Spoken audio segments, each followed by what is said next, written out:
There we go. Alrighty, I think I did it. I think I accidentally didn't push the live button, but now I did. And you know what that means? It means we're back.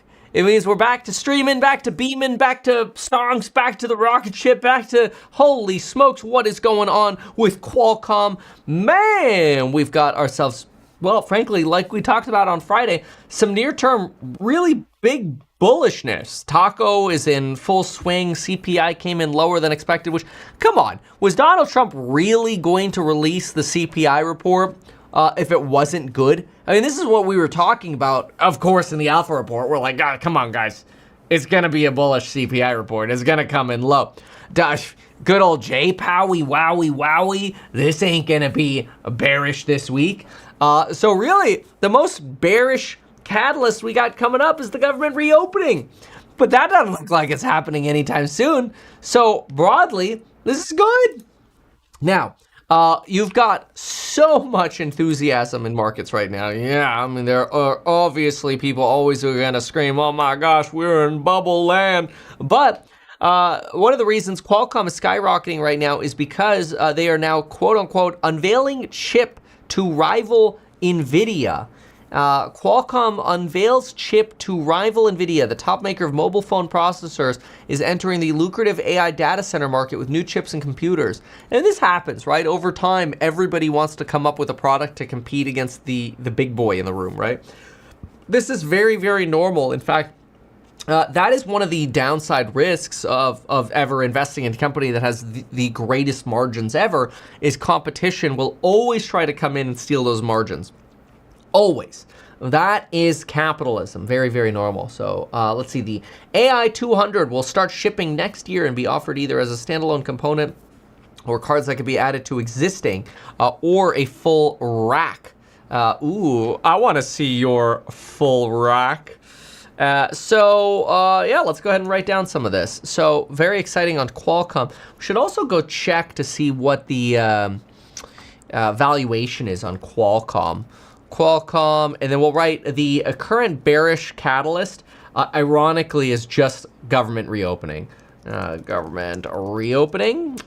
so then we're going to say this is the launches. AI 200 starts shipping next year as a standalone card or in full racks to compete against NVIDIA. Now we'll see how those actually perform against NVIDIA chips. Qualcomm is seeking to break into the semiconductor industry. New offerings are built around neural processing units, which is basically what Apple does also with their M chips. And then, I mean, the stock's obviously rocketing on it, so we're going to look at the fundies in just a second here. We have, let's see here. Under the CEO, Qualcomm is trying to diversify away from its dependence on smartphones. Okay, let's go see where they sit fundamentally right now. So it's a diversification play from smartphones. They also do the, 5G chips and such. Okay, goal to diversify from smartphones. Okay, so fundamentally, we're looking at earnings on this company of $11.92. So I'm a 192 stock divided by 1192. Company's currently trading for a price to earnings ratio of 16x price to earnings. And if I go out, why is this in my way? If I go out, yeah, but growth is expected to be anemic. Wow. 1.59, maybe this will change that. 4.76. 4.798 divided by 4. I got them at 5.3 growth, 5.3% projected Wall Street growth next 3 years. Puts them over a 3 peg. Now, obviously, this new chip could change that growth factor, that equation for them. New chip could transform EPS growth, right? So that's going to create some mega enthusiasm for Qualcomm. But then again, a lot of people have tried to get into chips, and then they just end up not performing anywhere close to what NVIDIA's do, right? So it's always too soon to count out how strong NVIDIA chips are. Many have tried, only to fail relative to NVIDIA. All right, so that gives us a little bit on Qualcomm. All right, so let's go see what else is going on here. Somebody says, hi, Kevin, I'm from Bulgaria. I have 30 to 40K. I would like to invest in house hack. So I would love for you to be able to invest, but I'm just going to put it this way. If your IP address comes from Bulgaria, you're from Bulgaria, it ain't going to happen. I have no idea why. It's some kind of like, United States restriction. We've had multiple people want to invest from Bulgaria, and I don't know why, but it's just a no. So it sucks. But I mean, I appreciate you and the support for house hack. It's I was just telling, I was giving course members a little bit of an update this morning. I was just saying, like, I want to build this company to be like a little Berkshire Hathaway. So we have to get through whatever craziness happens in economies. Like, there will be recessions. House hack will go through many recessions. And my job is to make sure it survives and thrives in all of them. So, but that's just the way economies work. Like, there will be recessions again. We don't really know when, but there will be. There's no doubt about that. So Qualcomm is really sucking up a lot of money right now, because look at this. It's now up 19%. I think that's what it is. You're taking a 3-peg here, and you've got a lot of people sort of enthusiastically looking at, hey, like, this is a company that's had basically no growth. Look at that volume. Holy smokes, the volume sticks are sexy. But, yeah. When can we reinvest? I have 8K. I want to add to my 20K. If you've already invested 20K and you want to do, like, as an example, an extra like 10K, just email us at the easy one right now is just ir@househack.com, and we can probably help you do that. We are trying, though, to set it up to where you can reinvest smaller amounts on a monthly basis, and so that's in progress right now. But anyway, so. Yeah, I mean, this is pretty remarkable over here on Qualcomm, and NVIDIA is slipping a little bit on this. NVIDIA was at 190, we're at 189 now, nowhere near, obviously, the slippage that you're seeing, or the gain that you're seeing on Qualcomm. So really nice movement here on QCOM.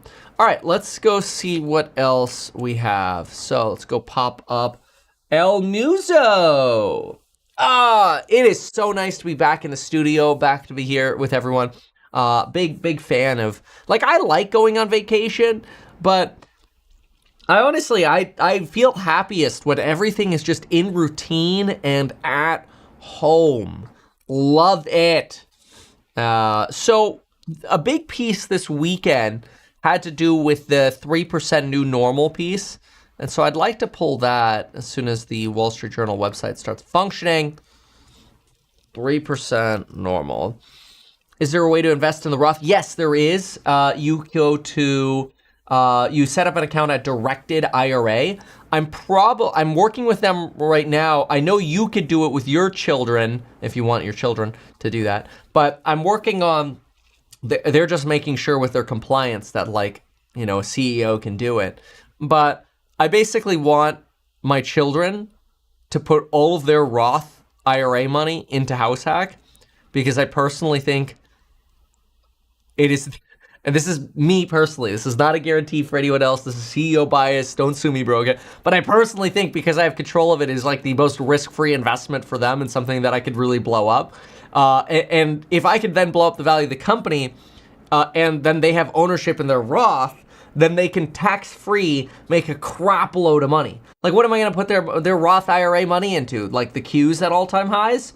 Or something, in my opinion, trading at a low valuation that hasn't had, euphoria because it's not publicly traded stock. I'm like, oh, this is a no-brainer. So I got to actually email them again and find out if we could do that. I might do that right now. I was just in a meeting with the CEO. Directed IRA They're a great company.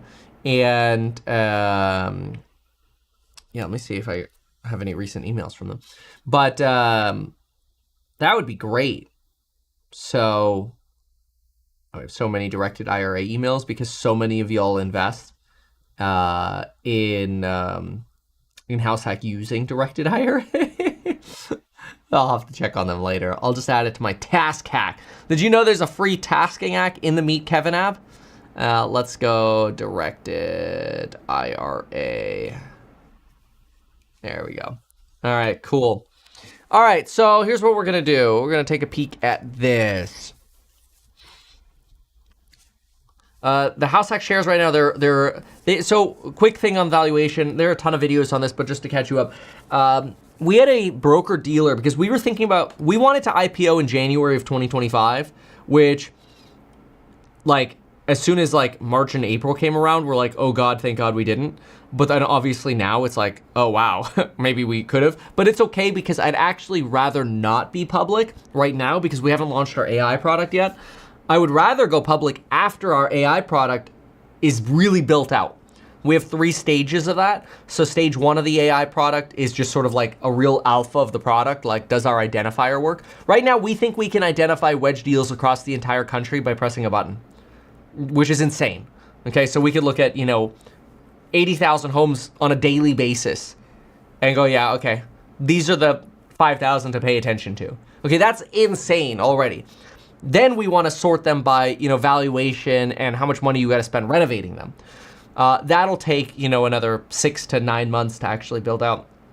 After we do that, we think we'll be the best real estate AI that exists. We don't think there's a lot of competition.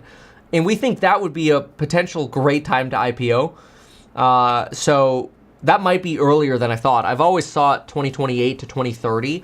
But if we can pull off the AI, maybe we could do it by, January 27, or February, March, something like that. But anyway, so the last valuation was done by a broker dealer when we were thinking about IPOing last time. No AI ambitions, just based on real estate. They said it's worth 1.4 to 2 times or dollars per share. So right now we're raising at 140. So we just chose that lower end of that valuation range that they gave. And I think it's really low, but we haven't changed the valuation yet because we haven't done a new valuation and we haven't launched the AI product yet. It's not like the public markets. The public markets, you get a valuation every single day. So anyway, all right, enough about that. Let's look at this. So this was getting a lot of attention over the weekend. Let's see here. Getting used to 3% inflation. Prices keep rising. The White House calls it a victory. All right. Is 3 or 2 the new number? Consumer prices rose 3% in September, according to BLS. No one in Washington seems bothered by that. Headline measure, that was the month over month. There's always some excuse or explanation. The Wall Street has to say that this is no big deal. At some point, you have to admit that these all add up to a persistent inflation problem. I don't agree with that. I actually think this is, this is a big middle finger from tariffs. Without tariffs, we'd probably be at or below 2% right now, right? So I think that's a little short-sighted to say, oh, it's clearly we can't get inflation down. No, there's plenty of blame to go around. Powell, let's see here. Premature when they began the cut cycle, whatever. Maybe it will, maybe not. Plenty of evidence from credit and equity markets suggests financial conditions haven't been tight for some time now. They're very loose. Record valuations, unusually tight credit spreads. This is also true. Until this week, credit spreads barely came up. President Trump also bears some responsibility. Well, no duh. Tariffs are contributing to higher prices in many goods. This is true, and that ends up trickling over to some services. Longer tariffs last, the more households pay. Correct. No matter how much the administration suggests that others pay for it. This is true. New research says that tariffs account for 0.5 percentage points of the 285 annual inflation. Exactly. So let's see. We'd be closer to 2.5 basically without, but that's for a 6-month period. Yeah, I think we'd be closer honestly too, but that's just my opinion. Economists will debate whether this will constitute inflation or merely a one-time bump. This is true. Meanwhile, for all the controversy over Trump's attempts to meddle with the Fed, it makes us wonder if 3% is the new de facto target. That's it? I mean, that was a boring article. Let's go see what the top comments are. I always like looking at the top comments here. So what do we have here? Anyone who buys groceries knows that 3% is a lie. Is DC not in touch with Americans anymore? Prices for essentials are so up. Yeah, I think there's also a lot of misunderstanding of what inflation actually is. You know, yeah, the costs of everything have gone up a lot. And it's really, really, really, exciting. For people to complain about. Like exciting in a negative way, right? And so if you go to restaurants or you go to grocery stores, yeah, prices have gone up massively from what we remember in 2019. I still go to groceries, I'll go to like Trader Joe's, or I'll go to a restaurant and be like, holy smokes, this is ridiculously expensive. Now, I rarely go to the grocery store. But when I do, I'm like, man, this is insane. It actually gives me this unique perspective because I'm not going to the grocery store weekly. I feel like it's more shocking to me because like I'm like, what the hell?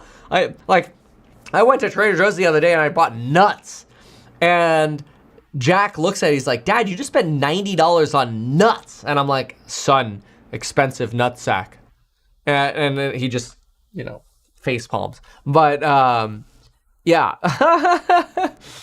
Yeah, it's crazy. Okay, I need to get more coffee. What the hell? So, okay. All right, so that's that. Let's go see. That's the 3%. All right, let's see what the doomers have for us. Let's go in over here. Qualcomm, we saw that. Stocks gain, China optimism. Let's see here. Let's see. Key issues to watch. China, hard one. Stocks gain on China. Okay. This is all the framework. Somebody says hate when articles say DC is out of touch with people because DC is never in touch with people. Yeah, exactly.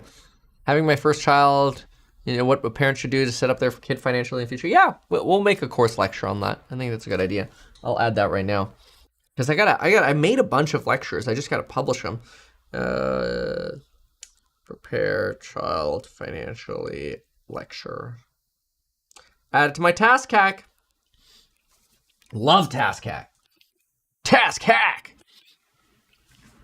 All right, good. So let's see here. Hunter, Cigna, boring. The U.S. shouldn't need another warning on rare earths. Yeah, no kidding. Let's see here. Why is the real danger tight credit spreads? Let's go take a look at that. Tax shields for the car washes or a tax shield? Like actually owning car washes? Well, yeah, I guess you could fully depreciate the infrastructure, well, the equipment, and then the actual facility. You just cost segregate it. Let's see here. Inside Newsom's plan to take on Trump.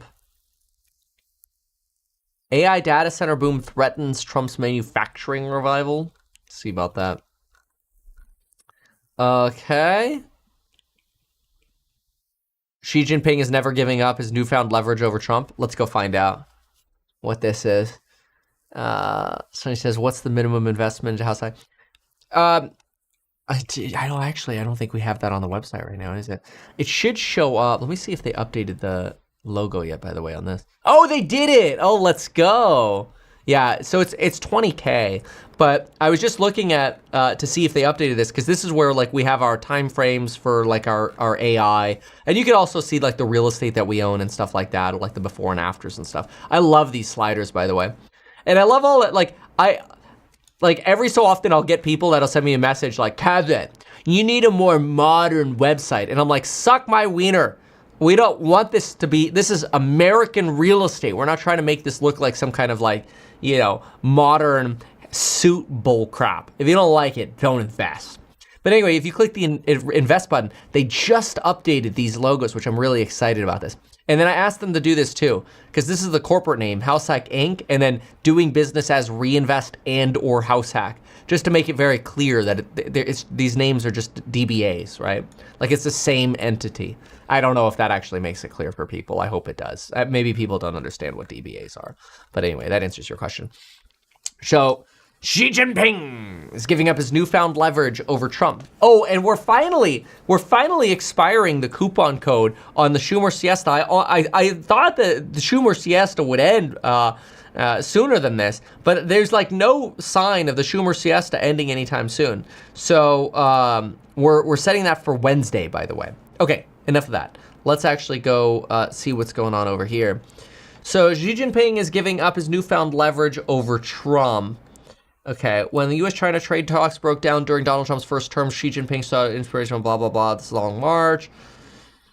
The line captures Xi Jinping won't stop, blah, blah, blah, blah, blah. Critical minerals are considered an important strategic resource. Well, that's actually, if they make a trade deal now, they'll actually end up hurting the U.S. trade, like U.S. rare earth build-out and keeping us reliant on China. Let's see here. So I want to see here. Besson. Let's see here. Okay, I want to see what they're gonna. I don't need to talk about all this historical stuff. Okay, here we go. Caught flat-footed by Trump's first trade war, Xi Jinping ordered the development of what we called the Assassin's Mace technologies that would provide asymmetrical advantages, including making the international supply chain dependent on, oh, this is awesome. This is so brilliant, to provide deterrent capability to cut off supply chains. So basically, the Assassin's Mace is the 2019, wow, we got screwed by Trump's attack on us. We're never going to let that happen again. And that enabled them to control rare earth exports. It allowed them to create this unreliable entities list, which, remember, they put the US company Axon on that. Now, Axon is actually a stock we talk a lot about in the Alpha Report. And not as like a near-term trade, but because of like, it's actually, we see it as a much more longer-term trade. But recently we were talking about this bounce right here, and we're like, hey, this looks like maybe, you know, an institution or somebody sold. Nothing fundamentally happened for this dip. And I know there were a lot of people who ended up buying this dip right here because look at this beautiful trend line right here. And I mean, the recovery has been perfect on it. But this company is on China's list of unreliable entities because of their Dedrone product, which is very interesting because it kind of puts them at the forefront of this China versus US, you know, crisis, if you will. Okay. Although the world appeared to be surprised by China's most recent curbs, they telegraphed ever since 92, Middle East has oil, China has rare earths. They began a stealth embargo against Japan over territorial disputes. Blah, blah. This is like a history lesson is what it is. In a 2000 speech, Bill Clinton emphasized the potential to bring democracy to China, playing down national security risks of offshoring to an ideological adversary. China will agree to import democracy. In the same speech, Clinton argued that when individuals have power, not just to dream, but to realize their dreams, they will demand greater say. In the end, however, the Communist Party managed to get all the trade without a shift to democracy. Yeah, China played them. That's not a surprise. Bloomberg analysis last year found that China achieved global leadership in 5 of 13 key technologies and is catching up fast in the other 7, including artificial intelligence and robots. Clear lead in electric vehicles, automotive software, lithium battery technology, produces the world's most efficient and low-cost solar panels, innovative drugs, and is starting to render obsolete the punchline, the U.S. innovates, China replicates. Yeah, I think they're kicking our butt. in manufacturing. I think there's no doubt about that.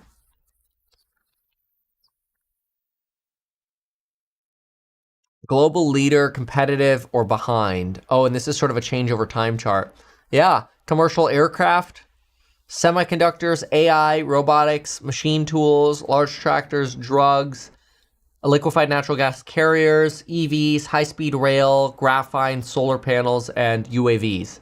Oh yeah, of course they have leadership in drones. This is interesting. It just shows how they're sort of dominating or taking out. That's a great little chart right there. Trump has spent much of the year to rebuild the manufacturing base. He's also scrambling to build an alternative rare earth supply chain. Let's see here. Yet beyond big announcements, plenty of obstacles remain. China has top-down central planning where bureaucrats meticulously map out Made in China 2025. Besides higher wages and a difficult regulatory regime, American manufacturers face heightened tariffs on inputs, fewer incentives, and stricter immigration policies. Yeah, that's actually a really good point. Like, immigration actually makes it harder to staff these, or the lack of immigration makes it harder to staff these facilities. And we don't incentivize manufacturing that well here. You know, yeah. Douglas Spotter. Yeah, I mean, we don't have the staff to do phone calls. You know, you can always email us, though. It's been done in the past. Yeah, just email us at ir@househack.com. You know, everything that we have to say is public on the website, right, at reinvest.com. We don't ever want somebody to feel like there's special treatment, which we've never done. So, let's see, ICE offers shackles by detaining Korean engineers at Hyundai. You don't have people in the country who know about batteries. Maybe we should help them along and let some people come in and train our people. Right. I mean, this shows sort of the sort of two-sidedness of the double-edged sword of Donald Trump's tariffs and immigration policy. China, let's see here. Allowing the private sector to run wild in areas like education, health, and finance risk exacerbating inequality. Right, this is why they have all this control. I mean, it is interesting, the central planning aspect. Xi's government looks to rebalance towards consumption to buoy the economy, little intention of giving up China's grip on manufacturing. And that's the thing. They can put so much money into exactly what they want. We can't do that because we have elections. This is a really good point. This is a good article. I love this, by the way. This is a great piece right here. Somebody says the chair looks outdated. Yeah, I'd actually argue they could probably be more competitive on more levels than they actually gave them credit for over here. All right, let's see what the FT has for us today. Financial Times, Pakistan, Argentine bonds, danger for Taiwan, Silicon Valley call, the 90s are back, okay. Gold falls. Yeah, because the stock market is skyrocketing. I think yields are also up today, right? Because the yield curve is down, which is great. We're almost under 50 again, which is insane, which would be great. Very good. Be nice to see that. I mean, good leveling off over here. You don't want to spike over here. And then where do we sit right now on bonds? 4.02, and Bitcoin just under 115. Gold's right at 4,000. And these are massive moves, by the way, on gold. And then oil's actually up as well right now. Wow, 66 on Brent, 60, almost 62 on WTI. Wow. Okay, where do we sit here? It's just, okay, that's not a big deal. Wow, look at MP Materials getting smoked right now. Not a surprise. I have a target on MP Material. I mean, we basically, people won't believe it until they actually look at the alpha report, but we call the top on MP Material. Had a little bit of a bounce at the end of last week that was more like, you know, a day trading move, but crazy, perfectly at $100, which we've been calling for a while. And we now have a new target for MP material, and it's one of the, I'll put it this way, it's one of the lines. But anyway, Six Flags popped off a little bit this morning. Yeah, it really did. Got a little bit more volume this morning. CoreWeave still, I don't know what it is with 137 on CoreWeave, but look at it, within 7 pennies of 137 again. That's incredible. So then we've got, what else here? Loan Depot popped off again a little bit last week, down a bit today, a little bit of a give back. Figure has been one of those rare IPOs that actually just keeps going up from IPO. I mean, as you can see here, its IPO range was like $35. This, by the way, was, I think, the first time in like 5 years that I bought something at IPO. Just saying, little spoiler alert, because I'm like, I don't know, this, I like the IPO price where it was. So obviously that's done decently from IPO. So let's go here. And of course, everybody in the Alpha Report got an alert on that. And this is interesting too. Look at this. Meta is now at $53. Not bad. Not bad at all. Because it fell over here to 700. Don't ask who sent an alert about buying the dip when it dumped. And dude, it is at a nice recovery here. Okay, Adobe here. That triple bounce is still going. That's pretty nice. Let me see here. I'm going to draw a little trend coming down here. So if I draw a little gray trend line to the downside here, how far can I take this? Actually, it's pretty decent.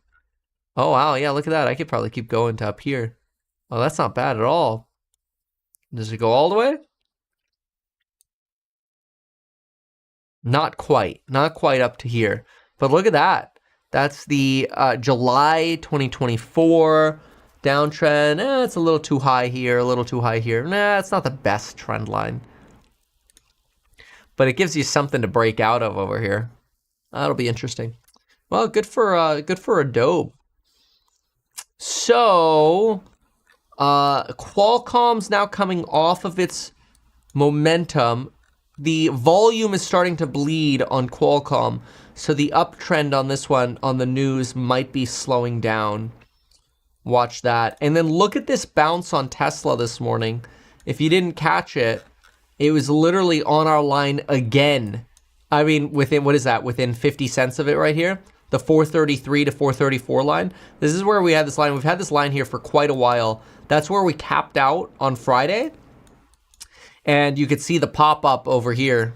Really nice on Tesla. So really good. That's a great support line. We also, after earnings, bounced off 414, which was really bullish also.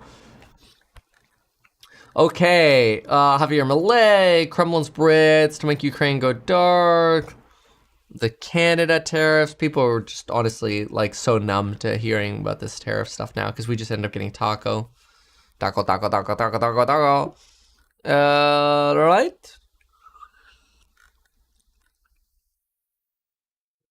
Can AI make the poor world richer? Yes, over time. Why China is winning the trade war. I find it very interesting. I really believe this about AI. I really actually think that you're going to have this sort of like two-tiered system where there are people who think that AI can do everything for them. And I think that these folks will probably get replaced. And they're going to be really disappointed when they realize that AI can't do everything for them. Like, if you, though, go in with the mindset that AI is a tool on my tool belt, and I can actually make good money with this, if I use it correctly, then, like, I'll give you an example. Like, I think our AI is going to make so many people so much money in real estate when we launch it for House Hack. But it's still going to require you as a human putting in the effort to, like, if we identify, you verify, and then actually close the deal and do the work, right? So it's just actually going to make people who are good at their jobs better at their jobs. and allow them to scale faster, have more clients, to make more money. And so I think, you know, that's the sort of the next phase of AI, which is very exciting for those with the balls to work hard. Donald Trump and Xi Jinping are due to meet in South Korea next week. However, it isn't like I hear people like you know me, like everything I put on the Meet Kevin app on the Alpha, like on the Alpha reports, or like the Daily Wealth, which you can get the Daily Wealth for free, by the way. I thought I sent out a great Daily Wealth yesterday as well. You can get the Daily Wealth for free in either the Meet Kevin app. Just go to meetkevin.com/data. That's also where my Bear Bull scale is, the taco scale. But anyway, you could sign up for the Daily Wealth right here, drop your email in here, or grab the Meet Kevin app. The links for that are right here, meetkevin.com/data. You can see it. But you can sign up for that for free. But, oh, where was I going with that? Oh, yeah. Like, none of that is AI generated. And I do that on purpose. Like, I don't want my data to be AI generated, because that's the most basic level analysis you could do right now, is the AI analysis. So I'm very, very cautious of that. All right. So where were we? We are uncertain, actually, shocking state. China is willing to, okay, blah, blah, blah. China is winning the trade war. It has learned to escalate and retaliate against the United States. Okay, when Trump re-entered office. Okay, this is very similar to the Bloomberg piece, so I'm not going to spend too much time.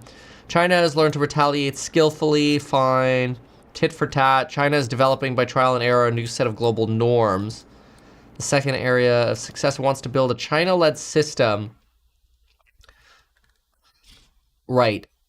China threatens to limit rare earth exports, inspire fear because it dominates the market that could cripple Western manufacturing supply chains.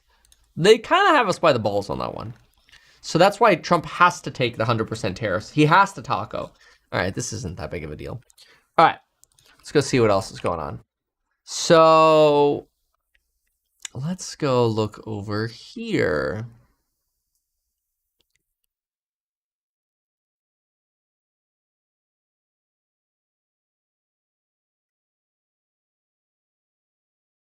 Okay. This I thought was very interesting. There is a piece on valuations for companies. And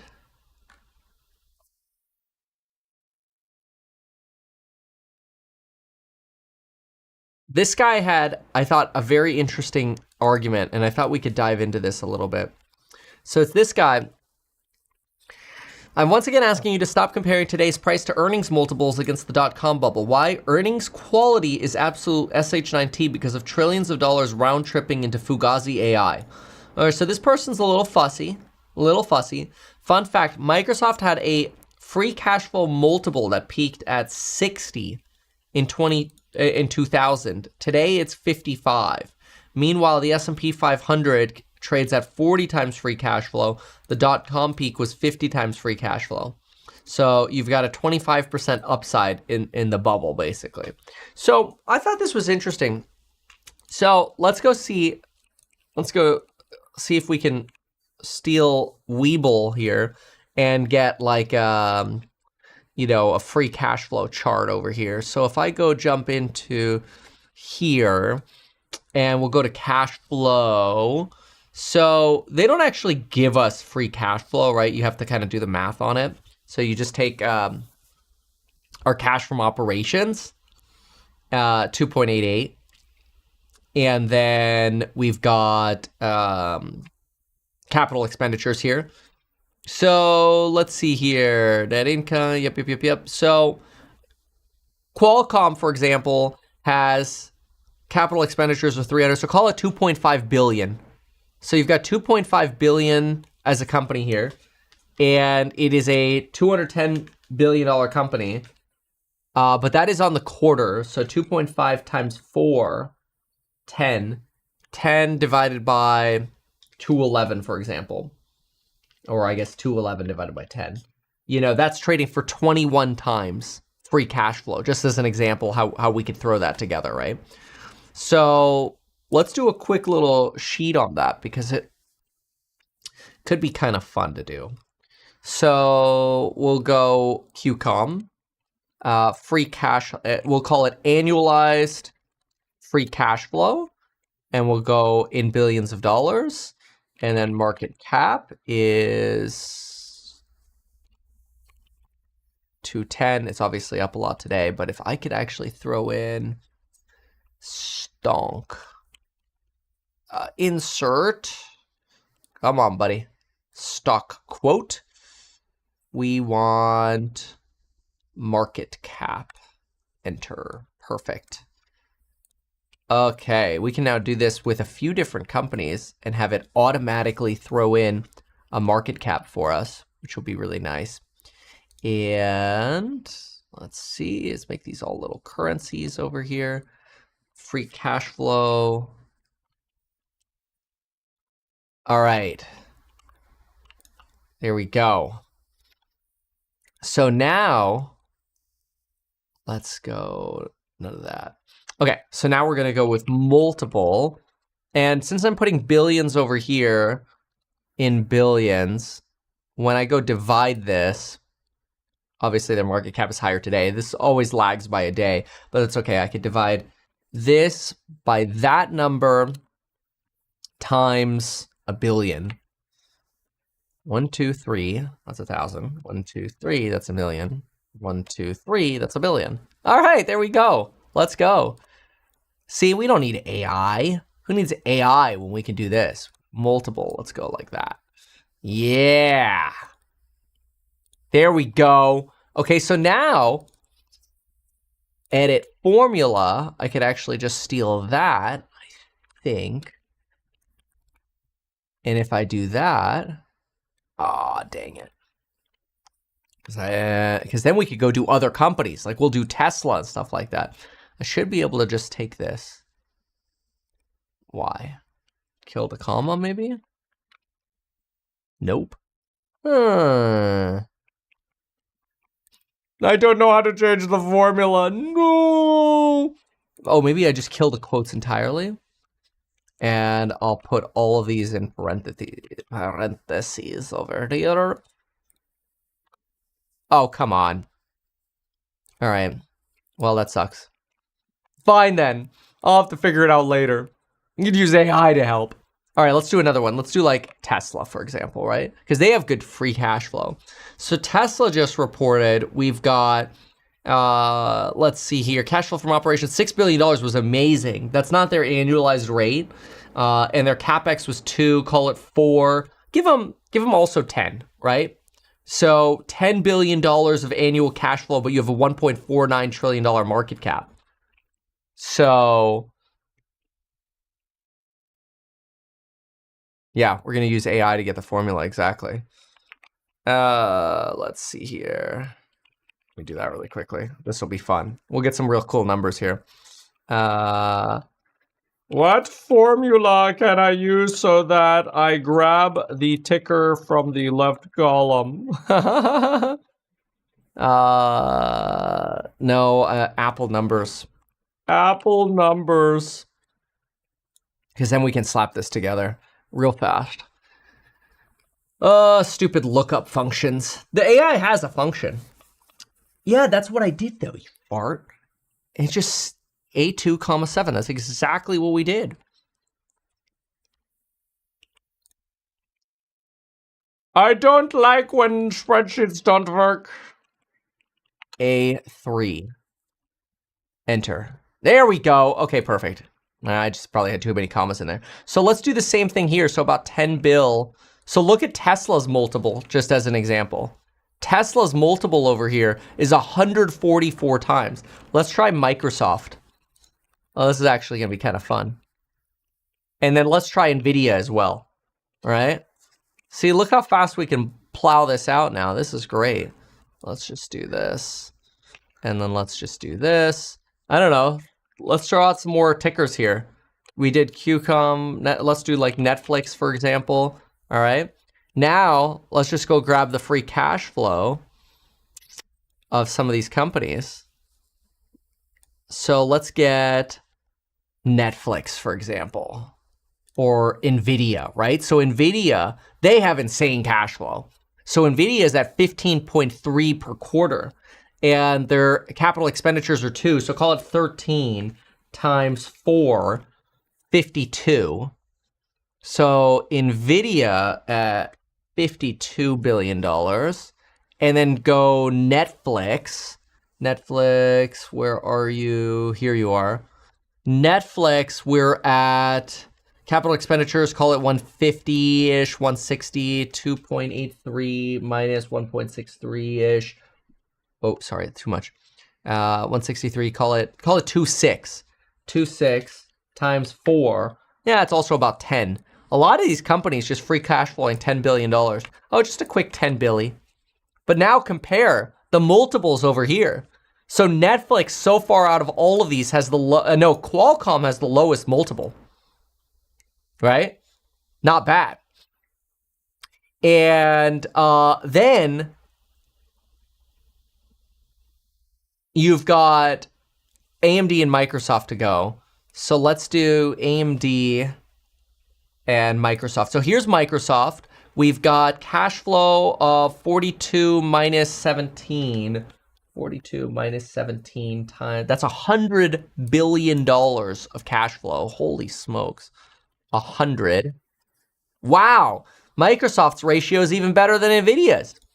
And then go find AMD here. AMD's is flat today. The stock. So capital expenditures here, we're probably about 1.77. 1.77 times 4. $7 billion. And they're all high. Qualcomm's like the lowest. What about like a consumer play? Like, I don't know, let's do like Dave & Buster's, for example, right? So if I go to Dave & Buster's, we have negative cash flow, so that doesn't help us. So that'll be infinite. That's not gonna work. Okay. In banking institutions are a little harder. Let's try, oh, I don't know. Let's do Intuit.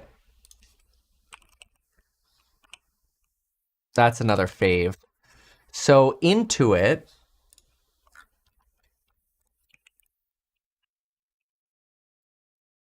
So Intuit's cash flow is 25 mil, 381 minus 25 times 4 is $1.4 billion. 1.4. Wow. That's crazy. Let's go throw. So none of those multiples feel really good when you look at the cash flow multiples, huh? Let's try Axon. Like, it just shows like a little stretchiness there on valuations, huh? Axon, I've got them at 2391.7 minus 23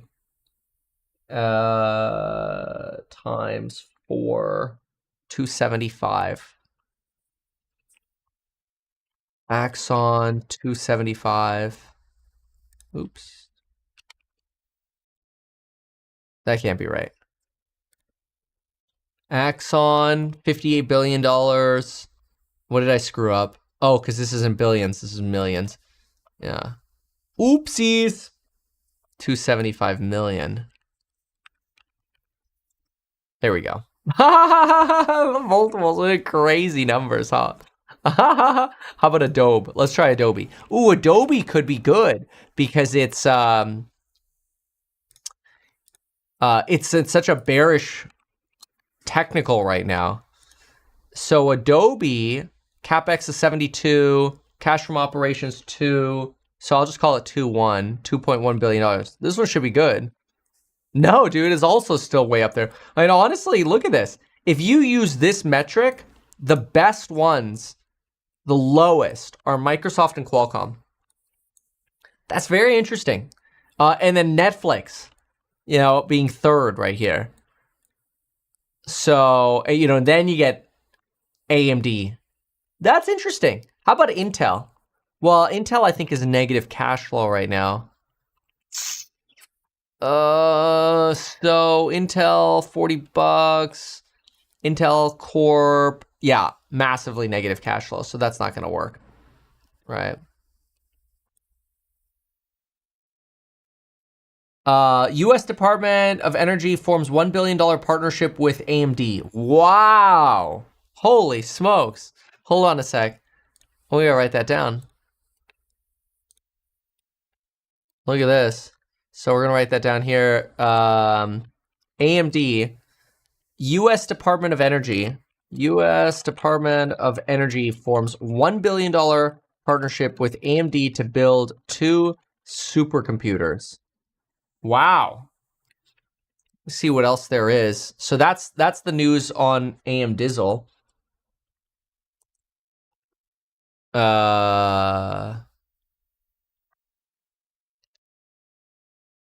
Okay, let me see here.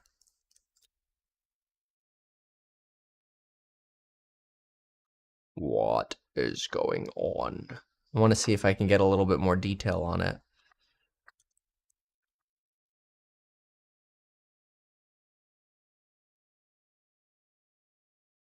So, popping it open.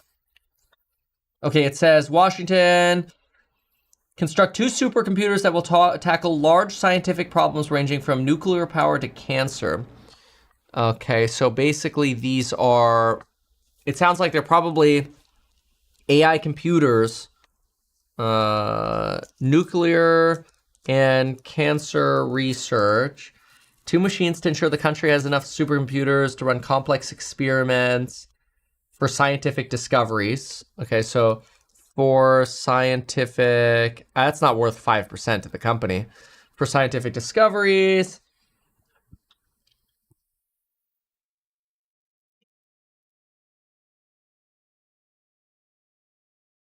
First computer called Lux to come online within the next 6 months. Okay. First computer called Lux to come online in next 6 months. Okay. AMD's MI355X AI chips and AMD CPUs. It's co-developed by HP. HP and Oracle co-developed.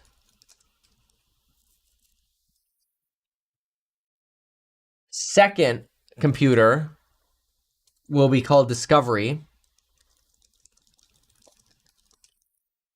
Will be based on the MI430 chips for 2028, 2029. All right, this is pretty far out.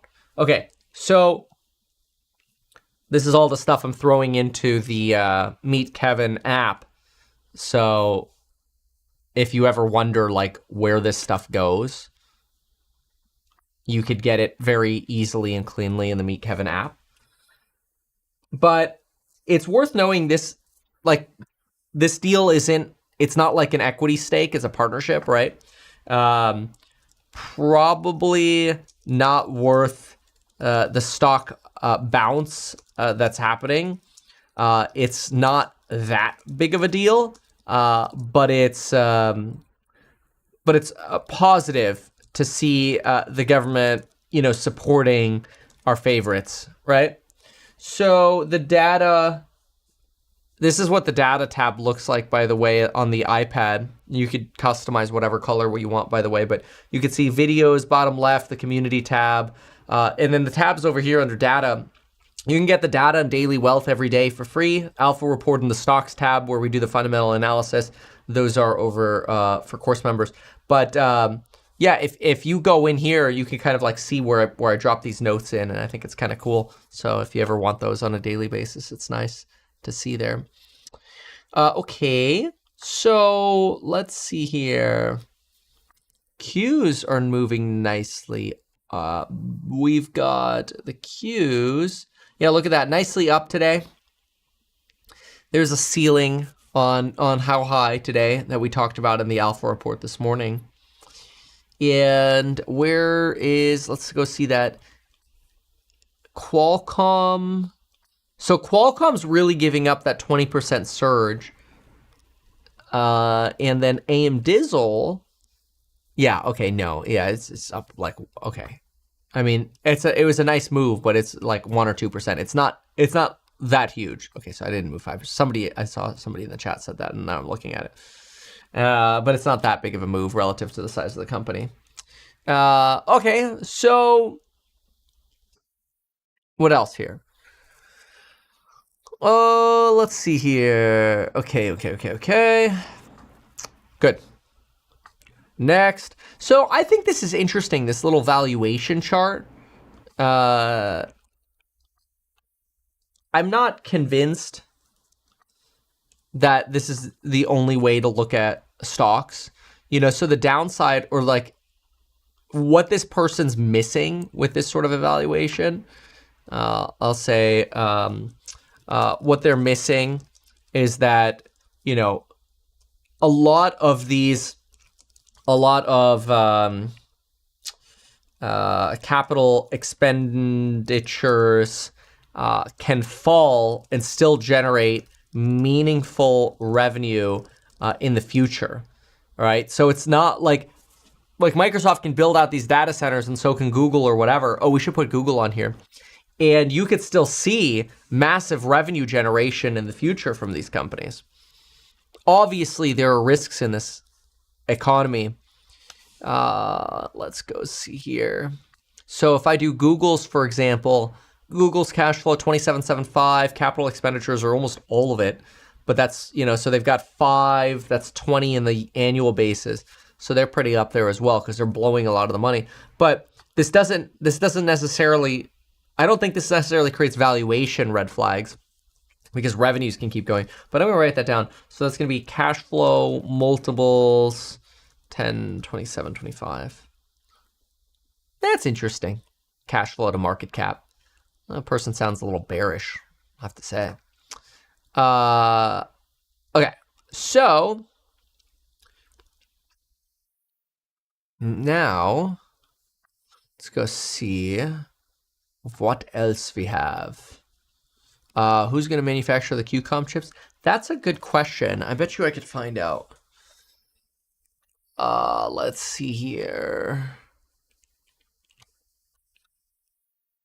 Can I put that valuation chart on the Meet Kevin app? Yeah, I could do that. So, all right. What we'll do is let's take a screenshot of the guy who is bitching about it. And drop that into the spreadsheet as well. So that way we have our little reference. And we'll throw that all on the Meet Kevin app. And then we'll get into the next news.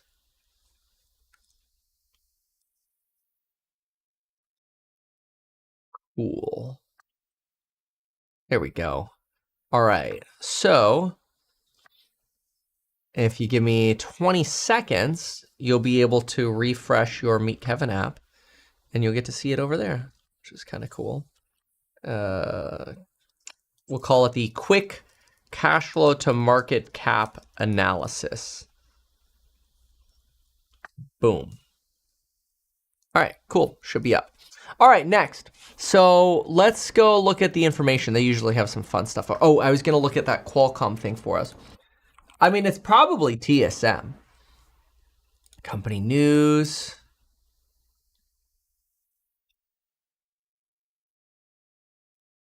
AI data center game changer.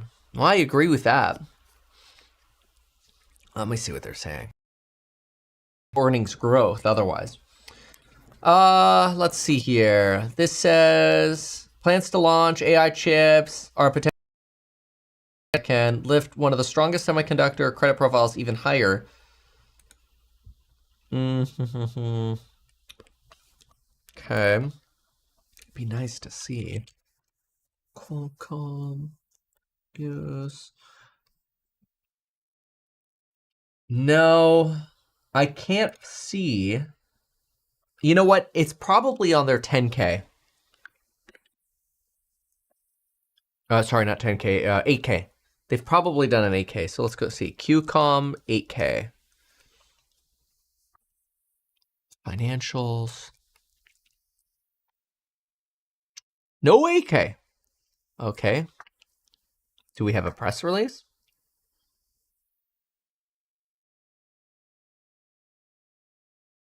Here we go. Cute little picture there. Menu. Taiwan. Wow, nothing? Both rack solutions feature direct liquid cooling. Let's go.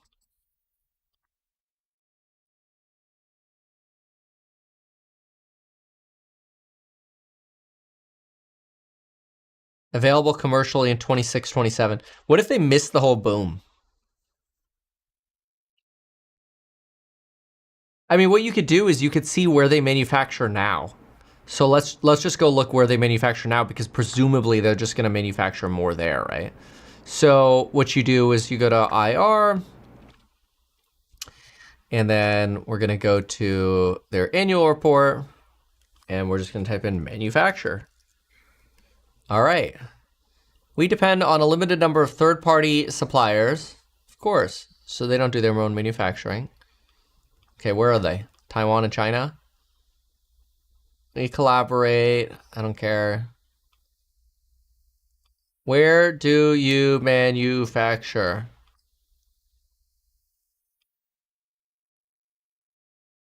It's gonna be China, Taiwan.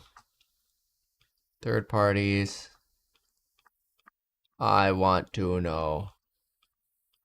Here we go. Our back-end manufacturing facilities are located in Singapore and China. All right. Singapore and China.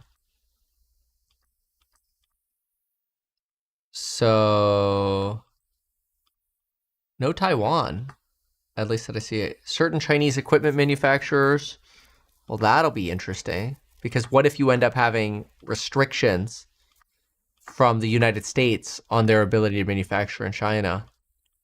It's probably not that big of a deal, but yeah. I don't actually see the word Taiwan anywhere. I mean, I'm going to do a Command F in just a sec here, but I see a lot of Singapore, China. Okay, let's try Taiwan. Taiwan. TSMC. Our primary foundry suppliers. Include TSMC. Here we go. Oh, okay. Yeah. Okay, that's not a surprise.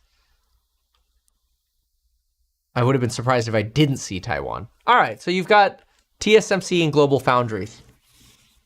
But that's worth knowing. And then you do have Chinese and Singapore manufacturing for some products, it looks like. Oh, maybe not everything. Okay. I'm going to write that down on our little Qualcomm spot. They historically, per 10K, use TSMC, Global Foundries, and other manufacturers in Singapore and China. Useful to know.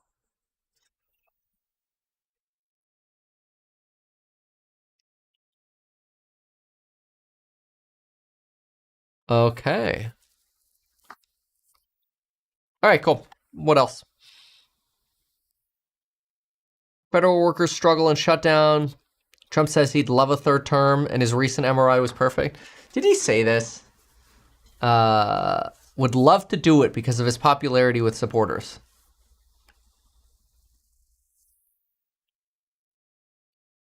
I want to see the comment from him. Trump, third term. Refuses to rule out third term.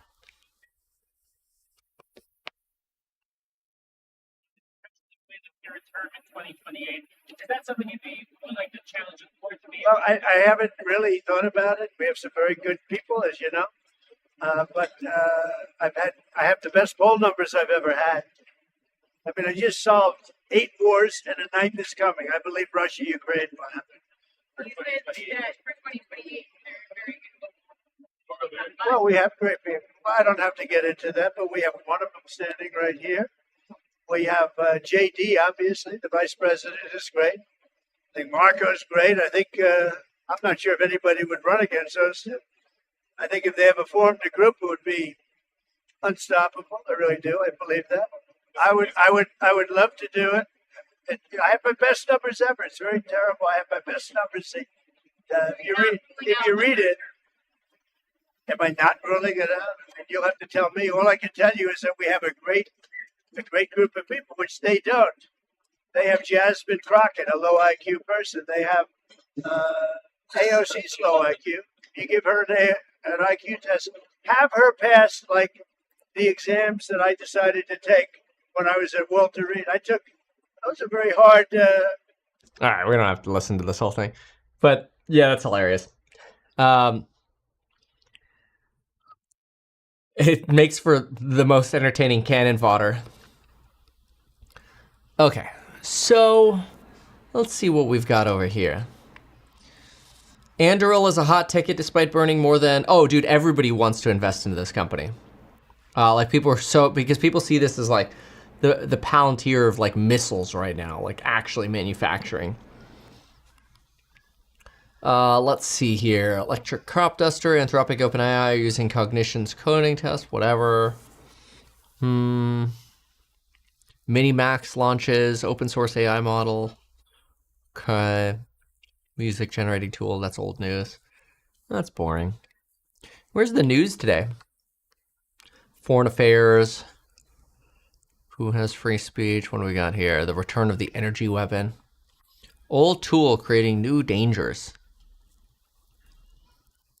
Limiting or disrupting the flow of energy. Would be the history of that. How's the political world going? Let's see. Trump.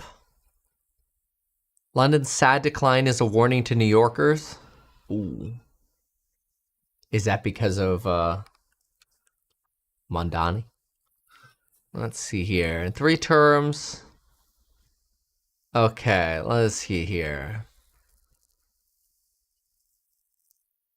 As New York prepares to elect a left-wing mayor, perhaps voters should reflect on London's lessons, because their city could easily be going the same way. The depreciation of the British capital and its once powerhouse economy is becoming obvious every day. The city of London used to be a key financial hub for all of Europe.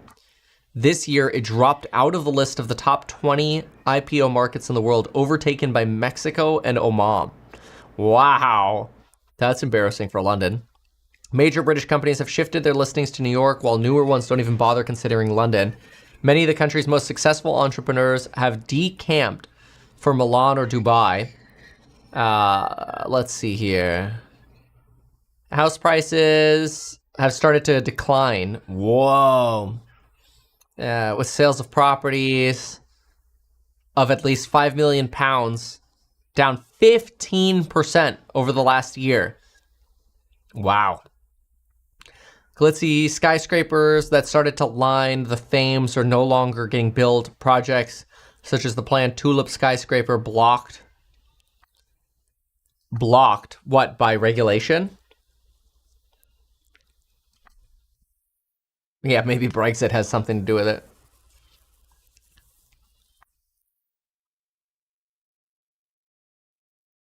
Wait, they're not going to link the article? I want to see how's...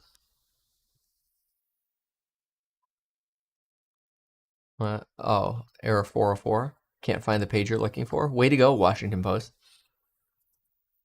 London doesn't produce regular growth figures. Average output per hour fell at an average of 0.3% from 2019 to 23. Wow, through COVID. While rising everywhere else. Pretty sure... but see, the rest of the country is rising. So, the rest of the... you had Brexit everywhere else as well. So that's a little bit of a counter. Plenty of reasons. London is no longer a force it was once. Departure from the European Union certainly didn't help. City used to be a financial hub for the Eurozone. Yeah, that makes a lot of sense. And while it could have reinvented itself, it decided to replace its cumbersome EU regulations with just as cumbersome British ones. Main problem, London has shifted a long way to the left. Whoa, big slam. Labour Party... Sadiq Khan is now in his 3rd term as mayor and has partnered with the Labour government in power to nationally crush economic life out of the city. Under Khan and PM Starmer, New ideas get blocked and wealth creation is demonized. Right. The anti-capitalism moves. Residents whose primary house used to be taxed on only their British rather than their worldwide income now find all of it subject to some of the highest levies in the world. Oh, yeah, okay. So no shelter, no reason to be there at all. Tourists who in most of Europe are spared by the 20% VAT or sales tax must now pay it in Britain, deterring the biggest spenders in Asia and the Gulf who used to flock to London. Ah, interesting. Really? You have to pay the VAT tax in Britain? Well, that's, yeah, because like people from China or whatever, they go on vacation to Europe or even Japan, and they spend tons of money on like Gucci bags or whatever, right? Developers get blocked, like the Las Vegas sphere, killed off by Khan. Of course. City's rules on affordable housing were well-intentioned, but make it virtually impossible to build anything. That's what I say. That's the problem. And it actually makes lower income housing more expensive. Notice how they talked about how higher income prices in London have gone up. Let's see or have fallen. But what about London median home price chart? Let's go with like a median. Let's find out. I mean, who knows? London's a different animal. I'm gonna have to close my door. The London real home prices. Oh, no. Also, median prices are also coming down. This is adjusted for inflation. Adjusted for inflation. I mean, we could do that here too. And then you'd see a decline. You have to do this not adjusted. Nominal. Yearly average. Here we go. London, East London, Southeast. Okay, so prices look like they peaked in about 23 in London. Yeah, but that's a big drop. That's like a 20% drop. So man, people seem to be leaving London. I wonder what the population is. London population over time. Let's go find out. Macro trends. So let's go to the last 10 years. It's still growing. I mean, what's that growth? 9,841 divided by, but then again, I wonder how much is immigration here. 4.8. Yeah, it's about 1% growth. Okay. Next month, Zoran Mamdani. Rent freezes to minimum wage. His platform is notably more radical than Khan's.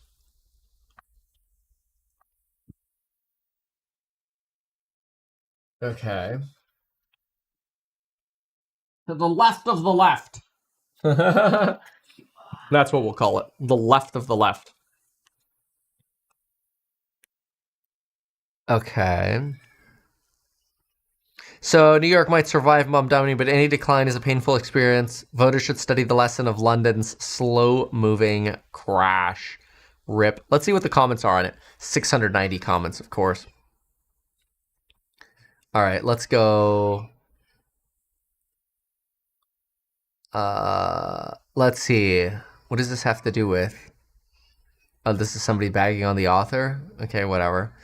Decades of oligarchs, petrodollars flooding UK, plus irresponsible accumulation of real estate and Brexit. Brexit. A lot of people bagging on Brexit and Matthew Lynn. That's interesting. I wonder how much, like, anytime you say something bad about Mamdani, the bot farms seem to come in. It's very interesting.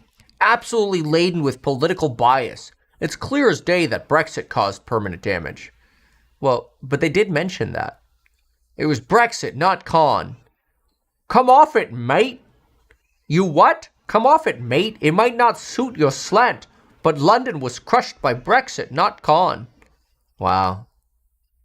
Racism, bigotry, xenophobia, and Islamophobia are what caused Brexit, and now the UK is paying the price towards isolationism. Another slanted article. Wow.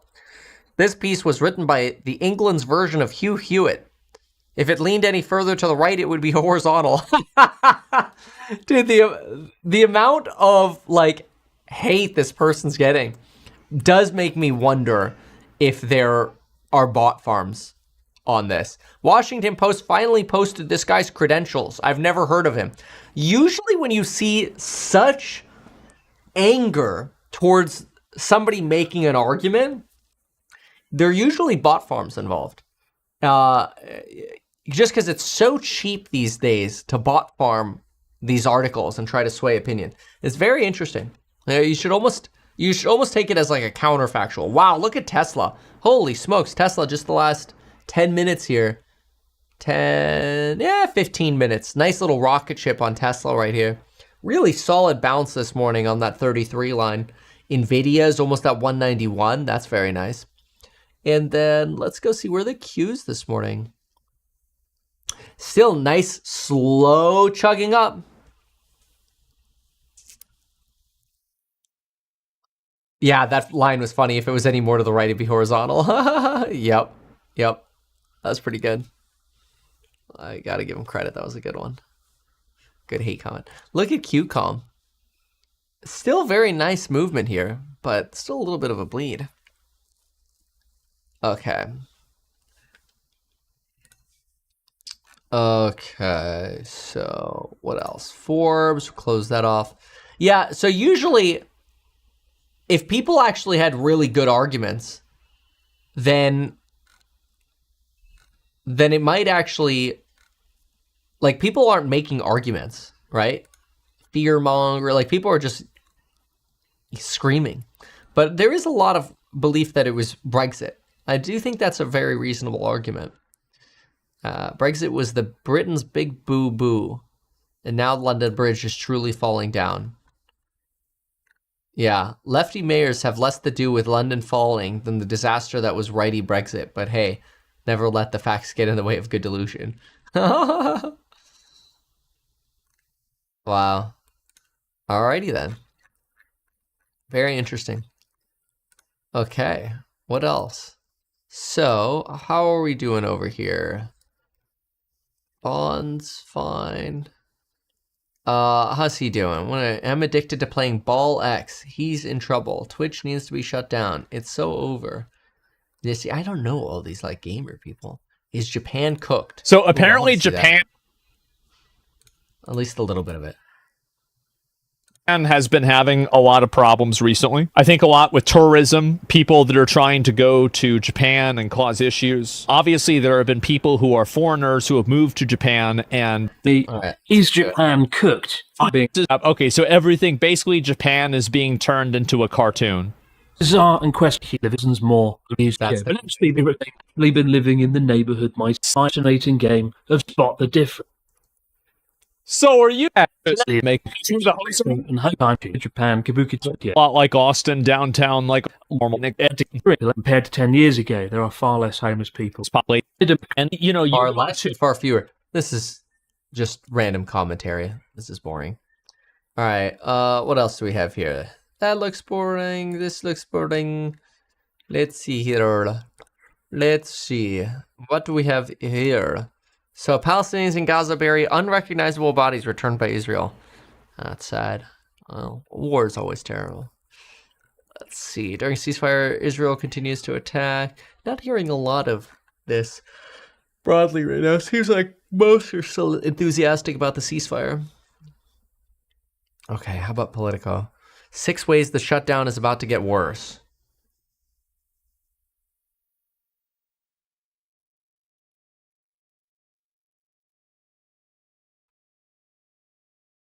Let me go get my coffee.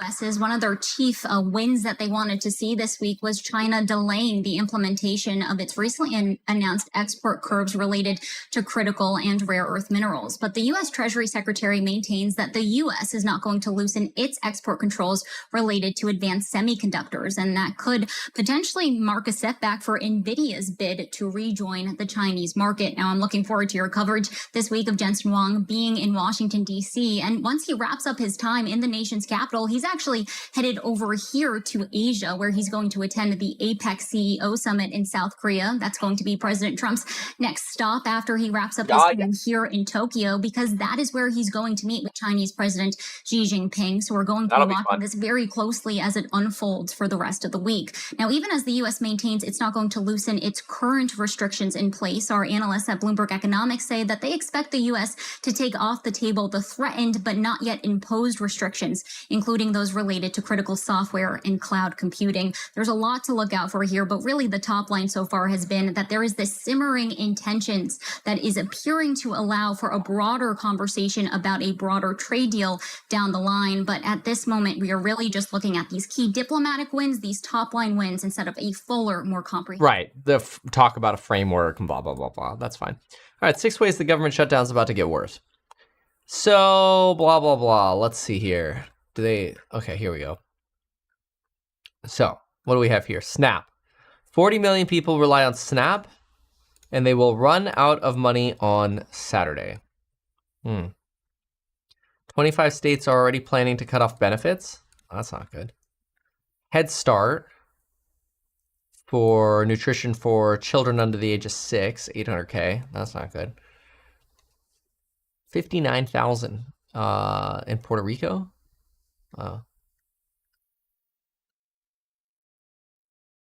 Let's see. WIC nutrition assistant dries up for women, infants, and children. Essential air service. Oh, for small rural communities. Basically subsidized. Military pay. And federal civilian. First fully missed paychecks Tuesday and Thursday. I think that includes air traffic control. Trump has been looking for a way to keep paying air traffic control. Wow. All right. Very well. Good old chaos of the shutdowns. Okay. What else? Biden says nation is facing dark days under Trump. Not according to the stock market. Dave. Yeah, we have actually checked out, and somebody's asking about MP material. So MP material, we've talked about MP material. We not only talked about it this morning, but we talked about it in the Alpha report, but we also talked about it here on the public live. But MP material rejected 100, so it's technically on a downtrend, after rejecting 100. And then it doesn't help that the potential for, a trade deal with China could, really put that pressure on MP material, that buy pressure on MP material, in the suitcase for a while. So not the most ideal positioning right now. Dave is an interesting one because they basically pay people to sign up for their product, and it leads to this, insane user growth. They've done a great job with that. I think, fundamentally, what's really propped them up has been their stock, because I didn't actually ever think their fundamentals were that great. But, it's only a $3 billion market cap. So it's still a very, very small company. And one of the reasons it's skyrocketed so much, like 10x here really, is because it was a $200 million company and it just gained momentum. It's really impressive. I wonder how their fundamentals have changed. I'll go take a peek at them really quickly. Dave Investor Relations. Let's go SEC filings. Let's go to quarterlies.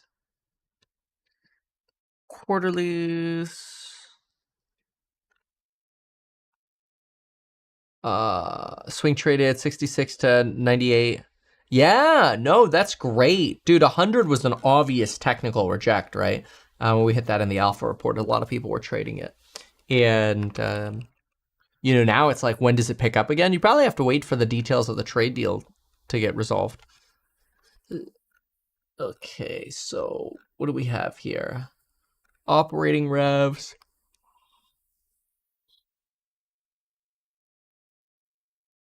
So it's not bad. They actually have like 40% margin over here. The size actually improved nicely. So we actually have net income. which is great. I mean, their multiple is insane. You know, they're trading for like 100 times. But you can go see their balance sheet. So extra cash receivables. Those are near to, oh, they call them receivables. Yeah, I don't know how I feel about that. Because this is where they front cash and then they expect people to pay it back. Right. Let's go look at the cash flow. That's going to stop. I wonder how many people burn them. So, profit, let me see here. Financing activities. So they are repurchases. They bought back some shares. Wow, that's impressive. Doesn't actually show how much money is going out to their extra cash. Originations of extra cash. Here it is. $71 million. So the vast majority of the money that they're raising, they're giving right back out again in extra cash. This is exactly the, you know, the free money thing that they do. When people sign up for Dave, they give away, I can't remember, it's like $100 or something like that. Kevin, can you see what the market is expecting for RKT earnings? Yeah, I mean, I don't play earnings, but so I don't, it's not something that's top of mind, but let's go take a peek. Earnings. So Rocket earnings. So volatility is implied to be 9% on October 30th, so this week. That's higher than the usual 8% volatility. Earnings estimates this time are 4.2 cents on adjusted EPS, revenue of 1.681 billion. That's only 1% stronger. Honestly, I mean, these seem like low estimates.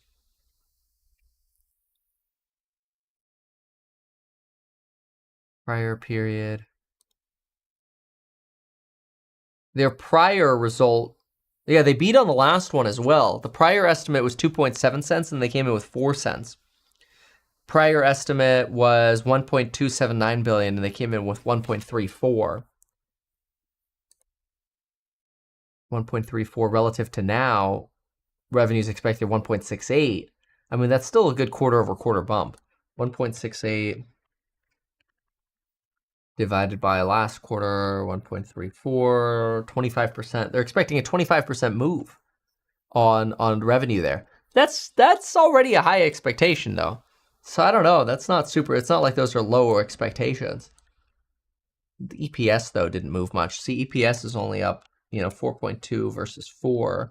EPS is only up 5%. So they really need to, I mean, but they can manipulate that with the MSRs, the mortgage servicing rights, so they can kind of play a game with that. All right, what else?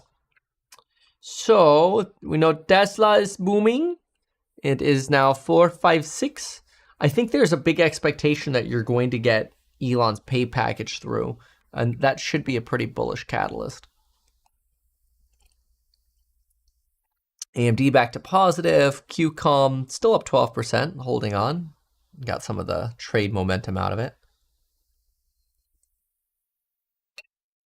Netflix went positive basically on my line right here. That's crazy.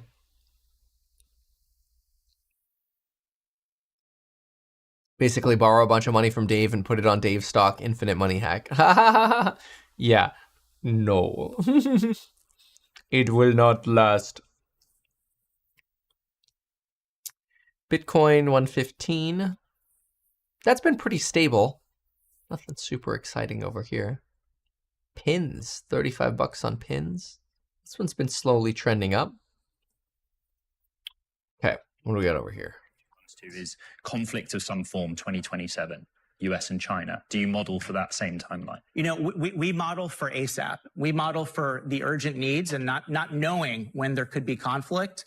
And so the critical thing here is that both military leaders, civilian leaders, entrepreneurs, investors are scaling up, and they're all acting with a sense of urgency to make sure that the warfighter has what they need in the next 2 weeks and doesn't have to wait 2 years to get what they deserve and need to fight this battle. Nina Faltas of Washington Harbor Partners. It's great to have some time with you today.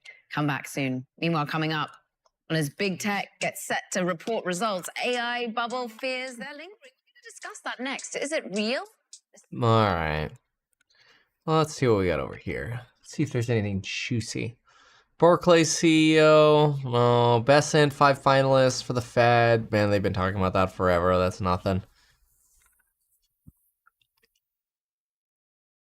Malay, we talked about that. Let's see here.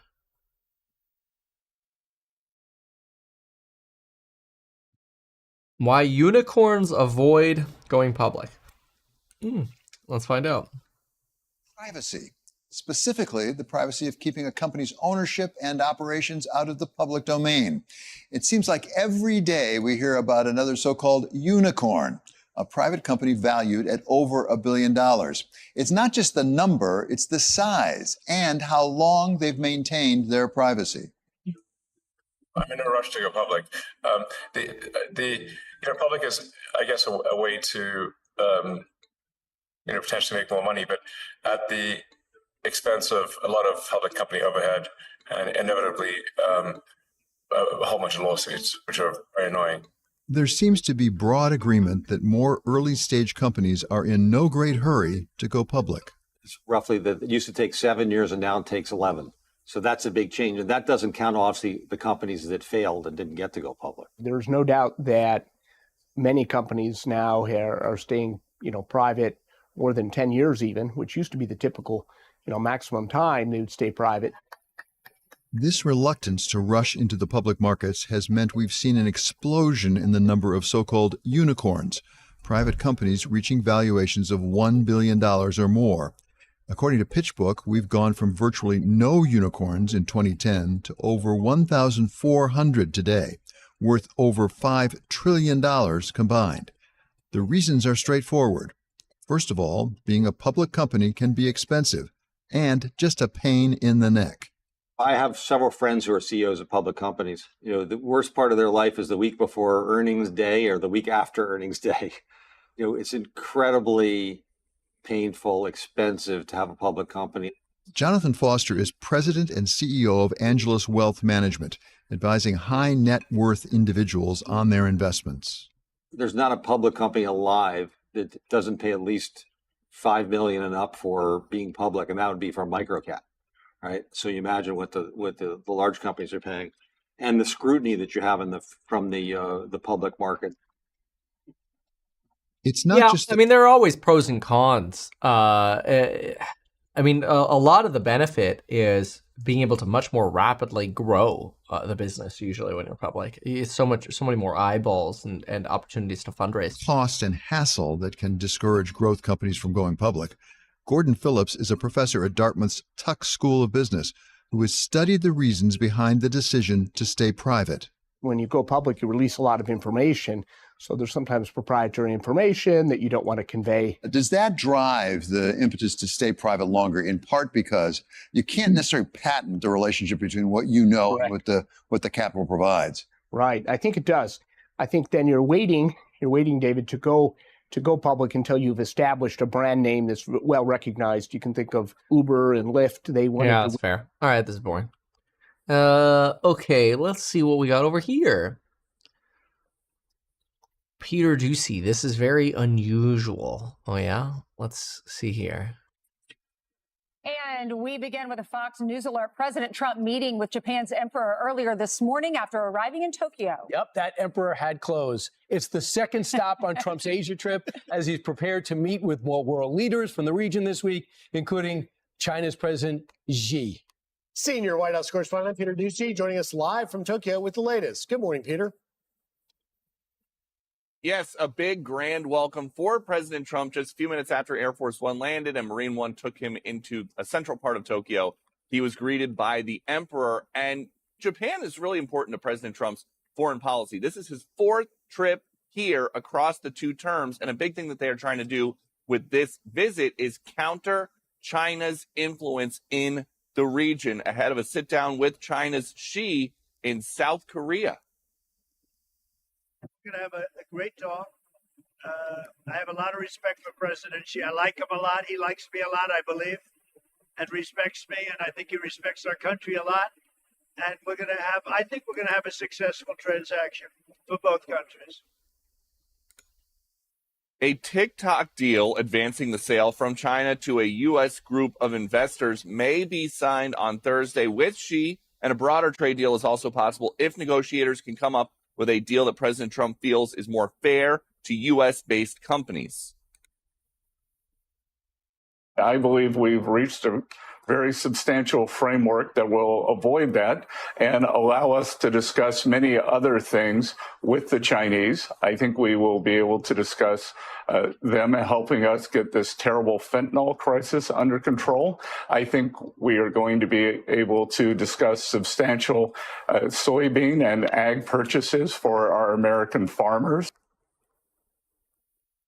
And on the way here to Japan and Malaysia, the video of the weekend, President Trump felt like dancing to the music at an arrival ceremony on the way to sign 3 rare earth mineral deals with Cambodia and Thailand and Malaysia, and then to oversee the end of another conflict. The president posted this, just leaving Malaysia, a great and very vibrant country, signed major trade and rare earth deals, and yesterday, most importantly, signed the peace treaty between Thailand and Cambodia. No war, millions of lives saved. Such an honor to have gotten this done. And just to give you a sense here on the ground of how seriously decorum is enforced here in Japan, you see this video of the president and the emperor. The press pool capturing the close-up images of this handshake were warned by the hosts that if they shout questions or shout anything in the presence of the emperor, it is considered here assault. Back to you. So, Peter, you did not shout a question. No, we're on a hotel balcony a little bit down the road. It would have been hard. My shouting is just going to be normal shouts that I would do off a hotel. Probably you need a bullhorn, but go ahead. Tell us more about him visiting with the troops. I understand he's going to visit with U.S. troops there. Yes, we expect that tomorrow. And actually some excitement over the last 20 weeks. Between President Trump and Japan's a very, very high opinion of her, which is rare. All right, I'm bored. Okay, let's go Bloomberg.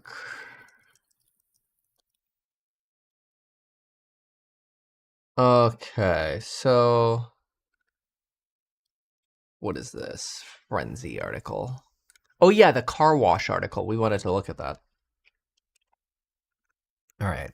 Private jets and car washes are the latest shields for the ultra-rich. Business is booming. The founder of a private jet brokerage called Global Charter. Yeah, it makes sense right now. Jet sales are up 11% from a year earlier and 30% from the year before that. Wow. American buyers lock in deals before December. Yeah, of course. Key reason, the big beautiful bill, 100% depreciation. I mean, it's a fantastic tax shelter if you need an aircraft.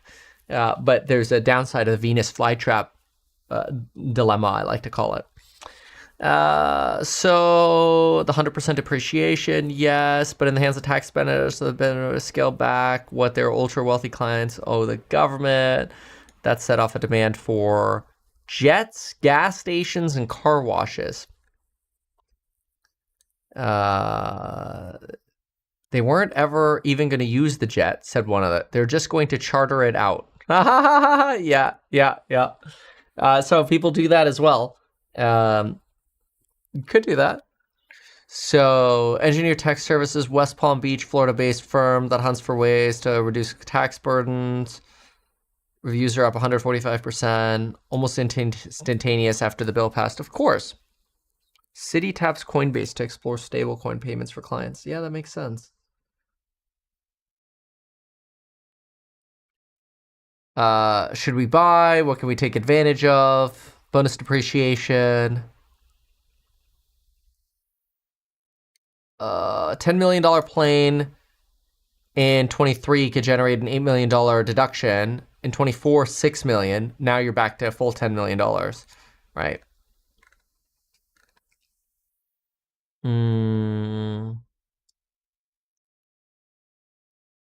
Let's see here. He purchased a handful of car washes. Now Johnson is considering buying more car washes to take advantage of the expansion.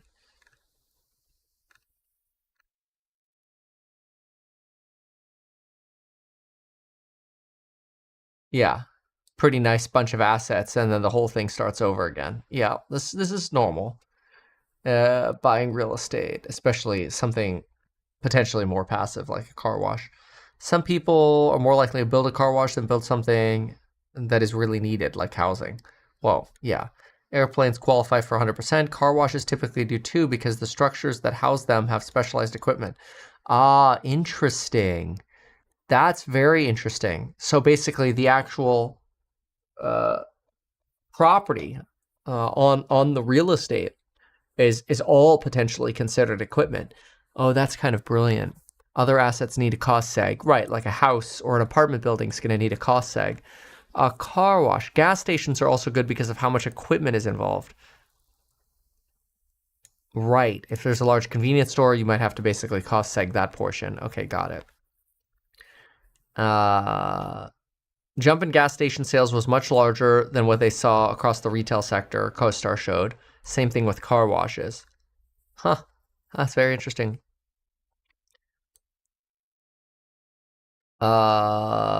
Yes, properties being constructed to sell to buyers eager for bonus depreciable assets. Yeah. A profile of a commercial real estate buyer has changed over the years thanks to bonus depreciation. Yep. Let's see here. Yeah, there's a way you could structure, real estate funds as well to basically, go deploy money into real estate via a partnership. You leverage it, and then you take the depreciation, right? So, like, let's do an example here. If you did 20% down on, I don't know, let's just make an example, right? Example real estate fund, right? And you did, I don't know, $10 million as a partnership, and then you leverage that down payment, call it 20% down, total assets, right? So that's going to be 50 mil, but let's just have it do this. So that's going to be this divided by that. Okay. So now how much can I depreciate this by? I don't know. I'm going to take off land. So we'll call it minus land if I did residential real estate, right? Apartment, and then maybe I'll do a residential single family. You'll probably go, let's go total assets times point. On an apartment building, I probably go to 8. And then over here, I could probably go to 7.5. Okay, so a little less. And then cost seg, I could probably take 40% of that. Okay, and then 27, 1 out of 27.5. Oops. 1 year of 27.5. I can take another. Oh, that's going to be this minus this divided by 27.5 divided by 27.5. Take this total depreciation. So the total depreciation you could take year 1. Here, look at that. So you could actually take more depreciation than your down payment year 1, right? So year 1, you could take 50 to 60% more.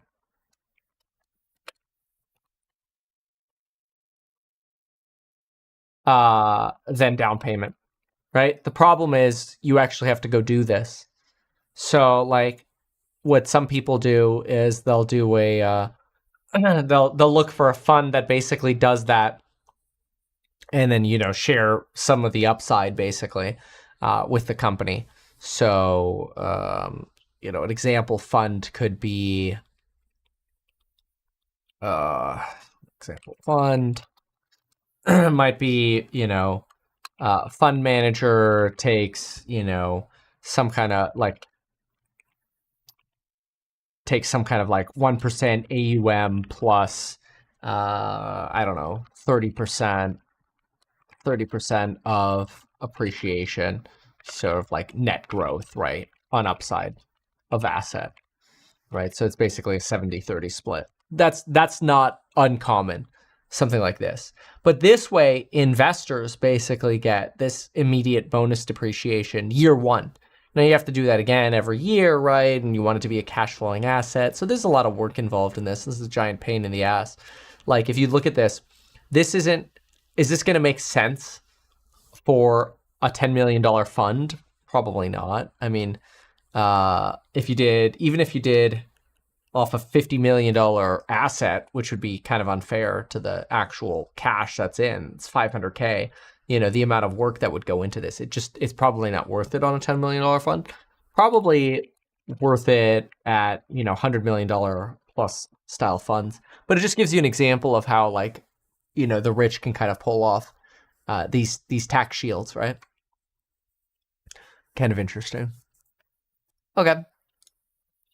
So Dave & Buster's up 2%. Palantir still holding on to 2%, slowing down a little bit. Tesla's still got its 5%, which is a great day going into the ownership vote, the shareholder vote. Yeah, Q's holding on to 1.5. Not much upside from this morning, just slight upside, very nice kind of slow growth here. Cool. Alt 5. How are they doing? Alt 5.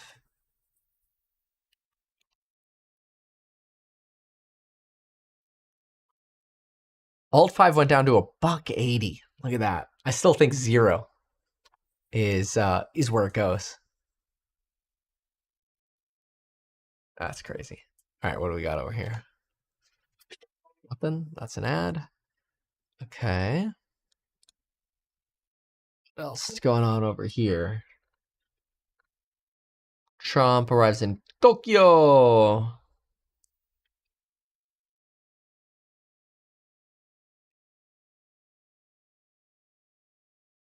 Democrats are giving a permission slip to go after law enforcement. Oh, and Trisha. joining us tonight for tonight's big close-up is DHS Assistant Secretary for Public Affairs, Trisha McLaughlin, that you do and communicating all this important stuff to the American people. So we know that we have a variety of these ICE tracking apps. Now, it's my understanding those ICE agents. And that's exactly what's going on here. And these Democrats that are pushing for the use of their own maps, they're either encouraging criminal illegal aliens to evade or arrest, or worse, they're encouraging violence and, God forbid, the killing of our law enforcement, who are already seeing 1,000% increase in assaults against them. But let's keep in mind, Tommy, what's going on with our law enforcement. They're being doxxed. Their family, where they go to school, where their children live, where their spouses work, that's being doxxed on the deep dark web. This is really horrendous violence that's going on, and these Democrat politicians continue to encourage it, incite it, and give really a permission slip to these lunatics who go after our law enforcement. We just saw a couple weeks ago out of Dallas a terrorist attack where the deranged individual there, he put anti-ICE messages on the shell casings and also left behind handwritten notes that said that he wanted to bring the ultimate annihilation to ICE. This is what our law enforcement's facing. That is why they wear those masks, to protect themselves. Trisha, an illegal alien truck driver, this is a story that just keeps coming up, something like this. He crossed the border under the Biden administration in California. He was arrested, but then he was set free, I think, in 2022. He allegedly was driving under the influence when he crashed his truck, and he killed 3 people. Now, Transportation Secretary Sean Duffy is taking action against California for giving these licenses to illegals. Check it out. That's what California has done. They have unlawfully issued 60,000 of these licenses to people who have come into the country, and they've done it illegally. So you have 60,000 people on the roads who shouldn't have licenses. So one, I'm about to pull $160 million from California. And as we pull more money, we also have the option of pulling California's ability to issue commercial driver's licenses. Oh, Duffy. All right. Let's see what else.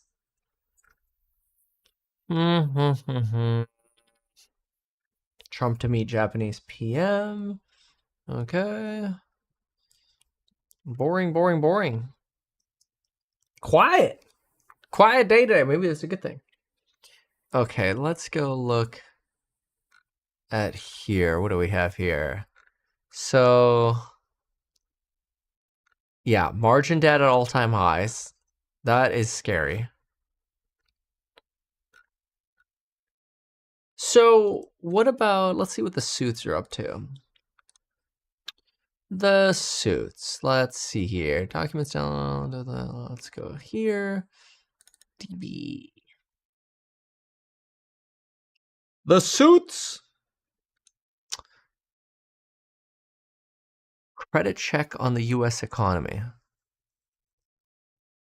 What could this be? Credit cockroaches. Ooh. Credit cockroaches update. My favorite. Nothing like talking about cockroaches. Thanks, Jamie Dimon, for getting everybody into this. Everyone's still talking about cockroaches. Hard to get excited about credit problems in the U.S. economy because there's been no discernible credit boom. No magical level for the amount of private debt that is sustainable. Okay. Credit busts happen after periods of rapid expansion. No bubble. Credit percent from trend. Corporate household. Bubble? No bubble. Bubble? No bubble. Household. Yeah. And it's actually a good point. Because this was the GFC. This was .com right here. Right. So you could say .com. And then this was housing. Now try margin. Let's see here.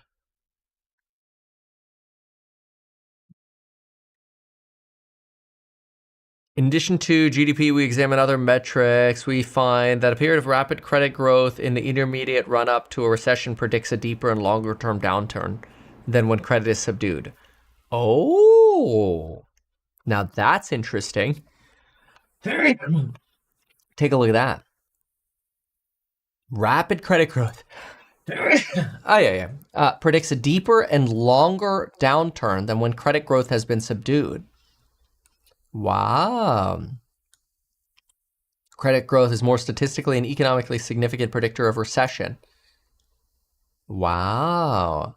Than the level of indebtedness. So basically the delta. The delta versus level. Although there's some evidence that the effect of a credit boom is greater when leverage is high. Buildup in credit predicts worse recessions. Right.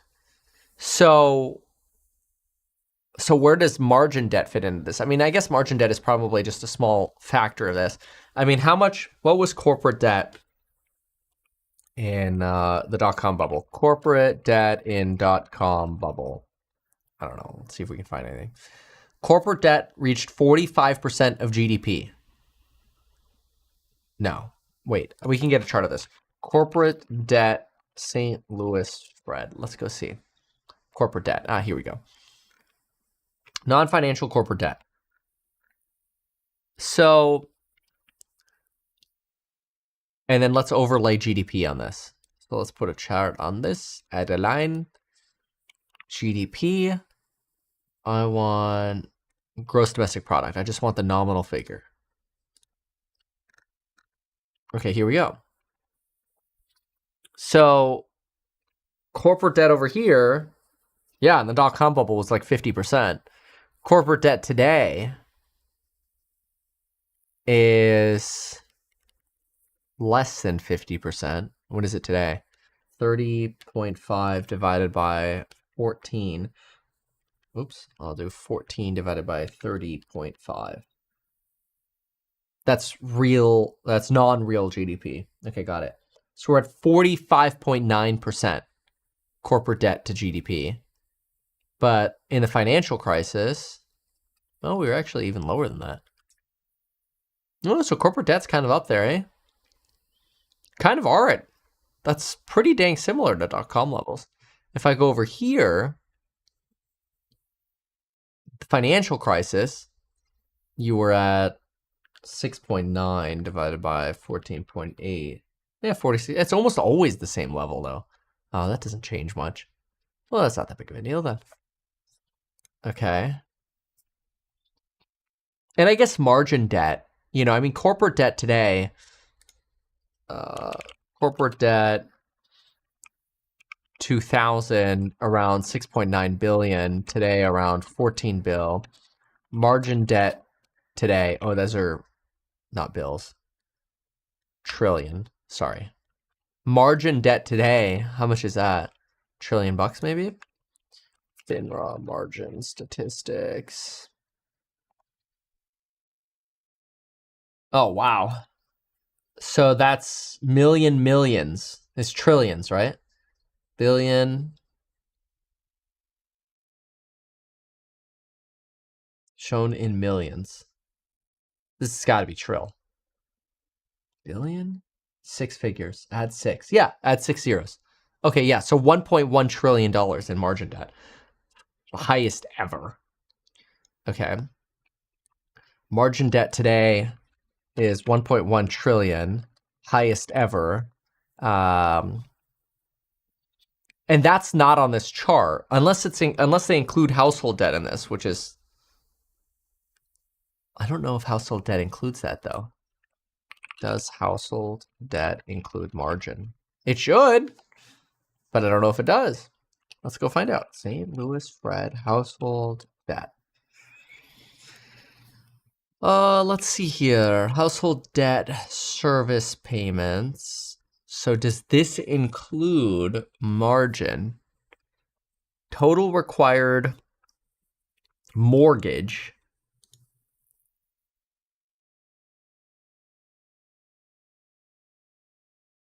And consumer debt payments. Yeah, but what's a consumer debt payment? Is that margin?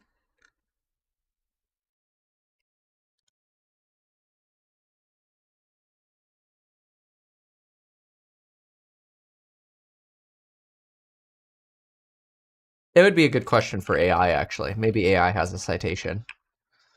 Let's find out. Does household debt include or consider margin debt in economic context? I don't know. Let's see. And then see if they give me a citation. No, household debt generally does not include margin debt.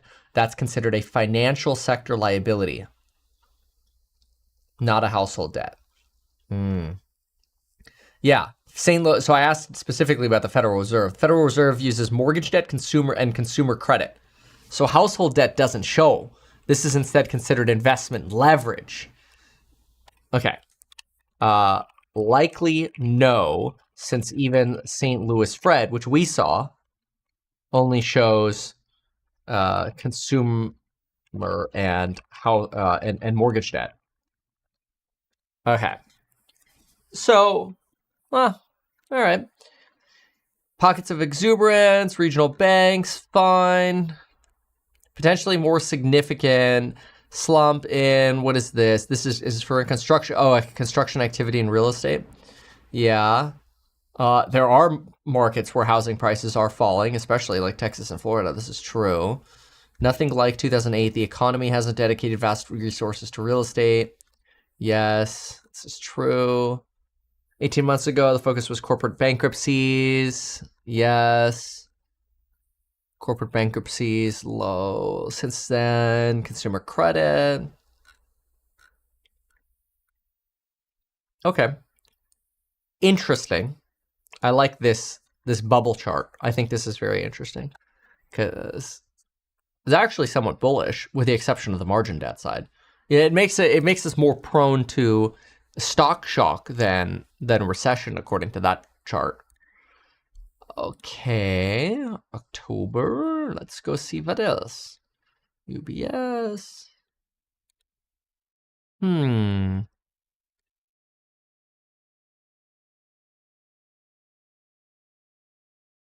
China trade talks.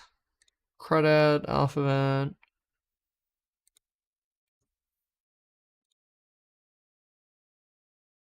Robotics. Oh, we got to talk about Tesla's robotics too.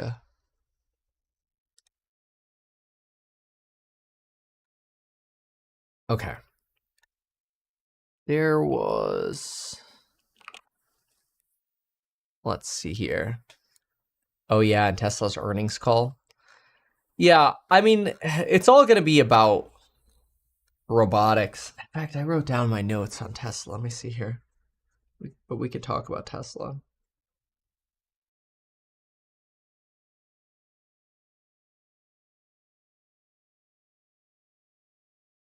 Optimus. Where did I write my notes? It would have been, I think it was it Wednesday?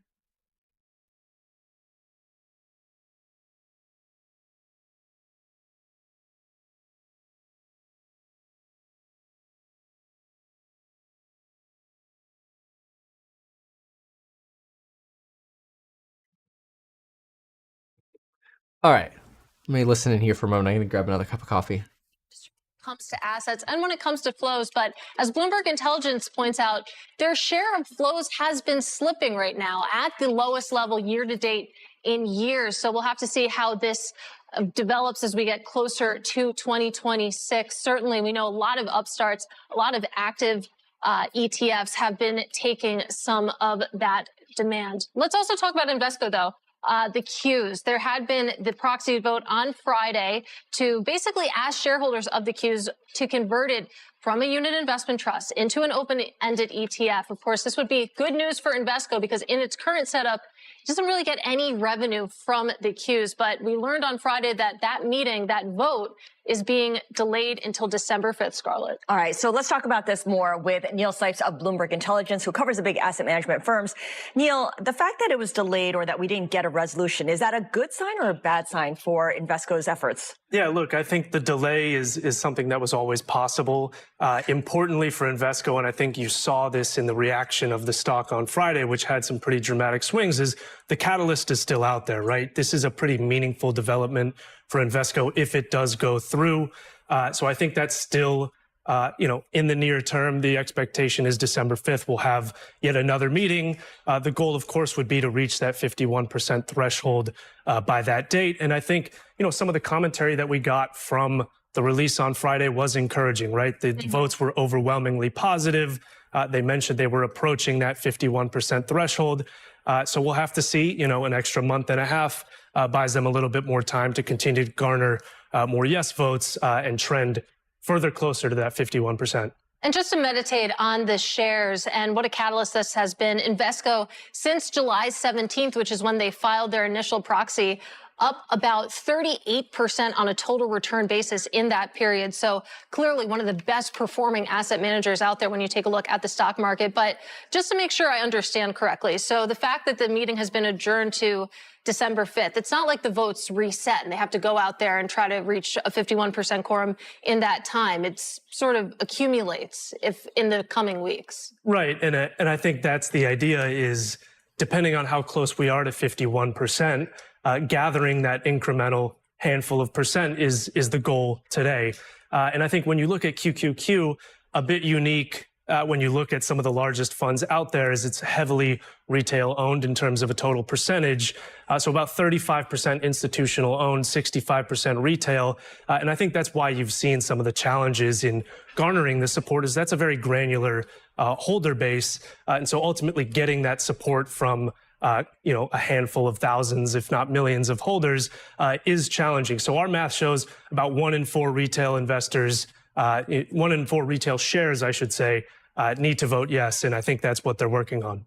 Can you explain what this does to their profit? Because the Qs, I believe, is the most profitable or revenue generating ETF, at least it's top 2 or 3. Is that why the stock is up 40% above, almost it's double BlackRock and the S&P?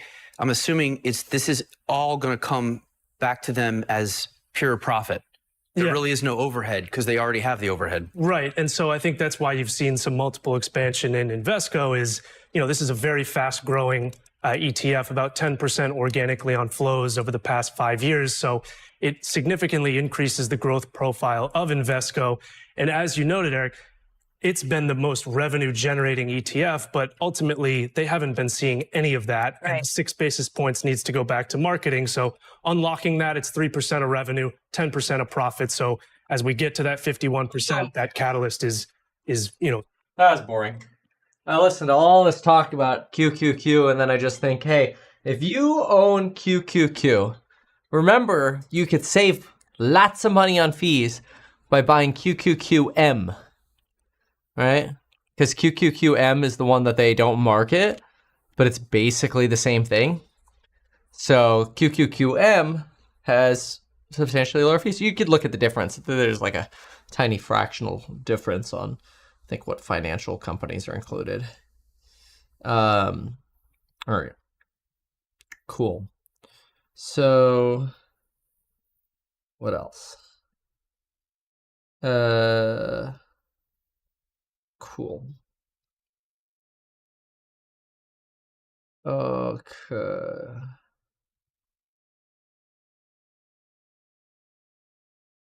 All right. All right. So hold on one sec.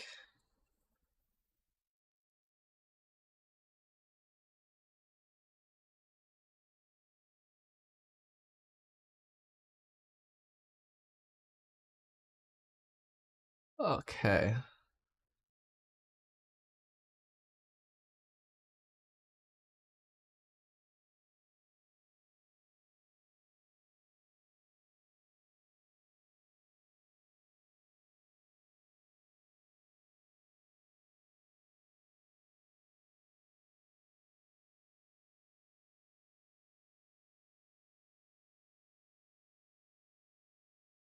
Okay.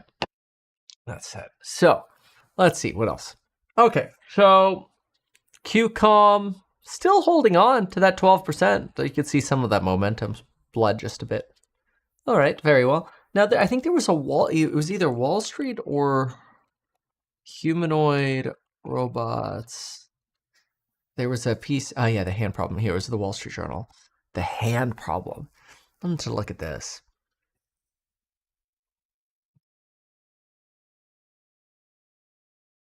Okay, the hands problem holding back the humanoid revolution. Armies of humanoid robots are poised to march into the world's factories, but before they're ready to turn a wrench, they must solve what Elon Musk calls the hands problem. Creating the mechanical equivalent of the human hand is a challenge that has been stumping corporate and academic researchers for years. Replacing muscle and skin with motors and sensors is a critical step for making humanoids more versatile. Well, this is why I'm not the biggest fan of humanoids. I really like Symbotic. I wonder how they've been doing. Still at $70. That's still very good. I mean, they've been crushing it. We've been talking about them in the alpha since like $20. And absolutely phenomenal. We're setting 10 years as our goal to have dexterity and something functional that humans can do. Wow. That's from Northwestern's University for Robotics. Building hands. It's not next year, that's for sure. Right. Well, that's the biggest part that people are looking forward to when it comes to like Optimus 3 is, are we going to get, hold on one sec. Are we going to get, what's it called? A robot with good hands in Optimus 3? Probably not.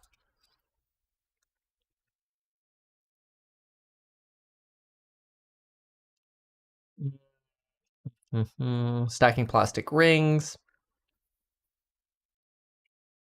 Hands are driven by motors that are packed into forearms the size of coffee cans. Fingertips contain sensors to record the electrical properties of a fluid beneath the skin changes when the fingers contact, blah, blah, blah.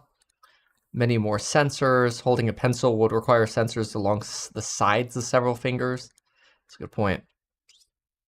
Optimus does a good job at walking, but making hands has been a far tougher job. In order to have a generalized robot, you need to do this, he said. You need to have an incredible hand. Yeah, that's sort of the big piece of the earnings call. Researchers have concluded the robotic hand doesn't need 5 fingers to be useful. Mechanical engineering professor, 4-finger hand operates with visual feedback, would work.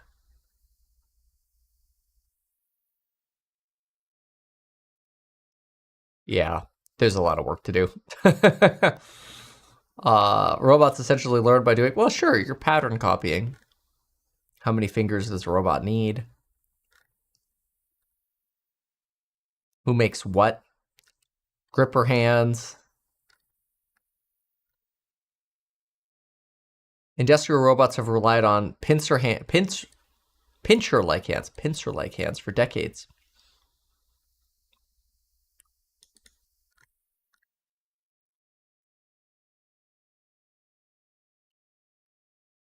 That can work for inserting screws, peeling off protective films, soldering. Human-like hands carries many difficulties, such as skin that can repair itself, joints that provide their own lubrication. A lot of problems here. Fundamental problems with materials that at the moment engineering has no idea about. Right. I agree with that.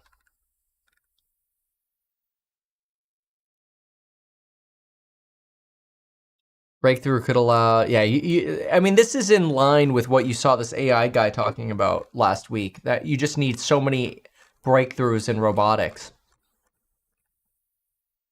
It's kind of, you kind of just have a boom in stocks, partly because of enthusiasm that everything's going to be fine, but then also margin debt. And then the question is, you know, I mean, Tesla's probably one of the largest retail-owned names that exists. Let me see, largest owned retail stocks. Let's just see, or I should say, like, retail stocks with largest retail allocation. Right, that's what we should look at. Retail activity. Okay, let's try Nasdaq. So Nasdaq. Retail trading activity. No, I want to see like ownership. Daily top 10. I mean, daily top 10. I don't really care. Just by holding, by ownership, right? So that doesn't help.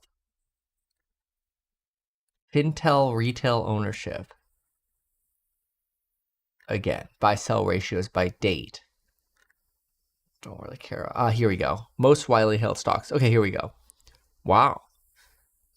Average position size. What is this? Value.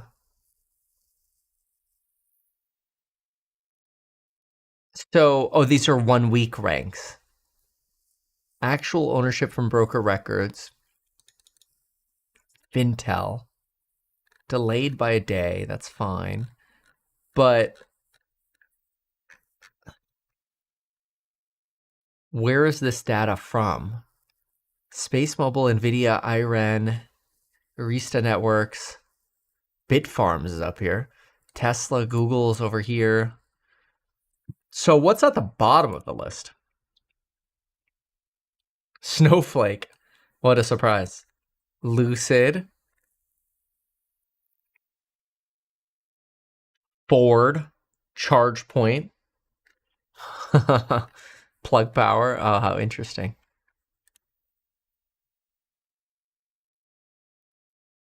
Anyway. Okay.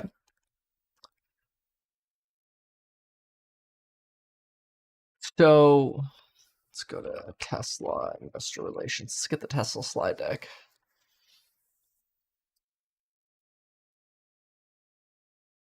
Because it really, and then I'll also grab their earnings call.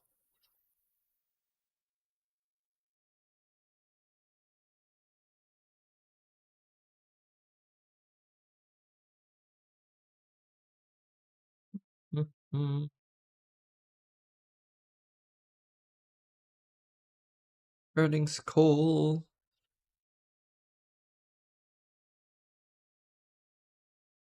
All right, here we go. Cool.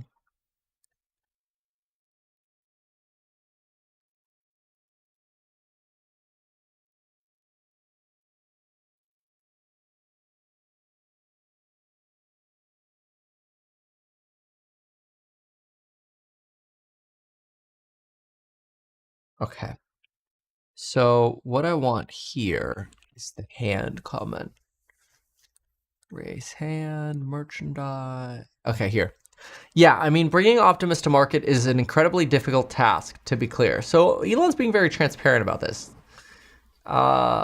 Let's see. Walking is no problem. I don't want to downplay the difficulty of Optimus. It's an incredibly difficult thing, such as creating a hand as dexterous and capable as the human hand.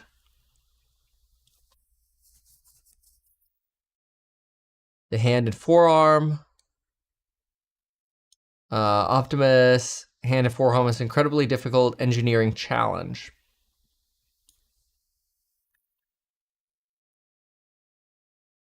And you need that to be able to scale up. You need real world AI that you need to be able to scale up production to have it be relevant, because it's not relevant at just a few hundred robots. But you also need to make Optimus robots at volumes comparable to vehicles, if not significantly higher. Right.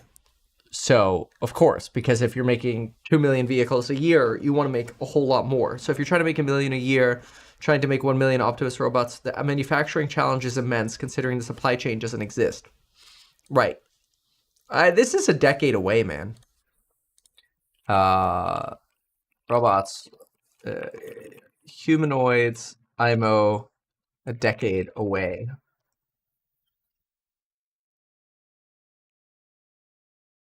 There is no supply chain. Yeah, I mean, he's being very transparent about this. It doesn't change the hope, right? Doesn't change the hope plus technicals plus stock comp enthusiasm plus margin debt. Startup trying to make a humanoid robot. I don't know how to do it without immense manufacturing technology. That's where I think Tesla is unique. Yeah, I agree. Think of it like a public humanoid startup, right? Public humanoid startup, startup fueled by vehicle and energy cash flow. So we do have that, which is very nice.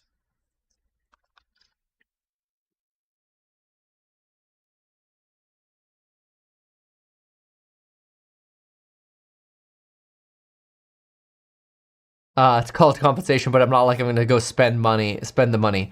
This is a way of him shilling for, vote for my comp plan. I won't spend it. I just want control. That's what he talks about here. Strong influence, right? Okay. And then this is the talk going back to Samsung about their chips. Use a combination AI4 and NVIDIA hardware. We're not going to replace NVIDIA. See, he's careful to say this. A lot of respect for Jensen, because you need him. Need Jensen for XAI. So you have to be nice.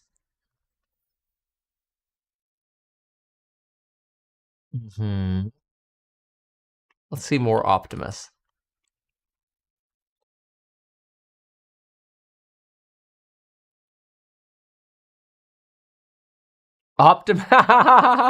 Yeah. Co-founder and techno king of Tesla. Optimus at scale will be like an infinite money glitch. Optimus can have 5x the productivity of a person per year because, yeah, you can plug it in the whole time. Yeah. Yeah, I mean, this is true. I mean, like, I've always mentioned, like, you don't need these suckers to be on batteries. Just plug them in. You know, have them at their little factory stand with a plug up their butt, you know?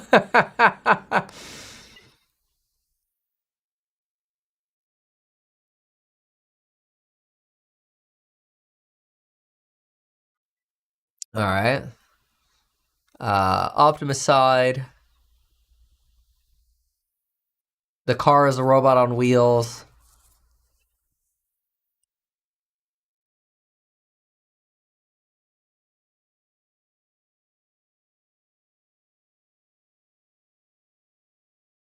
Optimus 2 is impossible to manufacture.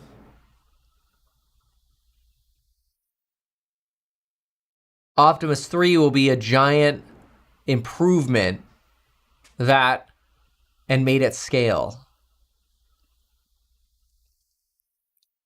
But like I said, a very difficult thing. So he's hedging already Optimus 3.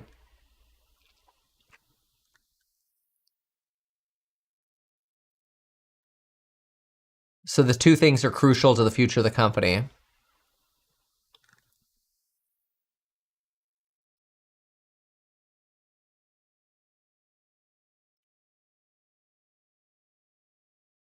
Optimus using Grok for voice recognition. I mean, this isn't a big deal.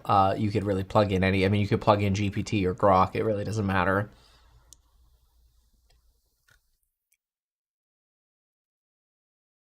Okay, a bid on 14 here. FSD 14. 14. Obviously, Ashoka is leading. Okay, that's fine. You know, there was actually a lot of complaining, I think, at the end of last week about how some of these AI people were wrong. Let me see here. Let me pull that up. Okay, let's do Ashok. This guy. That's right. He had a big blog post. Okay, here we go. This is the end-to-end. AI, ongoing large puddle, oncoming line, typically enters. However, in this situation, there's enough visibility. Okay. Classic trolley problem. Self-driving cars are constantly subject to mini trolley problems. Right, which situation is better? Okay. Perception planning, two chickens want to cross the road, and the other geese just wants to hang out. It's quite difficult to create ontology for this between the models. Well, I mean, just wait. And that's what the car does. FSD understands the intent of chickens crossing the road. Does it? I actually don't think so. I mean, I don't think this is intent. I think there's an obstruction, right? I have an obstruction, and I see objects coming towards the road. Like, I cannot go right now. I still have objects coming towards the road. Don't go, don't go, don't go. I'm still blocked. Still blocked, and then I've got another object coming towards me. I don't think that's intent, that's object in motion. And as soon as that last object in motion clears without another object, of course it goes. So I don't think this is like some super brain power here, big brain power here. I don't know, that's not that big of a deal. What is this? I mean, this is puddle, but there's no oncoming traffic. I mean, this is still impressive nonetheless, but that's good. Okay, so that's fine. Just like a human would do that too. What is this? FSD understands, is this the geese problem? FSD understands the geese want to stay and still goes around. Yeah, what's object not in motion. So it's not like, oh, the geese are staying. It's object not in motion, bro. We're gonna go. I don't think that's that surprising. Okay. Okay. Let's see here.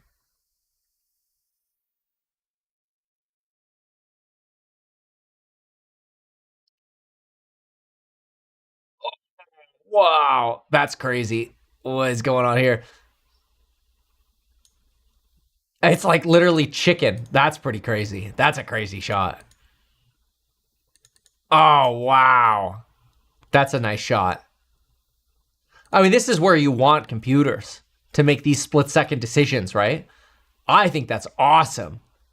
This is what I like computers for. That's awesome.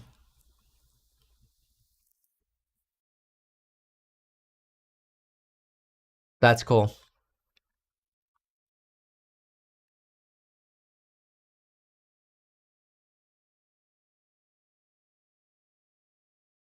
Yeah, I mean, see vehicle move out of its expected curve. Let me see here. I think that's what they're showing. Let me see here.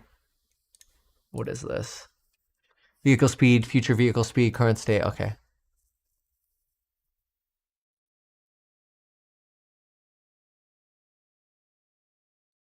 Yeah. All right. I mean, it just shows it braking, basically. That's fine. Multitask predictions, reasoning. Let's see here. What do we got here?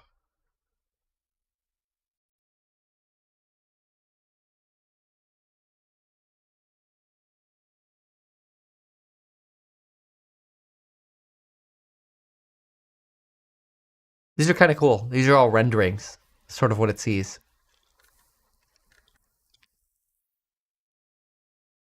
Produced from the camera's view, top down. Top row. Yeah. Okay, so produced from the camera's view. Yeah, this is cool. Look at that. Really get a cool view here.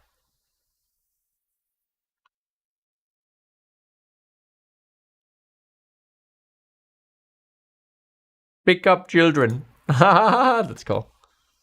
All right. Oh, what's this? Detour sign. There's a detour sign. Turn left at this intersection. Road closed. Detour sign says turn left. This is just sort of commentary of what the LLM is thinking. Okay. Neural World Simulator. This is important too. I mean, this is sort of like what companies can do with NVIDIA hardware as well. But Tesla has the data, the real world data. Lots of it.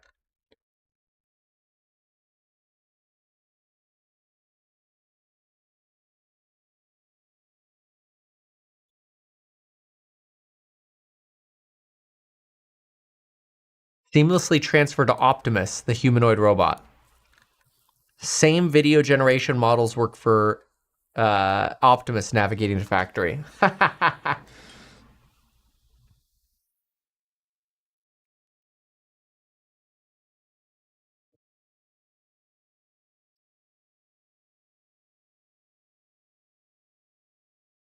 mean, and not my smoke alarms, must be yours.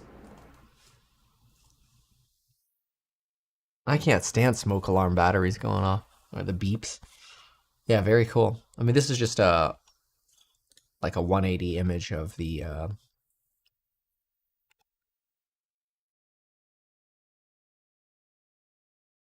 Optimus.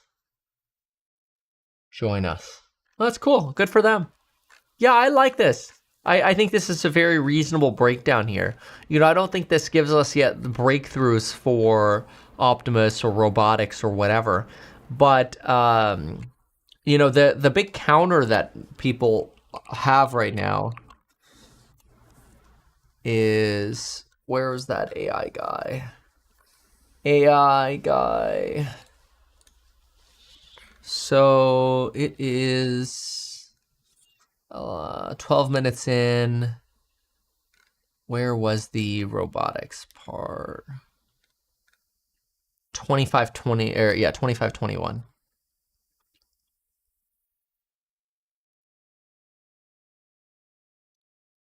Okay. This is what people were a little bearish on. That have been created over the last few years, building humanoid robots.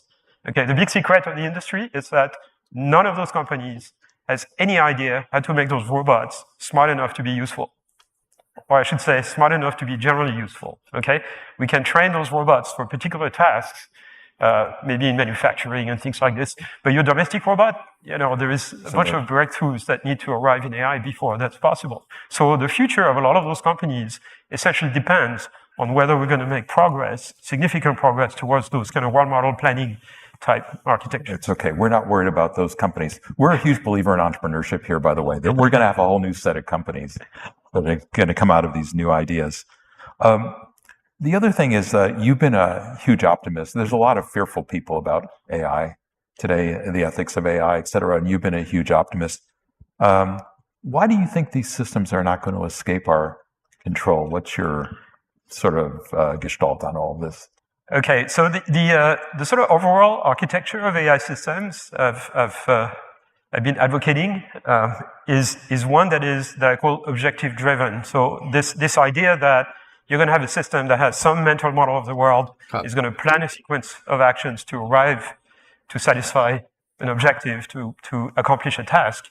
And by construction, that system can do nothing else but producing a sequence of actions. All right. Somebody donated $5 just to talk about Tesla stopping for animals. Yeah, I mean, I think it's important to always remember, you got to look in the mirror, too. And as far as I can tell, FSD does consider your rear traffic when stopping, which is important. Because, yeah, there are cases you don't want to stop. You're going to have to hit the animal. Okay, good. So, yeah. Okay, let's see here. We talked about the hands. Let me see here.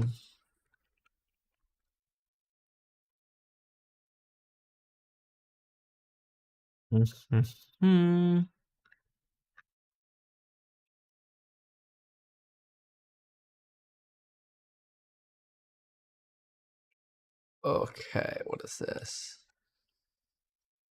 Here we go. So, Robin. I know we're all focused on cars, but I'm curious if we're all sitting together 10 years from now, will we think of Tesla as a car company, or will it be a robot company? Just even seeing Becky getting those gummies, being handed the gummies by pretty cool. Optimus, is that what it is? And how close are we to true dexterity? Because people always say that robots can do a lot, but they still can't fold laundry, for example. Oh, well, Optimus can fold laundry. I've actually I been would say in the it was a lab. pretty gentle grasp with the gummies that he could have squished, and once or twice he dropped him like he did just now, and he went back and picked him up carefully. No, that's pretty gentle. Exactly right. So I've been in the lab with Optimus. He can fold laundry. He can wipe the table down really well. He can hand things to you. You can actually shake hands with him. The tactile nature of his hand is actually really very good. And so I wasn't supposed to touch it, but I did. Yeah, you can. I mean, Yeah, so again, from a cautious perspective, where we continue to. This helps explain some of the run today, because there's this belief that, oh, okay, well, hey, we're people are complaining about the hands, but here's Tesla solving it, right?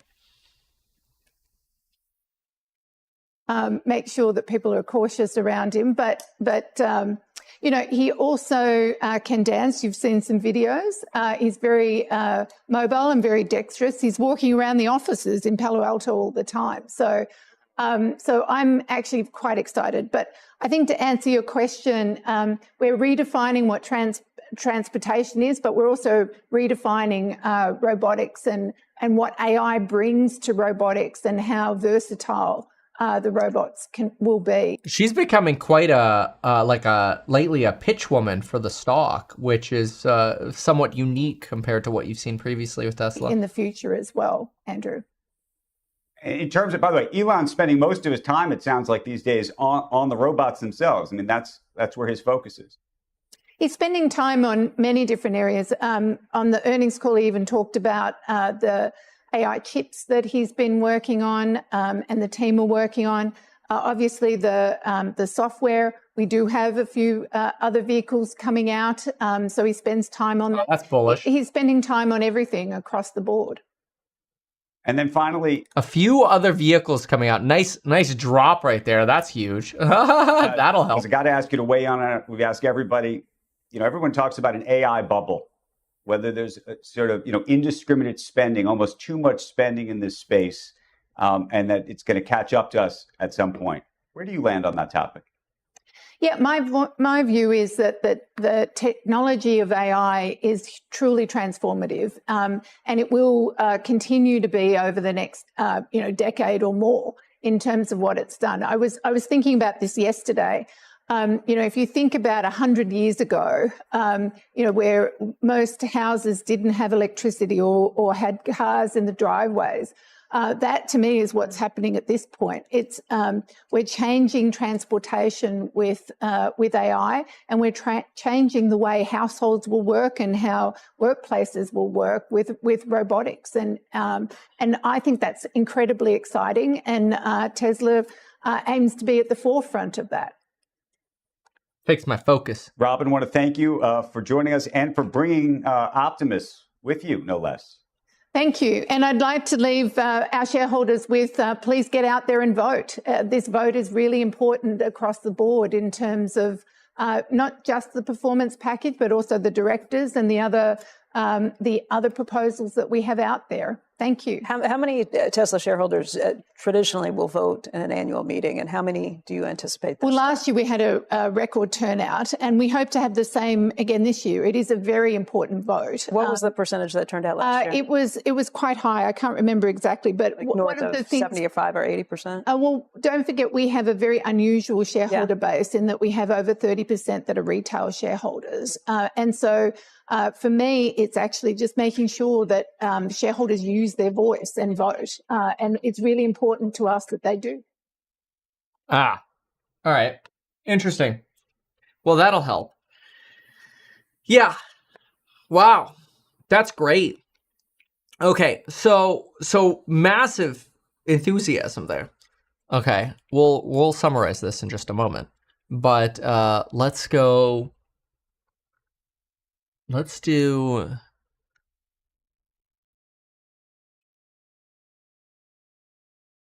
What if we go, let's see here.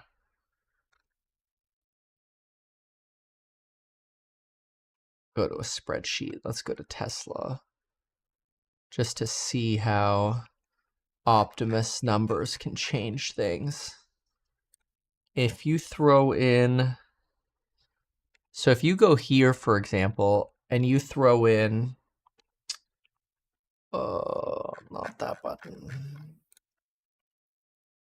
Right, there we go. If you throw in Optimus, let's say, and just do, I don't know, 2030. Okay. So let's go duplicate, and we'll call this one 2030 Robotech or Optimus. Okay. And we keep the vehicle growth stable, but we throw in an Optimus at, $25,000. And let's see here, total revenues. We would need here. Alt? Yeah, Alt, okay. Let's do number of Optimus. Optimi. Optimuses or Optimi? We'll go with Optimi. It sounds cool. Even say 1 million, right?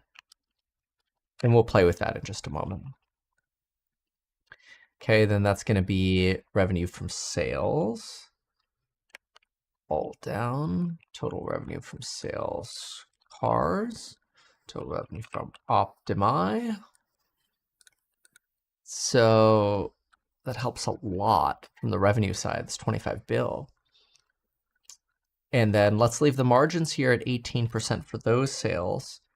but let's go with expenses on sales of Optimi.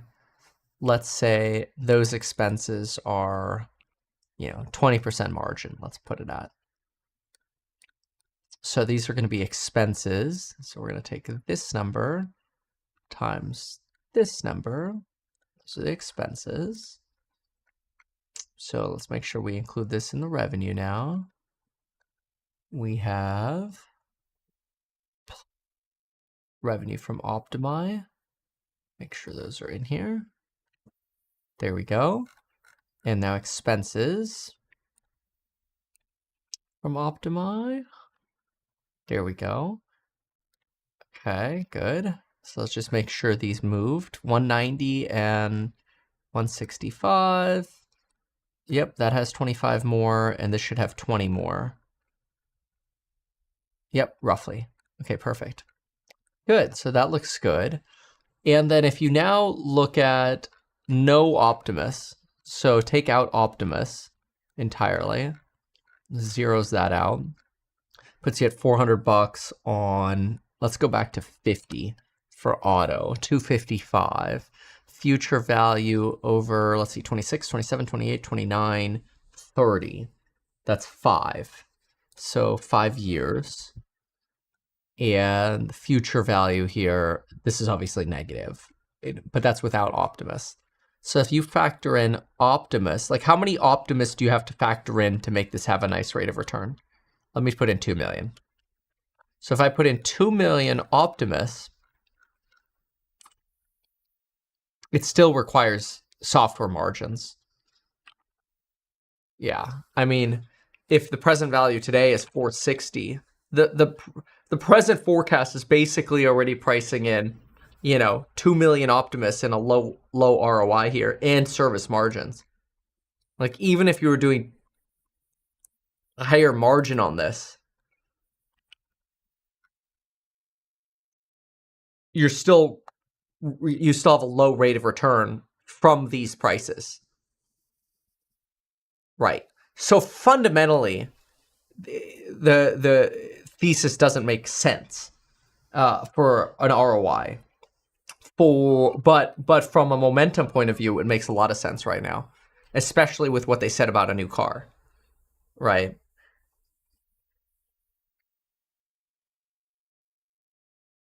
That's very interesting.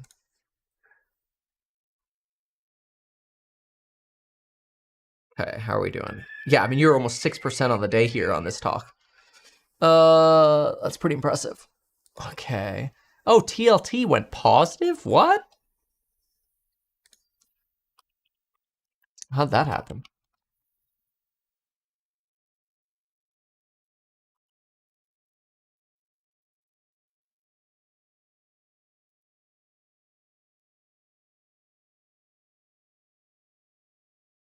Okay. CNBC is not even loading right now. I hit the restroom again, and then we're gonna do some summaries here. Got a lot of summaries to do. But let me look at bonds. Yeah, bonds did go flat. Oh, that is interesting. Overall, even after dipping a bit earlier this year during, Liberation Day turmoil, it's, I think, down 2% on the year. So pretty flat. Obviously, the stock market's at record highs. So underperforming the rest of the market. And you'll see that the offer they made was at not too high of a premium to where the stock is trading now. That might be a reason for the company to say, this isn't fair. We think we're undervalued, but it remains to be seen, I guess, how they review it. All right, Michelle Davis, thank you so much. Michelle Davis, who is our M&A reporter here at Bloomberg News. As we can tell you again, Trion Fund Management run by Nelson Peltz and General Catalyst together offering $46 a share for Janus Henderson, valuing it at about $7 billion. I'm Scarlett Fu, and that does it for Bloomberg Markets. We have Balance of Power coming up next from Washington. In the meantime, keeping an eye on these equity markets with the S&P 500 up 1%, pretty much near session highs. From New York, this is Bloomberg.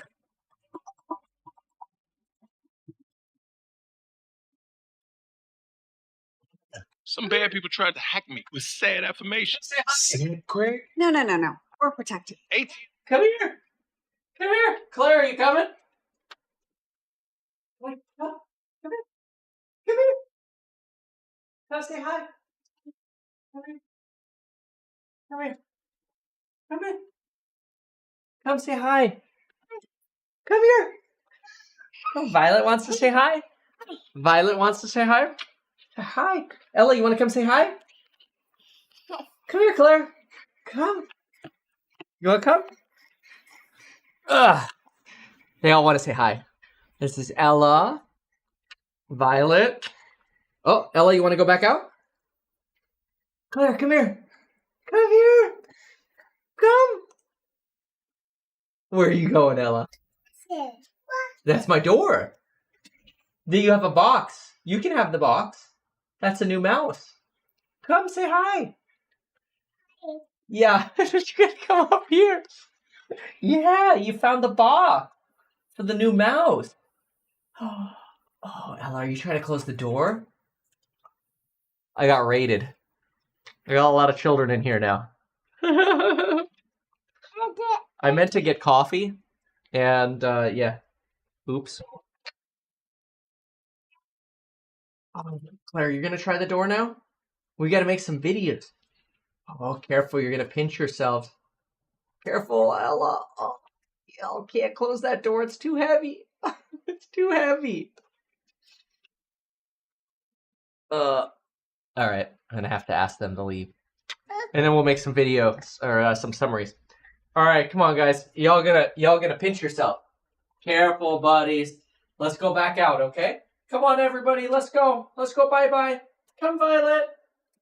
Come, Violet. It's okay. Don't be sad. Come. Dad's going too. Come. I'll come back here and I'll work in just a moment. Come on, Violet. No, this way. No, go the other way. Come. This way. Come on, Claire. Let's go. It's okay, buddy. Come with me. Come with me.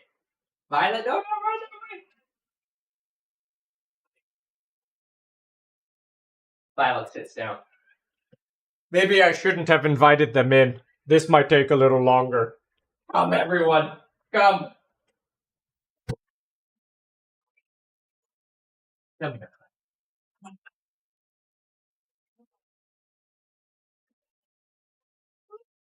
Yeah.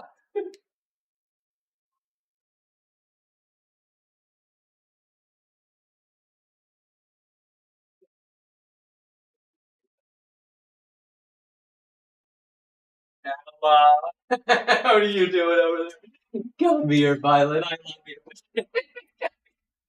It's okay, Violet. It's okay. Thank you, Ella. Thank you. Oh, I got raided.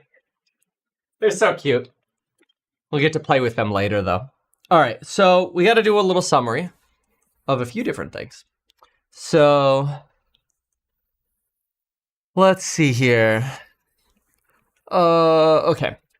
So let me see. Talk Qualcomm. Let me go to the journal quickly and just see what's up here.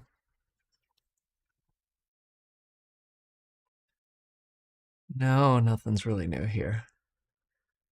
Trump considers Fed chair selection by year end. Well, he said that forever.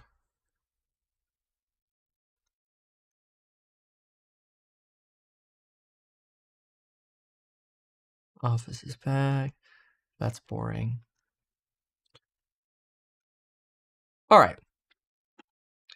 Let's talk Tesla and then we'll hit some of these. What is this? Union bags Newsom with a wealth tax? What is this? The healthcare branch of California pushes a ballot measure likely as leverage for other policies. Union boss has a history of ballot measures to shake down healthcare providers. Now he's... Let's see here. Ballot initiative for November that would impose a one-time 5% wealth tax on residents with more than $1 billion in net worth. Wow. Wow, a one-time 5% wealth tax. Dude, that's crazy. So if you're a billionaire, let's say you barely just became a billionaire, and they're like, oh, by the way, now we want an extra 50 mil. I mean, I guess it's probably a rounding error if you have $1 billion bucks. But that's very interesting. Yeah, California will spend a bunch of money on Medicaid. Well, one of the reasons they have such a shortfall is probably because there's no limit to who can sign up for this stuff. including citizenship requirements.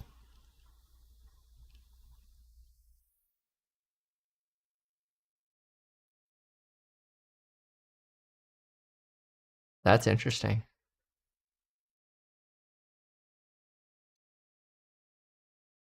Huh. Oh, poor billionaires.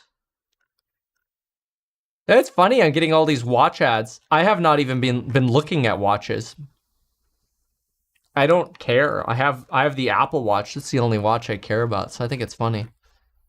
Like, I haven't been looking at Allbirds either, so no, the ads aren't doing too well here.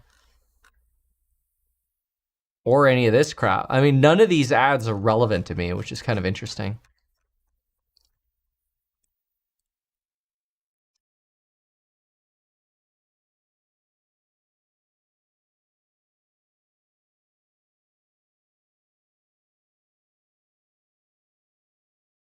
Yeah. All right. Cool. Let's talk Tesla. Oh yeah, and this. Okay, that was the Den Home. We saw that. Close that. And then this was at 25. That was at 12 minutes in, and then 25:21. And we had 12 minutes in, 12 minutes in, and 25:10. Okay. Or 25:21. There we go.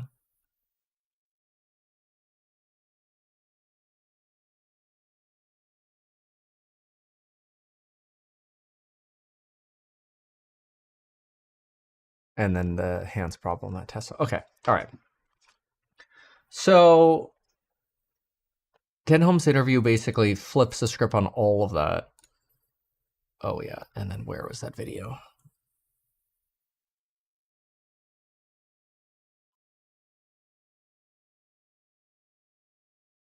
That was from this morning.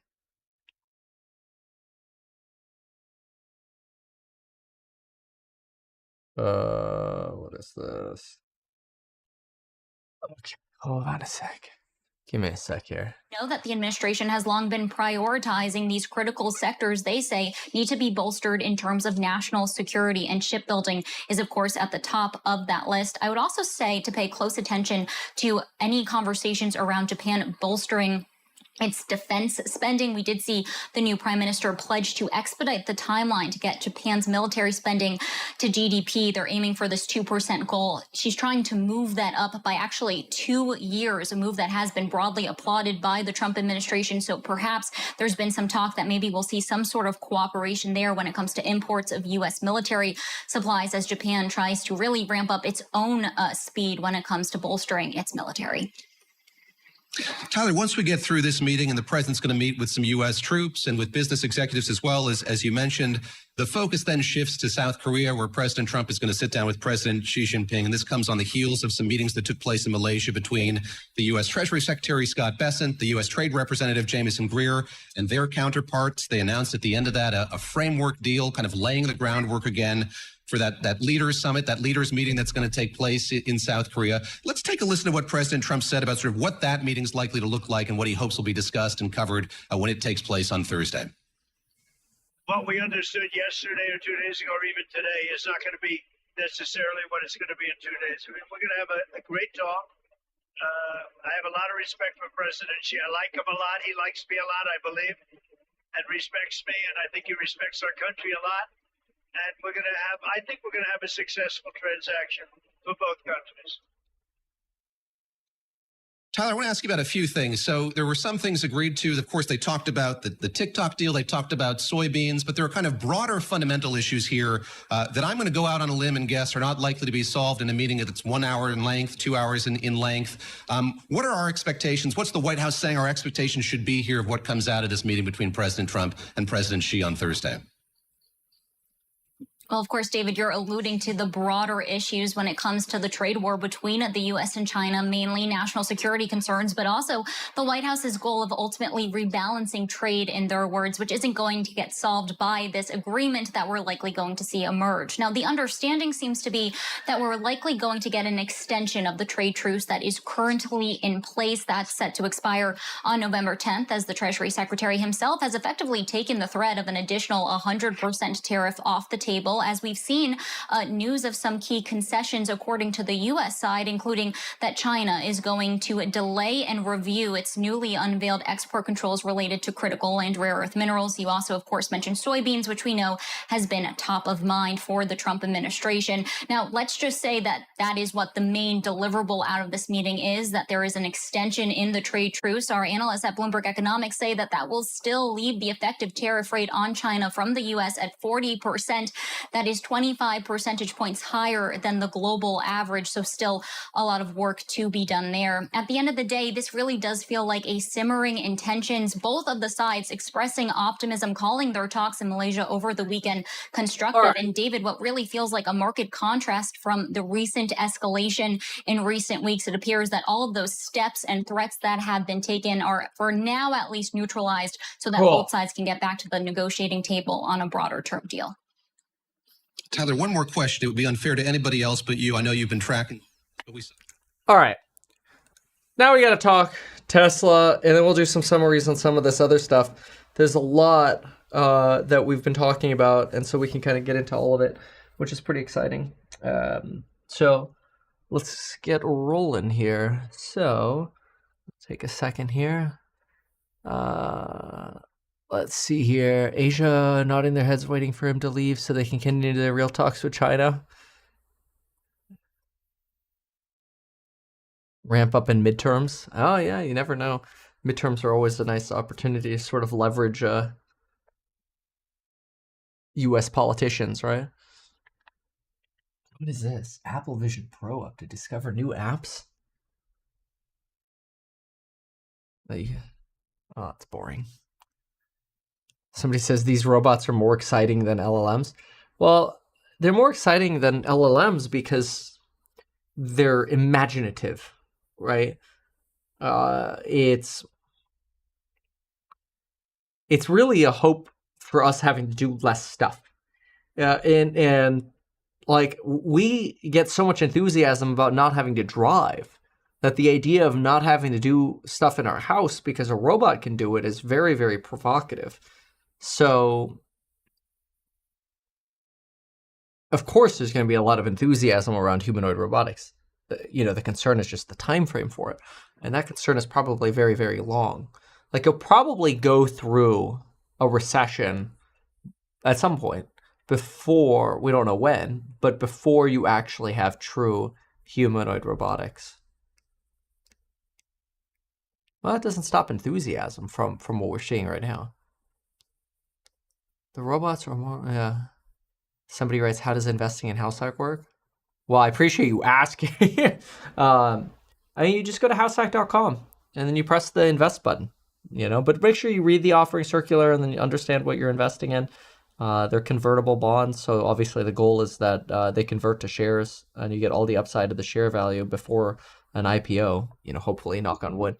But that's the goal. That's why I say, like, if our AI kills it here in 26, which there's a lot of work to do, we're really, really, really early days on the real estate AI, but from what we're seeing, it's insane right now, the progress we're making. But if we can pull it off over the next 12 months, the way I think we can, then it makes sense. If we aim for an IPO my goal has always been 28 to 2030, but the earliest would be 27, which is right when the earliest moment is you could have bond conversion anyway. That would be most ideal for people because, people are going to want to have shares, which they would, presumably at that point. The timing could be really interesting. But anyway, all right, I'm just sort of rambling now. All right, let me get, apparently anything but making my freaking video. It's so,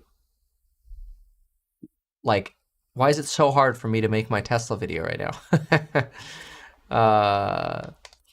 Somebody writes, if House Hack does a 10x and you are suddenly a billionaire, would you be okay with losing 5% of your House Hack equity to California?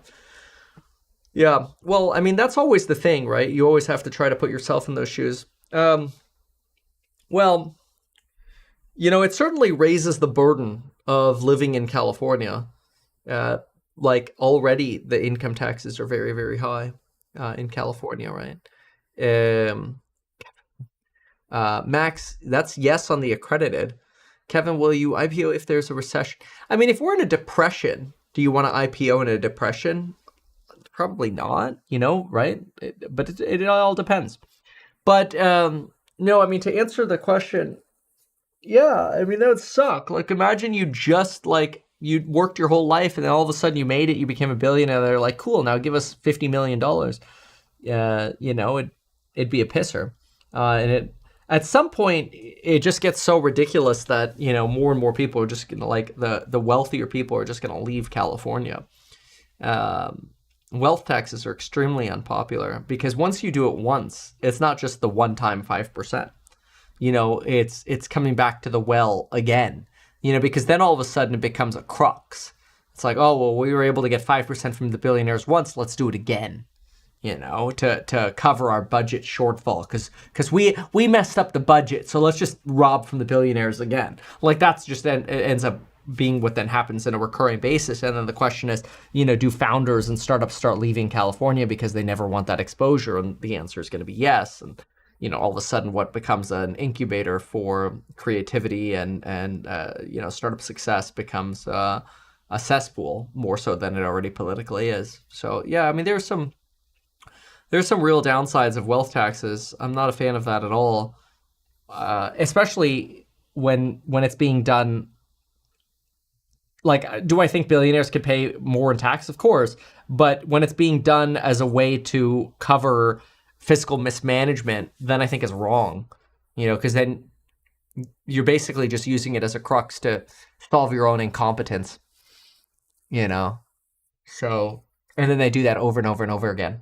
Somebody says property tax is a form of wealth tax. Yeah, that's only partially true because in California, it's based on acquisition price, not current value. So, yeah. Very interesting. All right. Am I going to do my frickin' Tesla video or not? Dude, I'm so uninterested right now in recording. I'd rather just sit here and ramble and talk with y'all. And we just had, I mean, I think over the last 36 hours, we're probably at, we might almost be knocking on the door of $500,000, which is insane because I just tweeted that.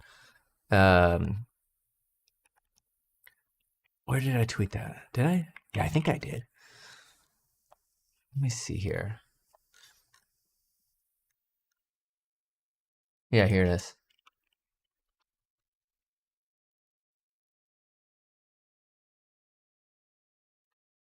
Oops.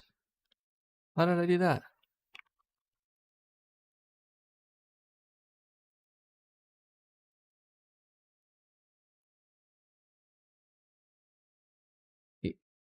So I tweeted this 14 hours ago. Wow, in 24 hours from my last video of going debt-free to invest in my startup before AI launch/IPO, we raised well over 6 figures in new investments, likely multiple 6 figures as banks open tomorrow. And so I can now write almost $500,000 in 36 hours. That's insane. Crazy. All right. Now, when am I going to make my Tesla video? Somebody writes, if property tax is a wealth tax, why do I feel so broke after paying? Well, yeah, that's a good one.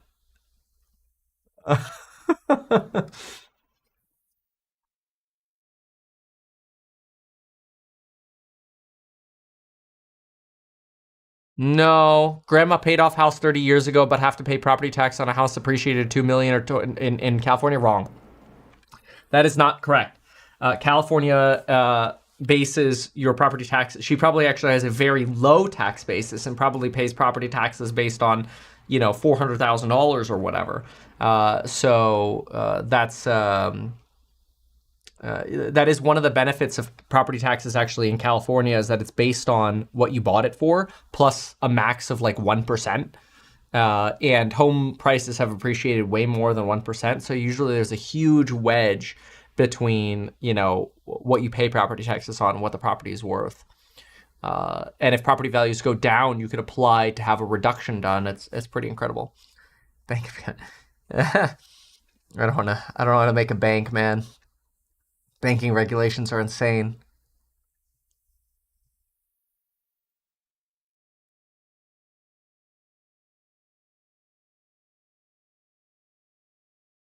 Yeah, you don't want to deal with bank regulators, man. Yeah, Prop 13, exactly. That's the limitation there on California property taxes. That's not true in all states, though, right? That is a huge benefit, by the way, of real estate in California, is Prop 13. And that'll be really hard to get rid of because, a lot of homeowners are voters. And it's huge. Okay. Cool. Now, am I going to have the cojones to actually start making my content here? I don't know. It's kind of like provocative to just go look at the sticks again. The Tesla, 5.7%. NVIDIA, 3%. I'll take it. Still have 7 figures in NVIDIA. You'll know in the alpha reports when I sell all of it. But I got a price target. It's up there for it. All right. Cool. That's that.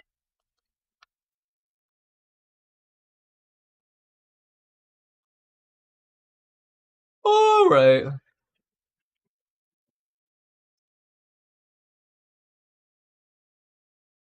All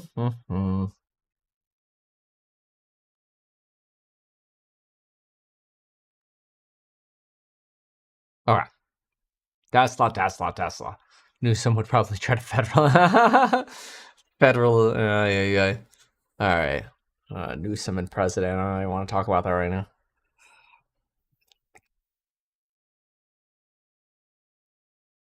Well, Tesla stock is absolutely skyrocketing today, and it's because of what Robin just said, combined with some concerns about robotics that Tesla is already fighting. Look, spoiler alert, Robin just said sneakily in a CNBC interview, which we're going to watch all of it, but I respect your time, so I'm going to give you an upfront here. She just said they've got potentially 2 new models of vehicles coming out, which, remember, at the beginning of this year, we went into 2025 thinking we were going to get new lower cost vehicles. The big asterisk was, do they just mean lower cost trims, like with the new Model Y that now has cloth seats, and they've basically just pared down the quality of the vehicle to introduce a lower cost vehicle, which is not what we wanted. And then, of course, Reuters came out and suggested Elon Musk has quietly killed off a $25,000 vehicle, which Elon Musk called fake news, but then ended up being true. Now, it looks like as daddies come back, it looks like there's hope that we're going to get new vehicles, and Robin just slipped it. Because now it seems like the rumor mill is turning that Tesla is going to bring lower cost vehicles back, actually new models. And Robin mentioning it on CNBC suggests that, daddy could finally be back, and we could finally be back to lower cost vehicles, which is helping Tesla stock today rocket over 5.7% just so far intraday, which is absolutely phenomenal. Because if you look after earnings, we actually had a perfect bounce on the Kevin 414 line. And in addition to that perfect bounce on that 414 line, this morning in pre-market, we had a perfect bounce right here on the 433.99 line, and that was driven by a commentary around these new models and the success of the Optimus robot. Now, where do we sit fundamentally, and what did Robin say, and what concerns are there for Tesla, and what did we hear about in the Tesla earnings call from Elon Musk? We have to break all of that down, and we're going to break all of that down. I just want to mention two things and get that out of the way. Number one, I just tweeted just seconds ago here that congratulations, House Hack, also now doing business as Reinvest. We raised almost $500,000 in the last 36 hours. I tweeted about 14 hours ago, I tweeted, wow, in 24 hours from my last video of going debt-free to invest in my startup before AI launch/IPO, we raised well over 6 figures of new investments, likely multiple 6 figures as banks open tomorrow. That has now transformed to almost $500,000 in just the last 36 hours. So as I wrote here in the tweet or X post, I promised to put this to the highest and best use. So thank you to all those of you. If you wanted to learn more about that, remember this video is not a solicitation. Just go to reinvest.co or househack.com. It's the same company, and you can learn about the investment and the artificial intelligence that we are releasing and some of our roadmaps for that AI. And then also just a quick mention for those of you looking for the lines or my trade alerts, make sure to check out the Meet Kevin membership. We've got the expiring coupon code Schumer Siesta on that coming up Wednesday. That'll be Federal Reserve Day. Okay, so with that out of the way, let's understand what's going on. There's a lot of concern about hands when it comes to robotics. Now, we've known this for quite a while. We've been talking about the problem with robotics for a long time being actuators and the actual motors. And this is exactly what Elon echoed in the earnings call. Now, Robin is going full steam ahead, going on CNBC interviews to talk up the dexterity of these robots and how it's fine. We don't have to worry about these actuators because Optimus is already killing it. There's an asterisk on all of this, and I think the easiest way to think about this is understand that today, we don't yet have robots that can do the same thing over and over again that are humanoids. Now, what they can do is make for a great show. And that is a little bit of an asterisk to the robotic revolution, but that doesn't stop Tesla stock from being enthusiastic on not just margin debts at all-time highs, now of well over $1.1 trillion, historic high that we've ever seen for margin. Tesla is one of the largest retail held stocks ever. It's certainly a top 10 holding of retail in total. Robin gives us the greatest optimism that Tesla might be ahead of the robotics problems, and this talk about 2 new vehicles, really, really exciting. Now, in just a moment, we're going to break down the valuation for Tesla on a spreadsheet. But first, let's listen to Robin's comments, and we'll add some commentary to it, of course. We're sitting together 10 years from now. Will we think of Tesla as a car company, or will it be a robot company? You know, just even seeing Becky getting those gummies, being handed the gummies by pretty cool. Optimus is being handed the gummies by Optimus. Now, just because Sarah Eisen is into those marijuana gummies, okay, we don't know that they're marijuana gummies, but doesn't actually mean that the robots are really good at the tasks we need robots to be good at for. See, the big problem we face with robots isn't that they can't be trained to do one thing over and over again. It's that can they do one thing over and over again without those motors burning out? And that's something that we haven't seen capable yet in robotic hands. In fact, that's exactly what Elon Musk himself transparently talks about. Take a look at the earnings call. Bringing Optimus to market is an incredibly difficult task, so I don't want to downplay the difficulty of Optimus. It is especially difficult to create a hand that is dexterous and capable, just like a human hand, but it's more than being dexterous and capable. Elon doesn't even talk about the engineering challenge of being able to replicate this over thousands of repetitions, because it's not just creating the actuators that are in the forearm and the muscles that control the fingertips. It is actually having these robots be able to do this in a way that can fold your laundry or do your household tasks for hours and hours in a row. See, Elon talks about the value of humanoids being potentially 5x that of a human because they don't have to take breaks. They can literally operate 24/7, which is why Elon Musk is so optimistic about robots. Here, he literally says, if Optimus can be manufactured at scale, they could probably achieve 5x the productivity of a person for a year because they could operate 24/7 and they could be plugged in.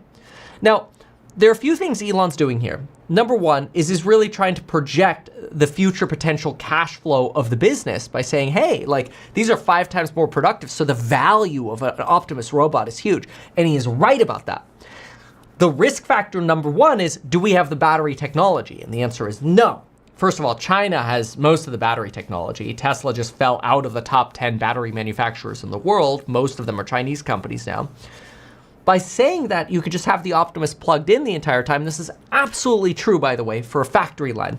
I've regularly argued that you could just plug these in through a tethered environment so they don't fall over and break if they accidentally trip, there's no reason a humanoid robot really needs to walk around. It's one of the reasons why I've been so bullish on Symbotic. They're a robot manufacturer for forklifts, right? A manufacturing robotic manufacturer. And we've been bullish on them since about this 2182 line over here. It's more than 3x since then. So, Symbotic, geez, it's up 9% just today.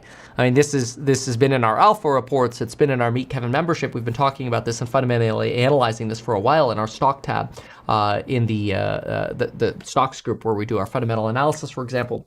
We regularly talk about companies just like this. But what's important here is that Symbotic is so different from a humanoid robotic manufacturer because they're designing robotics that are designed for repetitive action. What really the humanoid revolution is looking to do is capitalize on our own desire not to have to do things around our house. Load the dishwasher, fold the laundry, clean the house, babysit the child, change the child's diaper, whatever. If we can imagine a robot doing the boring things for us, like go mow the grass, whatever, in sort of a universal manner, it actually becomes a very provocative investment thesis, because many of us would look and say, hey, I would love to have a humanoid robotic just do all this boring stuff for me that could go work all the time for me or on my behalf. It's so provocative that, of course, it becomes a naturally desirable investment that we want to make. Tesla is basically the biggest humanoid robotic startup, and it's that provocativeness that's driving the stock. It's not fundamentals right now. It's the provocativeness of, wow, not only can this create massive cash flow, but the hope that we'll have to work less, plus the technicals right now and enthusiasm around Elon stock comp, that and margin debt levels, that's what's driving Tesla stock right now, not the fundamentals. We'll look at the fundamentals in just a moment. Recognize also that Robin right now is on a mission to get Elon Musk his stock comp. So she's going to drop nuggets that are in favor of Elon getting his stock comp, because that's her job right now, is make sure not only she gets her stock bonuses, but Elon gets his stock bonuses. Because otherwise, there's this hinted risk that, well, maybe Elon's just not going to develop humanoid robots. So of course, they're basically doing a road show to get people to vote for Elon's stock plan. The sales pitch is, hey, sure, Elon might become a trillionaire if he hits all these milestones, but you'll be rich too. You'll make a 10x on your money or whatever you'll make on your money if you invest in Tesla stock and we actually, achieve these goals. So let's listen in to some more of this pitching. Just know this is a sales pitch for people to vote for the stock plan. Is that what it is? And how close are we to true dexterity? Because, people always say, that robots can do a lot, but they still can't fold laundry, for example. Oh, well, Optimus can fold laundry. I've actually I would say it was a pretty gentle grasp with the gummies that he could have squished once or twice. This is part of the roadshow. Oh, well, see, we don't have dexterity problems. Our robot can already fold laundry. Our robot can do this. Right, but can it fold laundry for 1,000 hours in a row or even 10 hours in a row? No, of course not. We're nowhere near that. That's the big issue with robotics today. Him like he did just now. And he went back and picked him up carefully. No, that's pretty gentle. Exactly right. So I've been in the lab with Optimus. He can fold laundry. He can wipe the table down really well. He can hand things to you. You can actually shake hands with him. This is, in my opinion, just to be clear, we are like so far away from humanoid robots. And I'm not trying to be bearish on it because it's a future. I'm just today bullish on robots that are just sitting like mounted to a manufacturing surface and robotic arms just doing stuff over and over again. You know, the same motion over and over again. You know, that's where the money is, okay? That's where the big PP is right now, the pricing power of robotics. Humanoids are a provocative vision. They sell us hope that we could be lazy bums. And that people will throw money at, okay? So, like, that's what this is. It's a public startup, basically, for that. I mean, why do you think there's so much talk about the hand here? Well, I mean, frankly, because if you want a humanoid rather than, you know, one fixed robot, you need a hand that's not going to burn out. You know, you need the hand to last. It's going to take a while. The tactile nature of his hand is actually really very good. And so I wasn't supposed to. This is a direct counter, by the way, to the Wall Street Journal article here. See, the Wall Street Journal article from 2 days ago, from Saturday, she's basically directly responding to this. They talk about how to replace muscle and skin with motors, how tendons in our body are self-lubricating, where these actuators are not self-lubricating inside of robots. Obviously, you could oil them up, but how long does that last? How well does that, operate before they burn out? And so far today, we just don't have the technology for this. Just like Elon Musk talks about in the earnings call. In the earnings call, he says, we just don't have the supply chain yet. There is no supply chain for this. Now, one of the upsides is Tesla is vertically integrated, but that's great. You could be vertically integrated, but if you don't have actual products that work yet, then what supply chain do you need? We don't have a functional repeating process yet.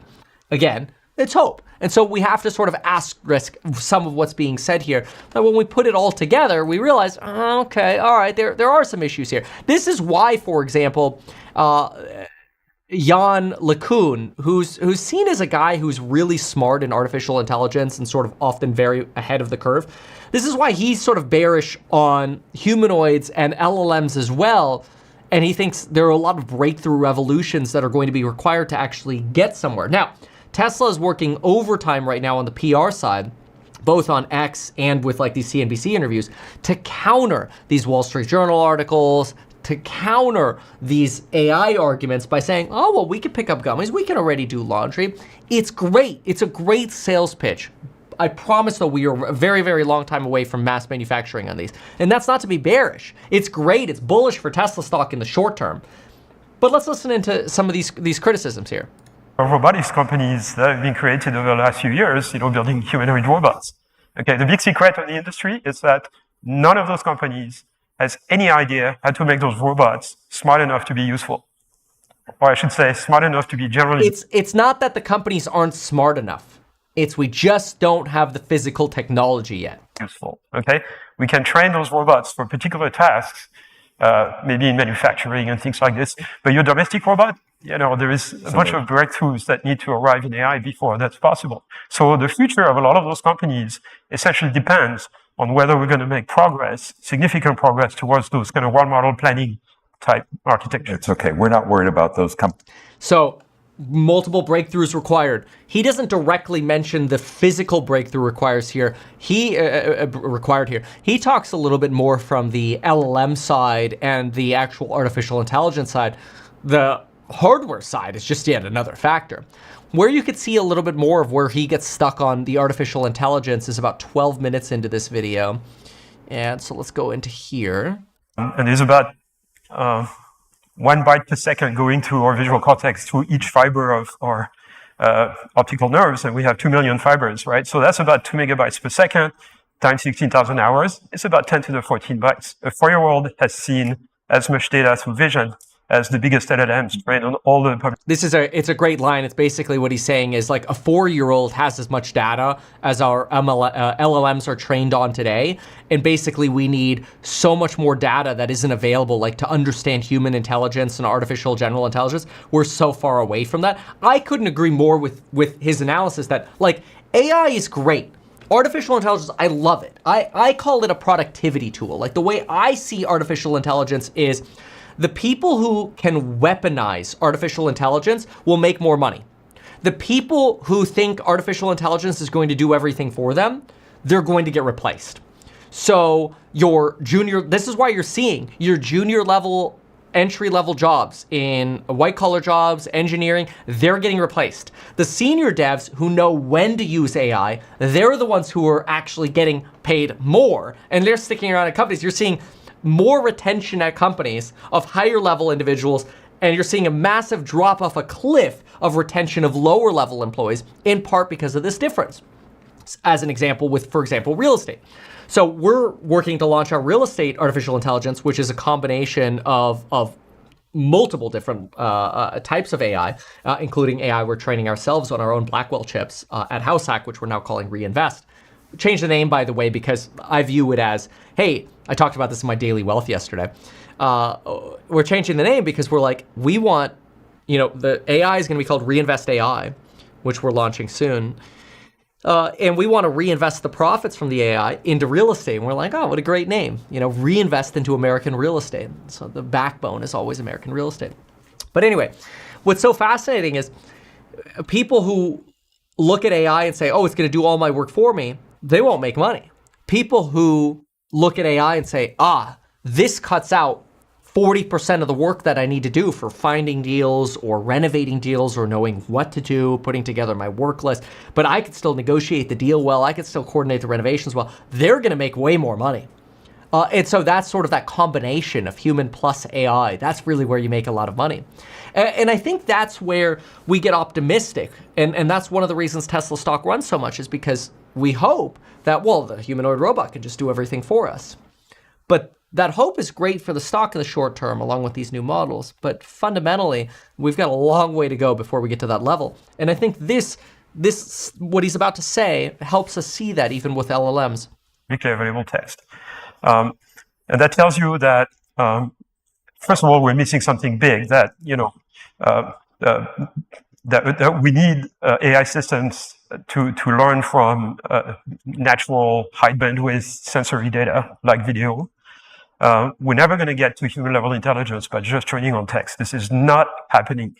Despite what you might hear for some people who are in the cult in Silicon Valley, who are going to tell you, by next year, we're going to have, a data center, a country of geniuses in a data center. And basically what he's saying is, there's a cult in Silicon Valley that says we're going to have artificial general intelligence in a year. It's mostly, he makes the argument that it's mostly just fundraising right now. Like, it's bullcrap. I completely agree, by the way. I think most AI that we see now is like an LLM wrapper, and LLMs are really just lookup tools. They're quite advanced pattern recognition, because you create this world model and then you compare, okay, well, if this happens, what do I think is going to happen next? Well, we look at historical context and patterns to find out, okay, well, this is likely to happen next, probabilistically.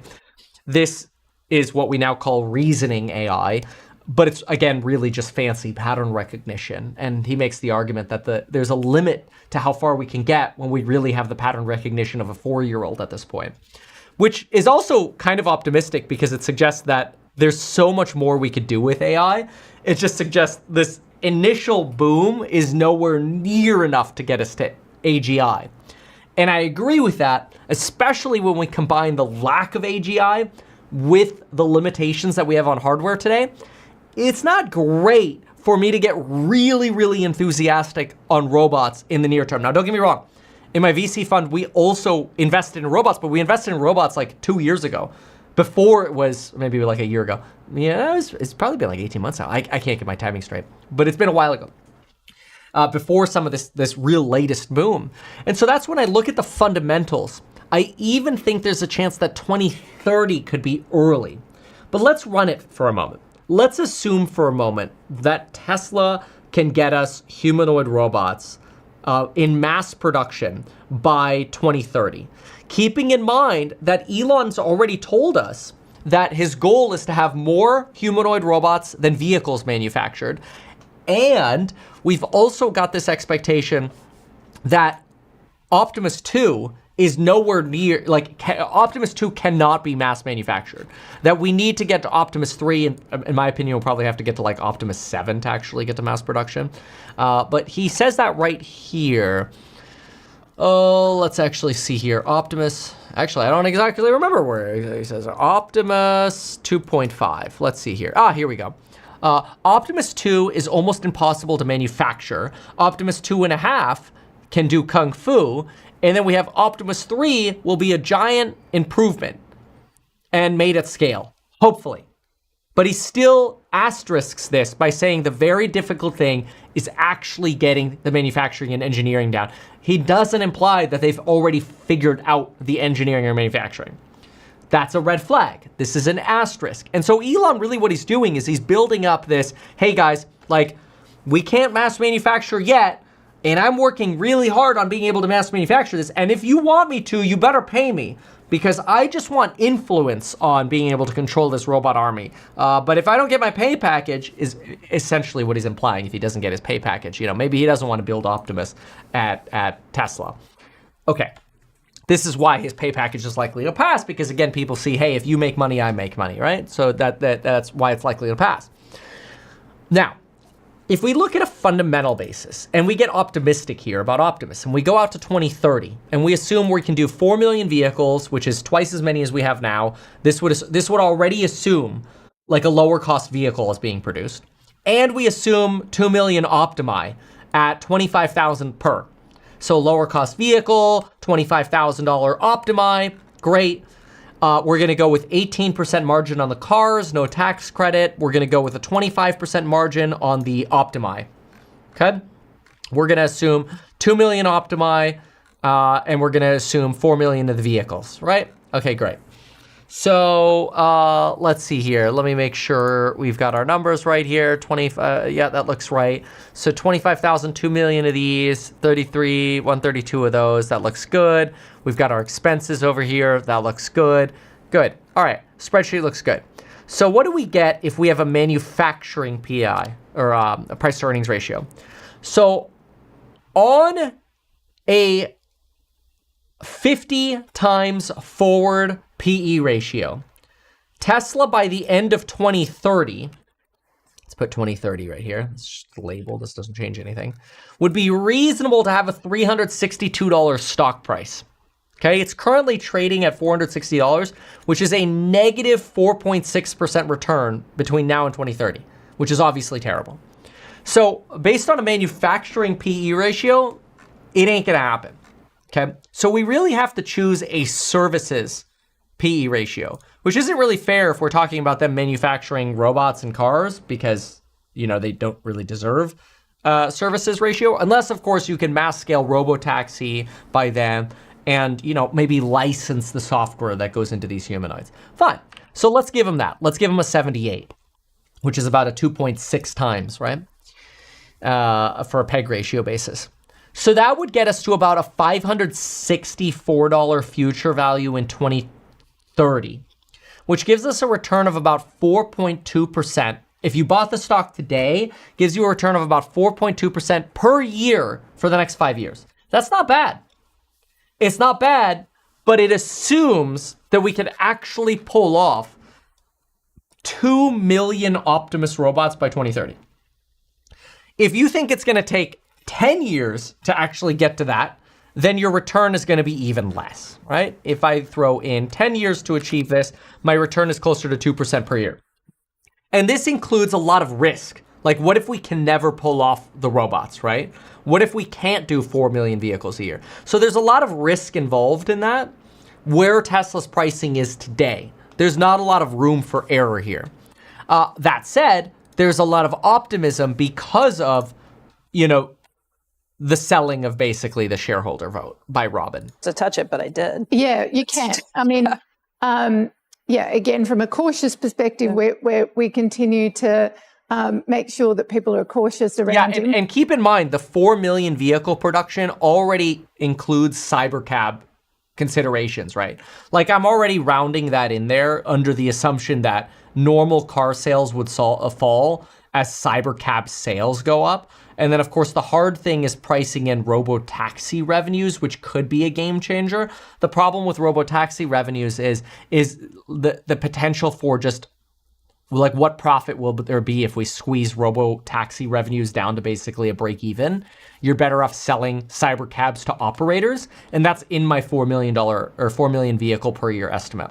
So I actually think it's better for Tesla to just sell the vehicles and then give other people let other people buy the cyber cabs to operate, because I think the margins will be just way too low over time. But he also can dance. You've seen some videos.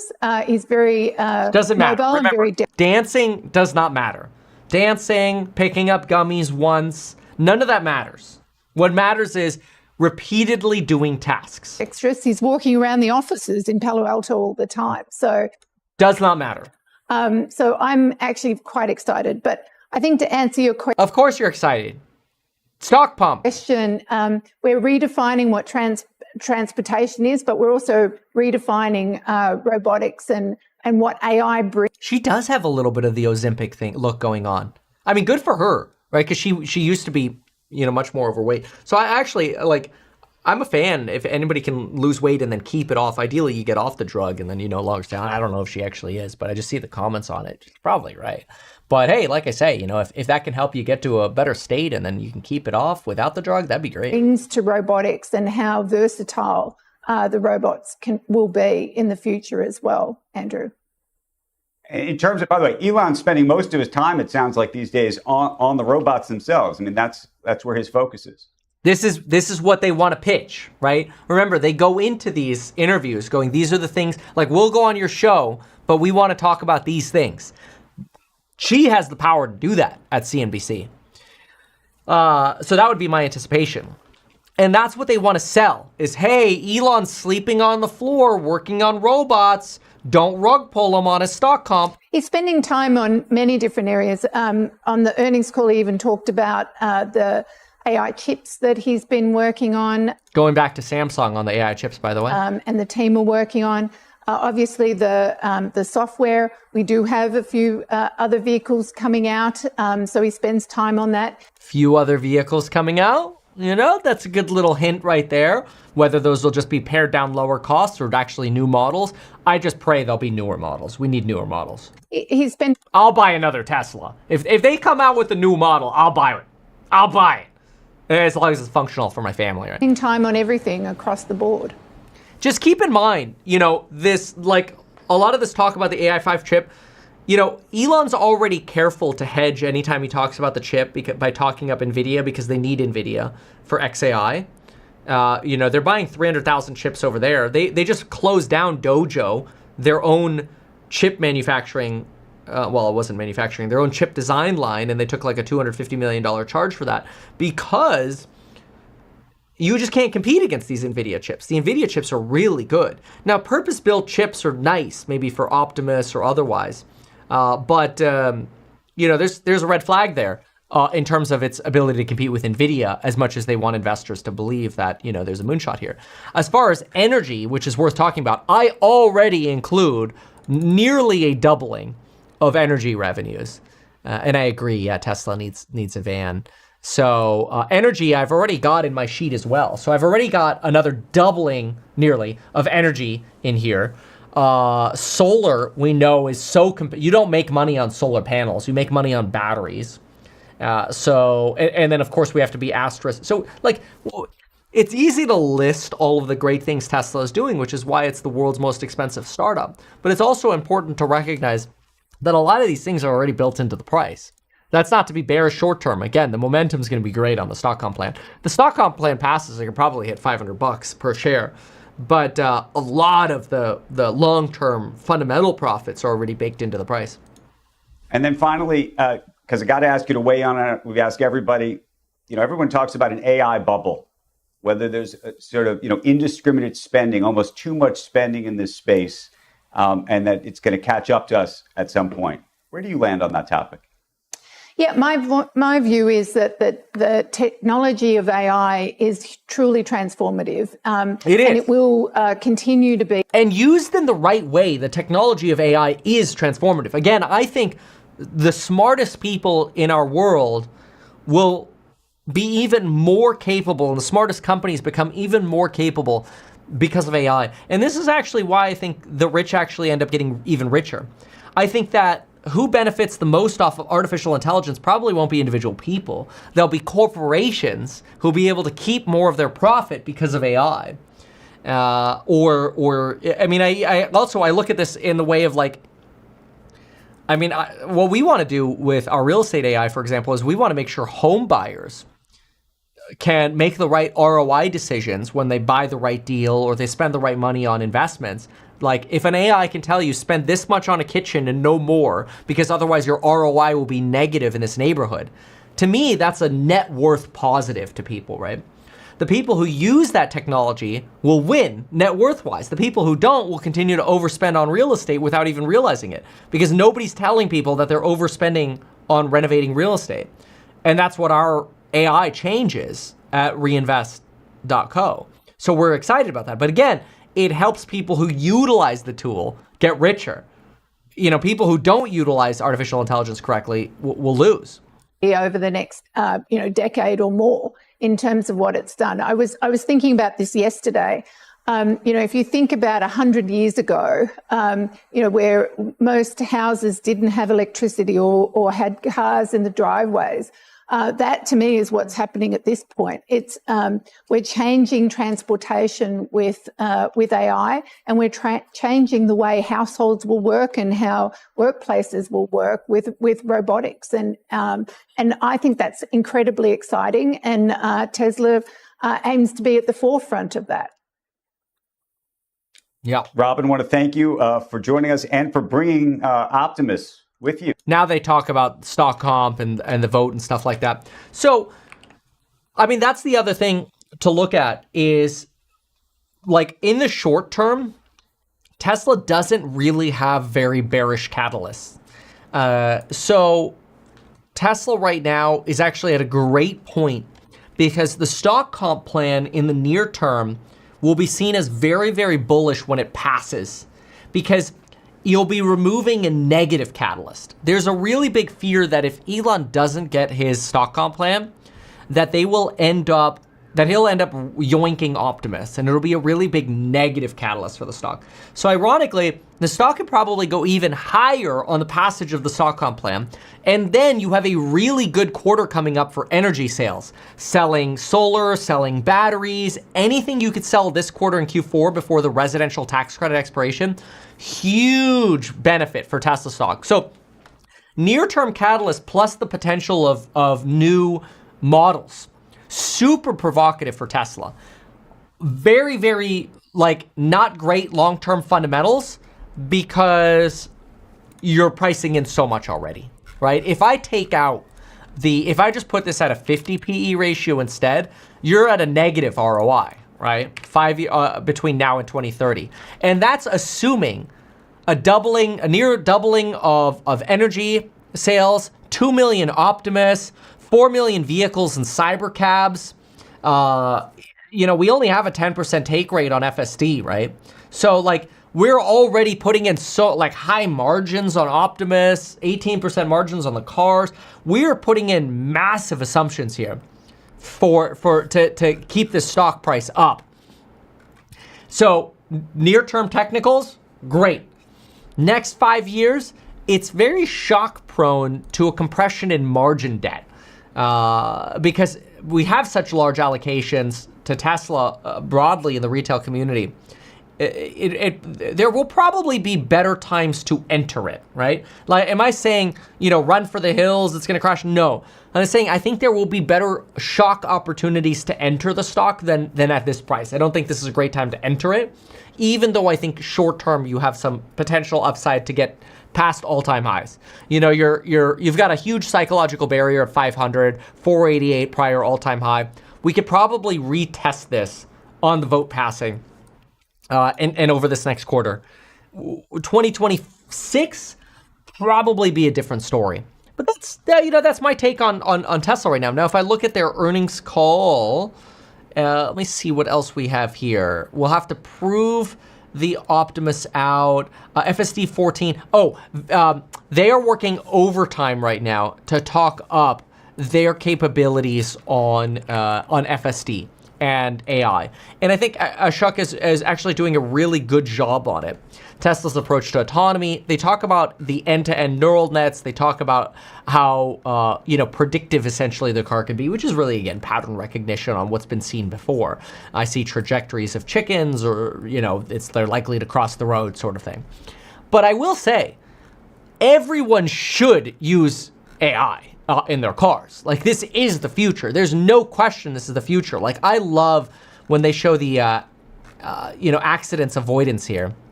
I think that's not here.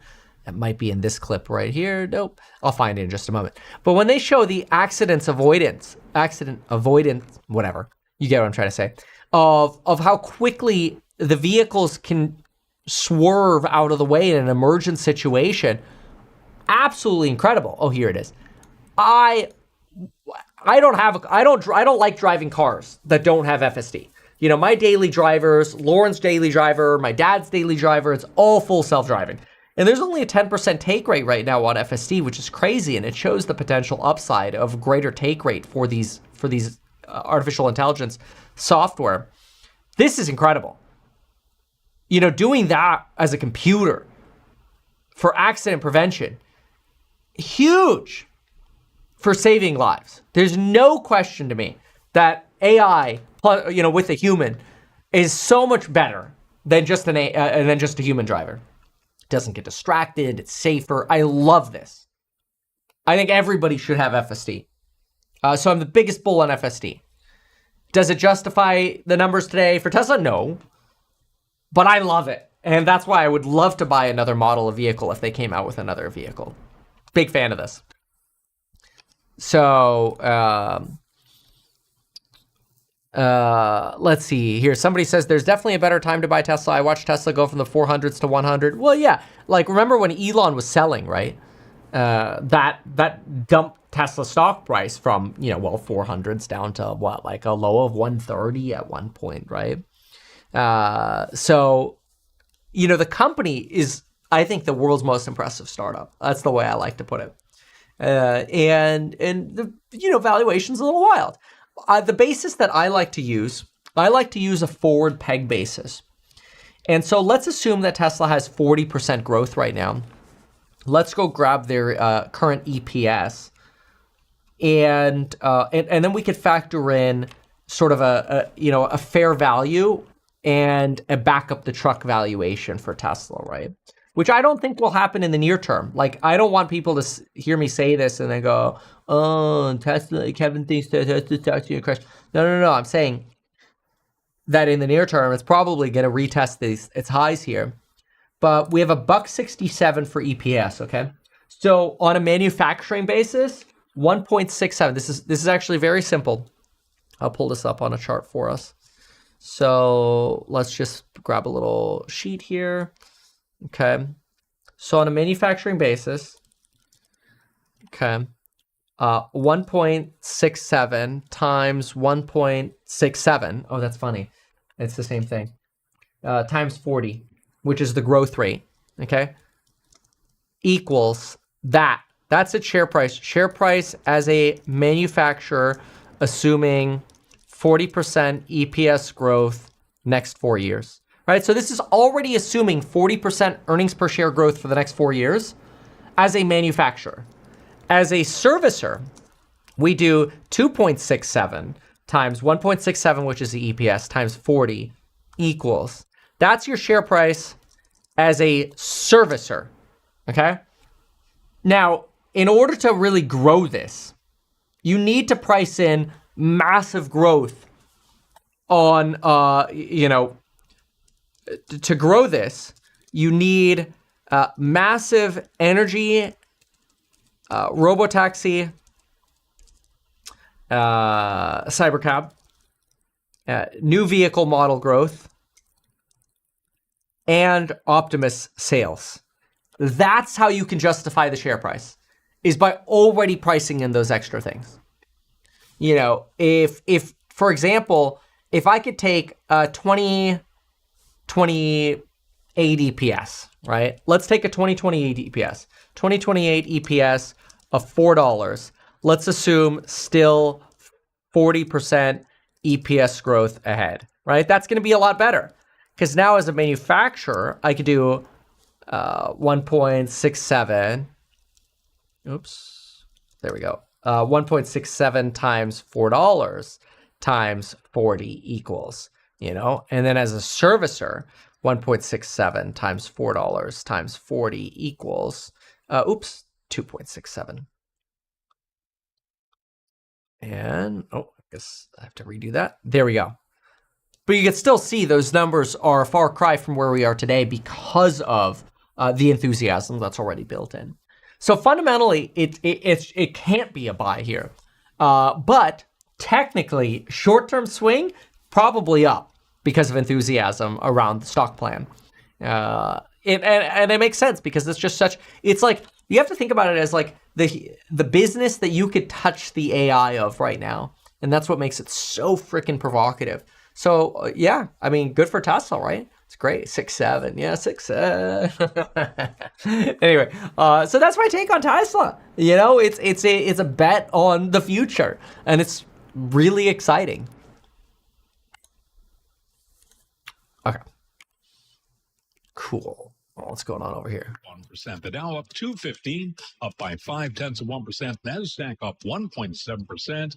And the Russell 2000 index of small cap shares lagging but higher, up 0.3%.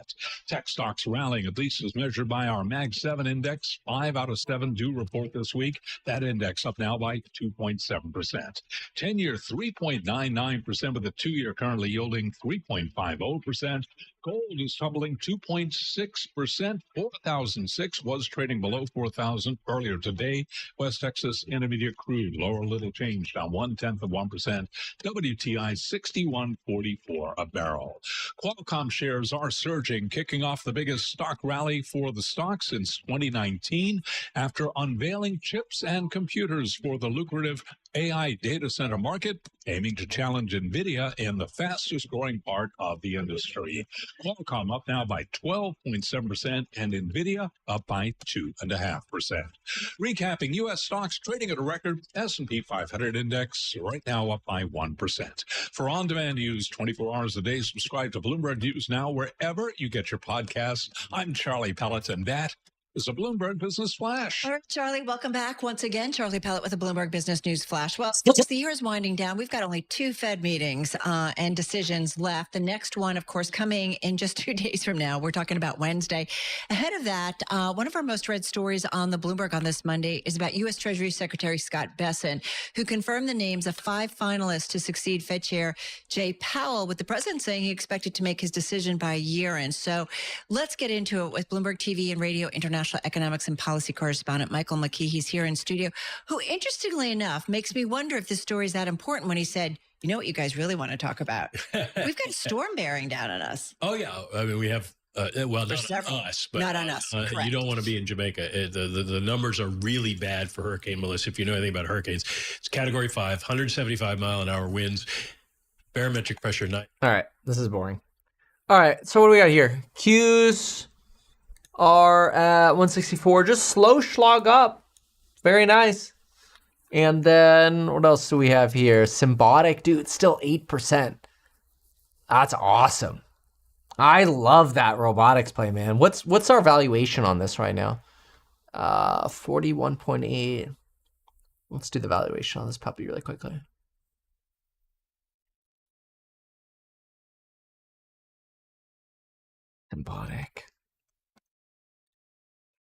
Symbiotic, they're a manufacturer, 1.67 times. Yeah. Okay. EPS.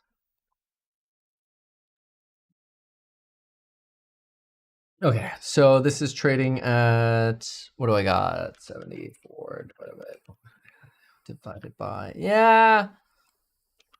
It's trading for like a 3.6 peg right now, so it got a little expensive there. I remember when this was trading at like a 1 peg. Man, that's when we were doing the fundamental analysis on it. And of course, member lives were like, damn, that sucker's cheap.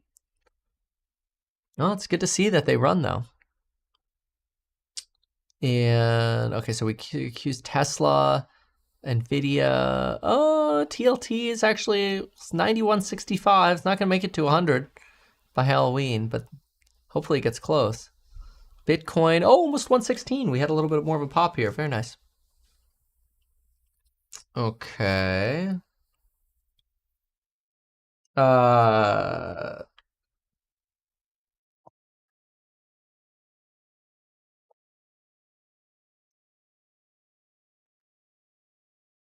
Okay. So let's see here. Okay, what is this? Fed divisions? Around like we used to have in until basically 2000 or early 2000s during the financial crisis when they changed to this new system, which is what most of the world uses. But there are people who would like to make that change, which would be a massive change on Wall Street because the whole infrastructure has grown up around it. And I can see a lot of people on repo desks going, over my dead body, you'll change it. But that, and then there's disagreements among how broad the Fed's powers should be in terms of lending to financial institutions and in terms of doing things like QE going forward. You know, what's interesting is Fed decisions obviously influenced a lot by the Fed chair, no doubt about it. We've talked with you before about the voices that really count at the U.S. Central Bank. Having said that, it is a group.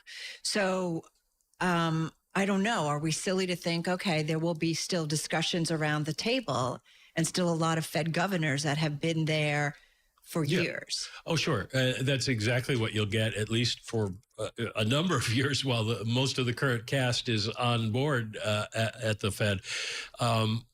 You will maybe get somebody who wants to cut rates more quickly, but they'll get pushback from people. And a lot of this just depends on the diplomatic skills of the chair. The whole thing with the chair is that they talk to everybody, so they have a pretty good idea where everybody sits as they go into the room. And the theory is you try to pull people towards the most acceptable decision and get as much consensus as you can. There's always going to be sometimes some dissents, but try to get many people on board as you can. So sometimes the chair comes in with an absolute vision of what needs to be done, and sometimes they come in with a divided Fed like we have now, and the chair is going to kind of reflect back the plurality or majority view and try to get people into one corner or another. Does the process typically play out like this? Are the names floated months ahead? No, this has been very unusual. We've not had anything like it in my memory, which goes back to when Alan Greenspan was selected. And I know that what happened a couple of Fed chair before that. There's never been sort of a beauty contest like this. There were some names leaked early in terms of who would replace Ben Bernanke. Bernanke came from the Bush staff and as CEA chair, and he had already been on the Fed, so people were kind of expecting him. But with Janet Yellen, she was chosen because she was sort of a very obvious candidate for a Democratic president to appoint. But then when it came time to Donald Trump, he decided she was too short, and Jay Powell looked like a central banker. And so he said— Is that the truth? That's what the president has said. Okay. To help determine his decision. Both of them were qualified. Classic. That would be a Trumpian way. You're too short. You mean like short stocks? Nah, just it's stature.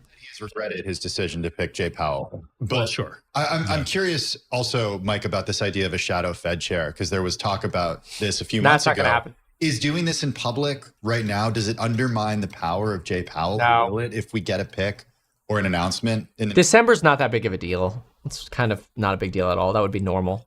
When we get the announcement, in part because they have to go through the confirmation process, and generally anybody who is nominated for a senior job in the administration, in any administration, shuts up as soon as they're nominated, because you don't want to make anybody mad up on Capitol Hill and not get voted for.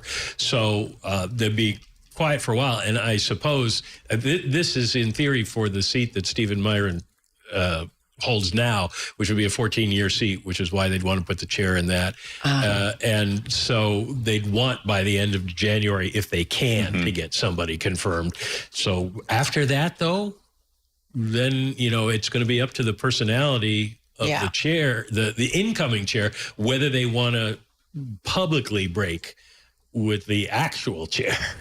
All right, Mike McKee, thank you so much. We know we'll be leaning on Mike big time this week, especially with that Fed decision come Wednesday. Bloomberg TV and radio international economics and policy correspondent Mike McKee. As we mentioned at the top, though, a lot coming at folks. The Fed meeting, you've got 5 of the Mag 7 reporting earnings, U.S.-China trade negotiations, and more. Great to have back with us. Yeah. Boring. Boring.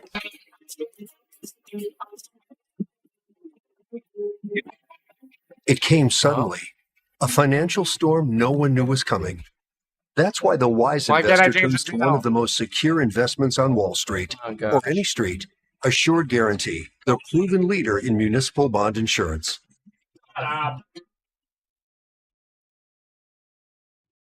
Age-related memory decline? Meet new Cunol Brain Health, the first and only tablet to combine 2 high-absorption ingredients, clinically shown to improve memory, focus. Leaf Filters technology keeps debris out of your gutters for good, guaranteed. Said anti-ICE protesters and potentially violating a judge's order in doing so. We're going to talk about the legal implications ahead on CNN News Central. Dude, this is bullcrap. An alibi for the day of Forensic Files. You're serving 130 people per day on average, 3 days a week. If you run out of food or if you have less food to offer, what do those folks do? Yeah, we refer folks to other pantries in the city, and that's only going to work for so long, right? What we need folks to do is step up and help their neighbors. We need folks to continue to give to food pantries, but if it's possible for them to increase those donations, to do so. Find out who your local pantry is. Go and ask what they need. Or do they need volunteers? Because even if we're able to get more funding and more stock, we still need more help with folks to get that food out into the community. That's really good advice. Ask what they need and then also ask if you can help. Lynette Lau, thank you very much for joining us. I really appreciate it. I hope you do not have another one of those days where you run out. Thank you so much. We appreciate it. Still ahead. What the Border Patrol commander in Chicago was recorded doing to protesters, plus what prompted the left's biggest stars to unite in New York City last night. We're back in 90 seconds. Boring. If you're eligible for Medicare, it's... All right, what else is going on here? So...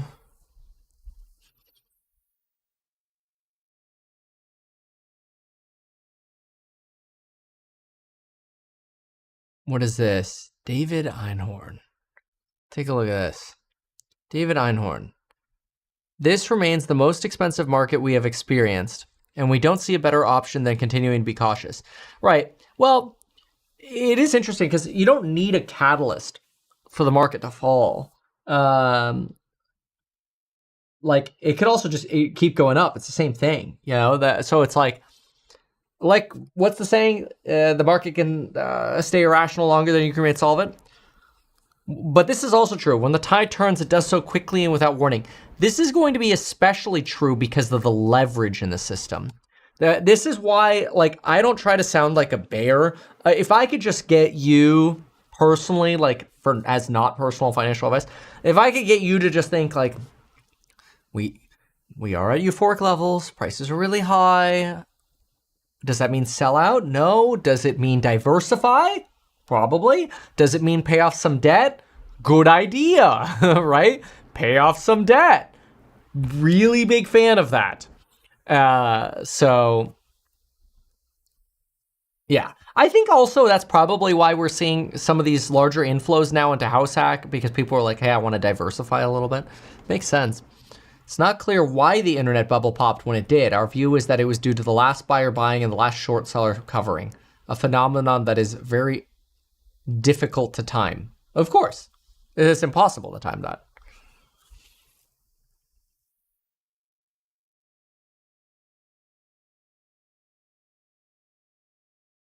All right, what else? I guess we would too. We're at 157% tariff for them. I don't think that's sustainable for them, and they want to get that down. And We want certain things from them. Joining us now from Seoul, South Korea, MSNBC senior White House reporter Vaughn Hilliard. Vaughn, really good to have you. Looks late there. Thank you for staying up. Give us the contours of what this meeting is going to be like between President Xi and President Trump. Scott Bessent is saying they've got the outline of a deal. Right. I don't think we can underscore enough how much is on the line on a myriad of topics here. I have from a White House official that the two men are set to speak on what will be Wednesday night East Coast time in Busan, South Korea, just before the president takes off to return to the U.S. Let's just start with Taiwan. Taiwan, which the president initially on Air Force One overnight had suggested that he would bring up with President Xi, but then said actually he doesn't plan to because of the complexities of the situation. At the same time, sources tell MSNBC that the Chinese do plan to bring up the subject. Of course, China has called for the reunification with Taiwan. But when you're looking at the fact that the president is also relying on President Xi to sign up and give final approval for that TikTok deal, we're waiting for that to come out of President Xi. This is also a moment where you were talking about soybeans and the fact that the trade agreement that Scott Bessent and Jamieson Greer, his U.S. trade representative, over the weekend in Malaysia, they met with their Chinese counterparts to set up the beginning foundations of these talks between President Xi and President Trump. And while Scott Bessent promised to not escalate tariffs by 100%, at the same time, he suggested that he is relying on the Chinese to remove the export controls on the rare earth minerals. 70% of rare earth minerals imported into the U.S. came from where? Came from China. But also at play is the commitment that Scott Bessent says that he got about the purchasing of soybeans. $12 billion worth of soybeans are purchased by China out of the U.S. every year. This year in 2025, though, they stopped because of the trade war. I want to let you listen to Scott Bessent over the weekend, though. Well, Martha, in case you don't know it, I'm actually a soybean farmer, so I have felt this pain too. And there are a couple of things happening here. One, the Chinese have substantially dropped their purchases to almost zero, so they unfortunately have been using American farmers who are amongst President Trump's biggest supporters. I think he had more than 90% support.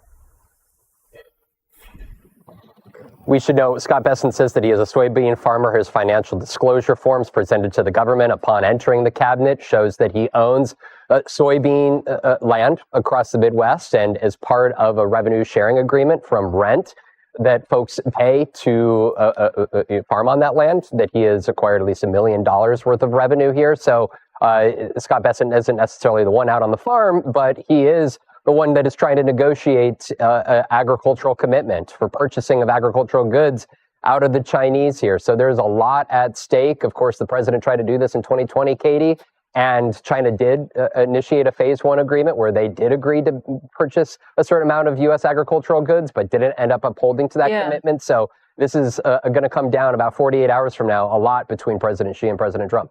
Has Treasury Secretary Bessent indicated that he's, I don't know, forgiving rent right now as these soybean farmers are going through this tariff war and losing out on revenue? Is he doing anything personally to make it easier for those farms to continue to operate on the land that he owns, or he is part of a conglomerate that owns? We didn't hear a commitment on that front, but the administration has promised farmers who are losing money because of this trade war that they will give them subsidies to make up for their losses. At the same time, again, go back to the first Trump administration. You know this well, Katie.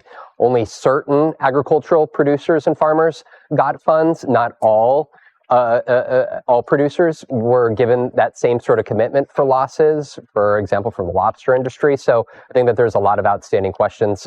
Scott Bessent is worth more than $500 million. And of course, you heard from him there, clearly conscious of the impact that this is having on their ability to, find these export markets here. But the question is whether China's willing to give in at all on essentially this hardball game that they have struck here against the president. Interesting question to ask. Vaughn Hilliard. Vaughn, thank you very much. Hope you're going to get some sleep soon. Coming up next, what Republican Senator Rand Paul says doesn't quite add up about the U.S. strikes on alleged drug boats in the Caribbean. Okay, let's see what this is. So companies which say they're struggling to get a return on spending on AI services may be doing it wrong. In an interview with the information, someone says enterprises who are executing AI are doing it with the people who are not qualified to execute. Well, that's probably not a surprise. I still think the vast majority of people use artificial intelligence wrong. It's not going to replace your life. It's supposed to augment your purpose as a human. Okay. Ooh, I gotta go. I'm not gonna go permanently. I gotta go sign a deed really quickly. So why is my stupid remote control thingy? I think I accidentally unplugged it this weekend. But I'm gonna listen to this while I sign this deed really quickly.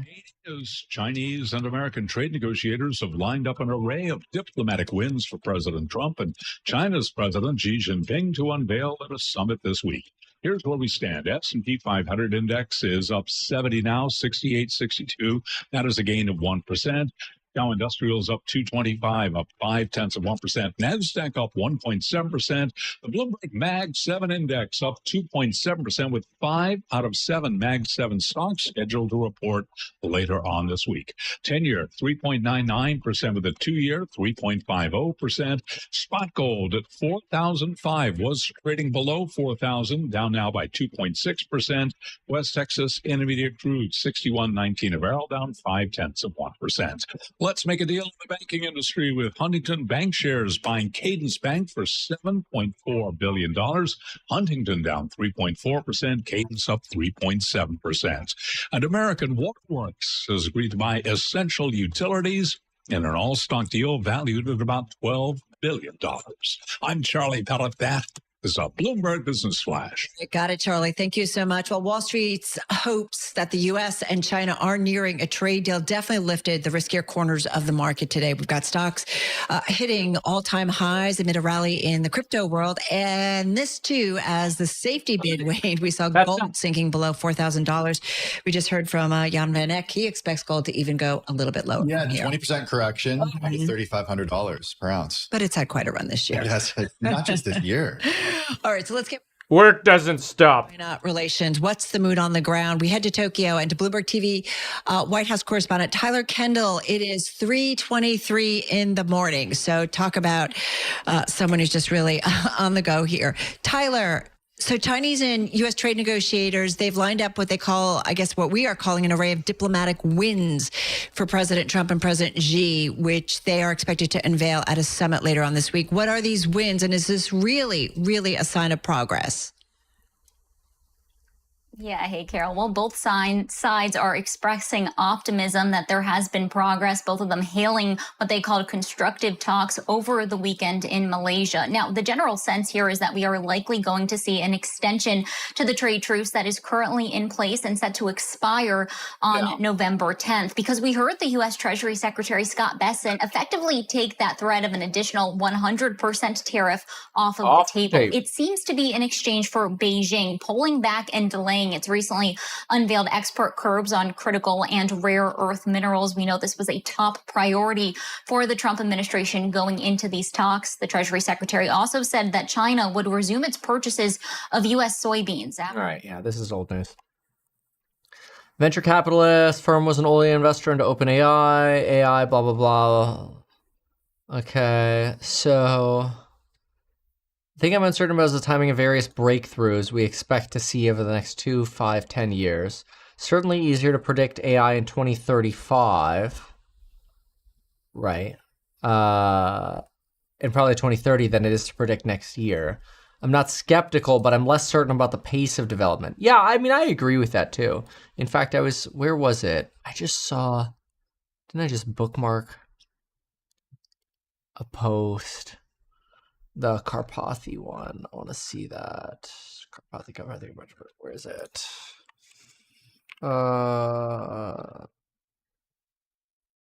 Where was it? This one. This is that February one. Agency over intelligence. I had this intuitively wrong for decades. I think due to a pervasive cultural veneration of intelligence, various entertainment/media obsession with IQ, etc., agency is significantly more powerful. Are you hiring for agency? Grok explanation. Agency is a personality trait, refers to an individual's capacity to take on initiative and make decisions and exert controls in an environment. It's about being proactive rather than reactive, right? Okay. I think one of the trends you're seeing right now in AI is a lot of talk about how AI and resource allocation is what matters more than just the knowledge that you get from encyclopedic AI, which I always call it encyclopedic AI. It's really what it is. It's using all the patterns that exist in our world model and giving me quick answers based on that model, which I don't expect to be accurate in every or applicable in every single scenario. But as a human, your goal, your job is not to replace the encyclopedia, because then you're trying to like replace the light bulb with candles. It's to allocate that knowledge in the best way possible. So I like that. Pace of AI development. Let's see here. A look at margins is where AI is a substantial business. Pretty optimistic about what OpenAI is doing. I do think if you provide value and have differentiated models, you will have good margins. Yeah, of course. I agree with that, even with, what we're doing with House Hack. Totally agree with this.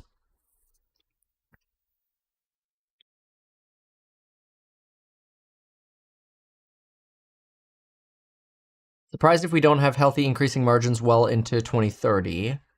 Settle down with good returns on capital investment. Look at the pace when pricing is declining, blah, blah, blah. Okay. Chips will become more economical in terms of inference. Yep, totally agree. Algorithms will get better. Totally agree. You can make algorithms 10x more efficient over time, and the cost of chips will go down. Totally agree. Totally agree, by the way. This, by the way, oops.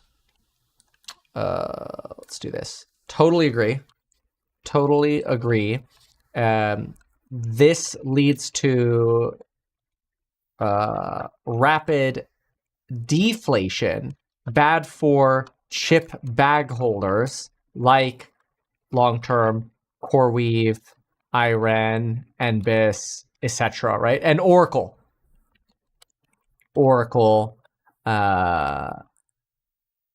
especially those with high debt. Totally valid, in my opinion. So the question on the pricing and input side, what customers will pay, function of value.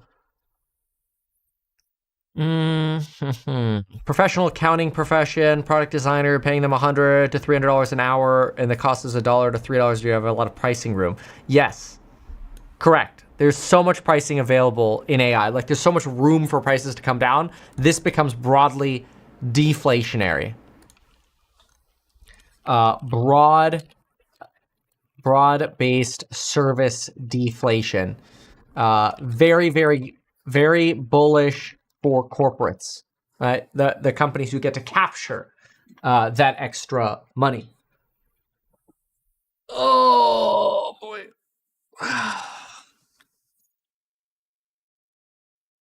How do you square business enterprise? Okay. Software development, great value. Let's see, growing very rapidly. Most enterprises who are executing are doing it with the people who are not qualified to execute. That's like having a race car and we're going to have Joe Blow drive it. I think we need a different approach. Let's see here.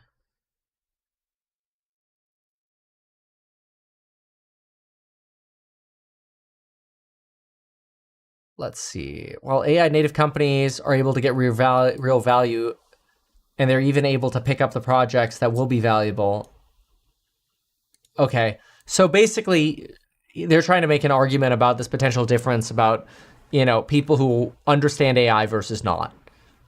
Yeah, okay. All right.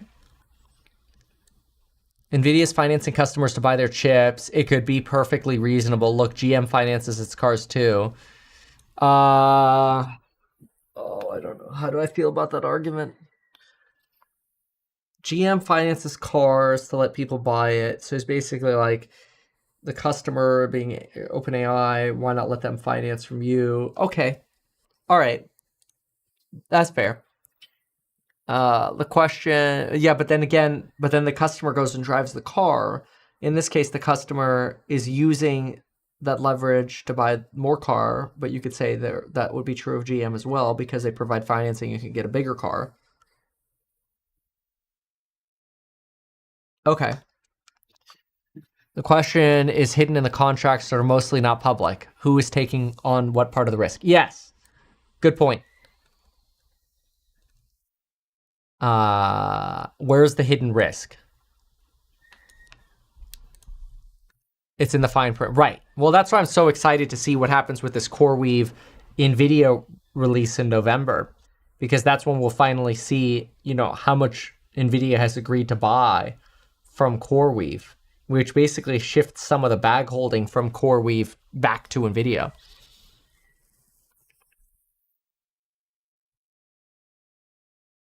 I'd say I don't care. I don't care for the reason. If NVIDIA is taking a bad credit risk, that's their problem, right? But if NVIDIA loses 50 or 100 billion, does it kill the company? Probably not.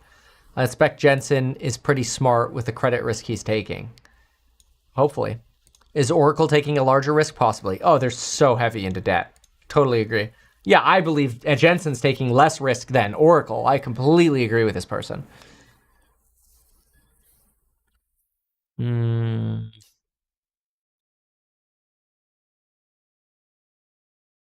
Labor costs of the economy are 15 trillion. If you could replace 5 trillion of that, there's plenty of room for inferencing to be paid.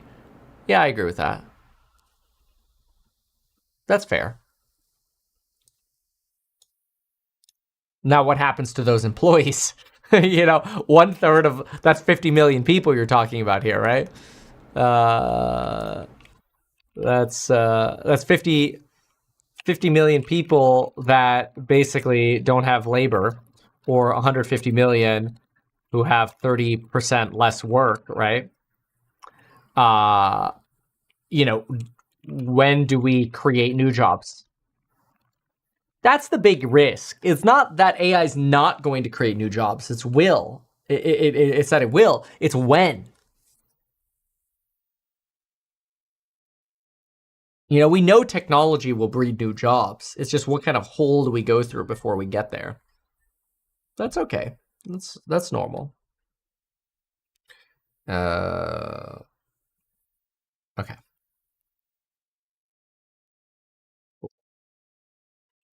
So,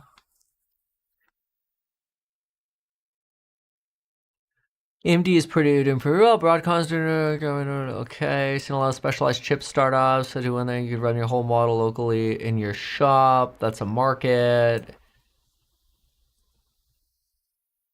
Chip startups. Most data centers can be repurposed with a new kind of chips, with new chips that get slotted in. That's true.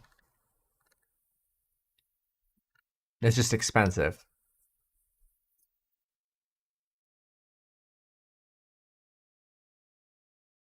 Geothermal. Takes a couple years to build a data center.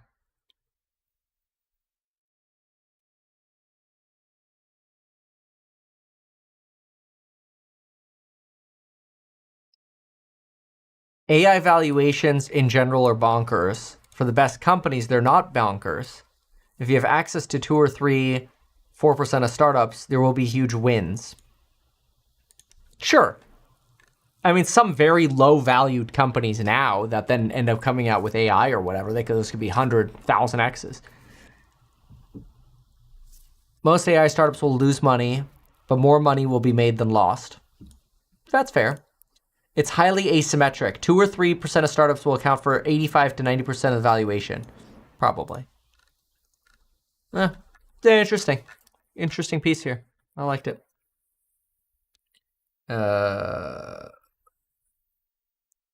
So cool.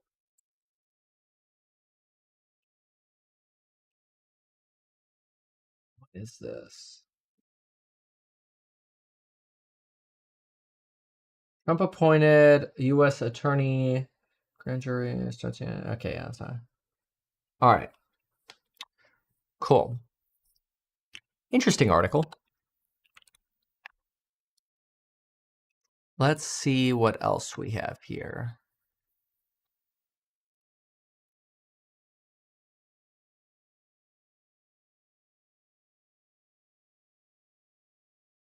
Somebody says they just got the new FSD update. Oh.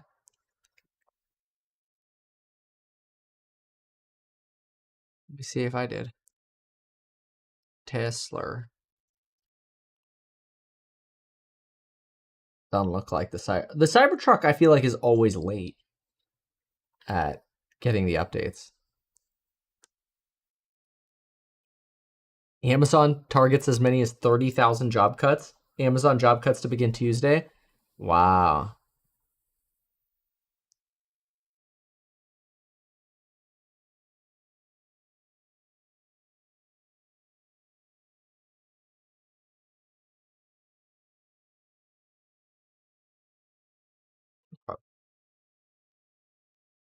Sure, this is good. Okay.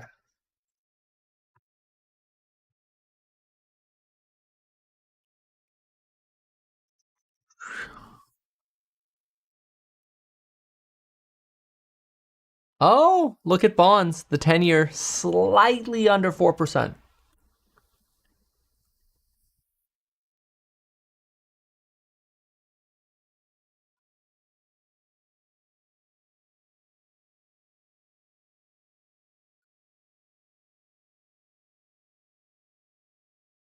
iRobot stock tumbles 30%.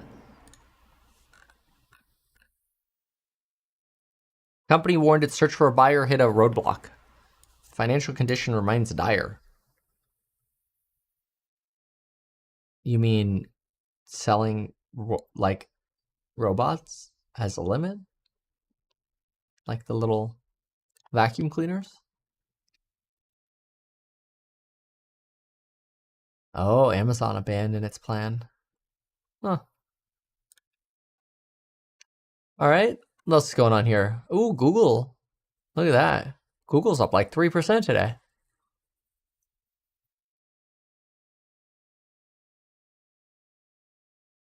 It's pretty impressive.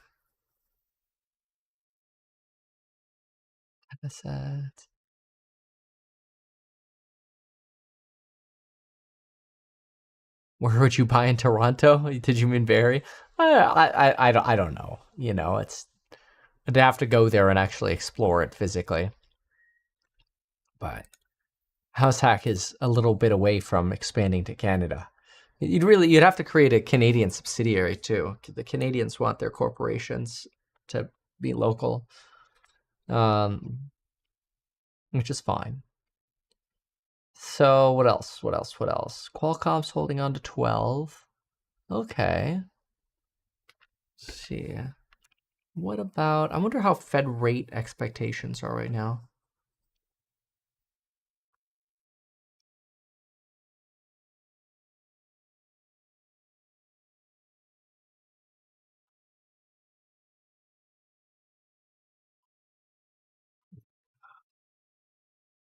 Okay, so rate cut projections, and we don't have much data this week either.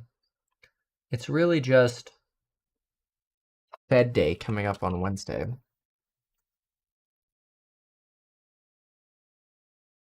So,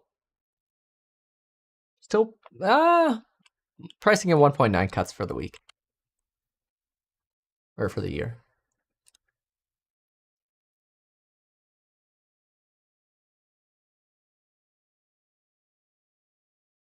It's on 30,000 job cuts. Is it mostly in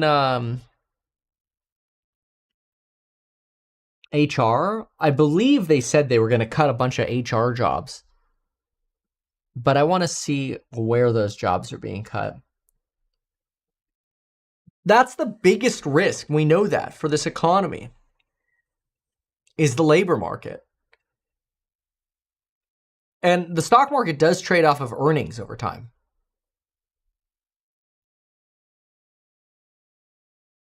Donald Trump just said about Elon Musk. He's a nice guy.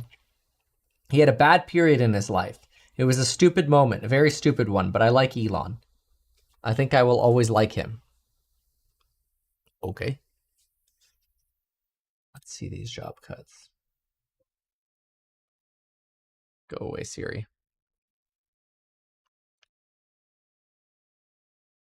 Well, there's no update yet as to where. But I think these are going to be HR. Yeah, ADP jobs data on Wednesday? Sure. Or November 5th, not Wednesday. The Fed's on Wednesday. Let me see what the forecast is for ADP. Ah!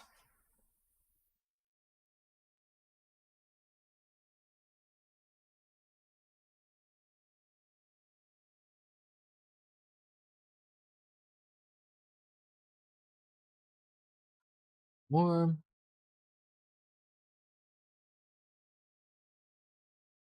All right, there we go.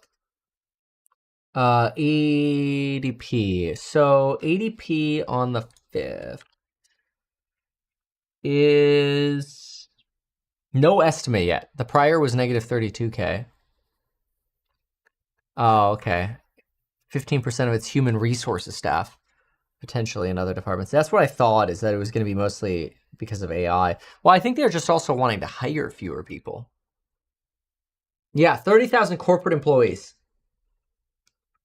to address pandemic overhiring.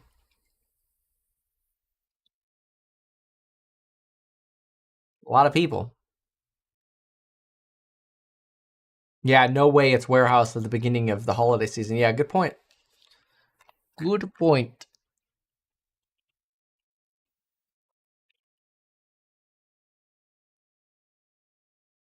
All right. Let's see.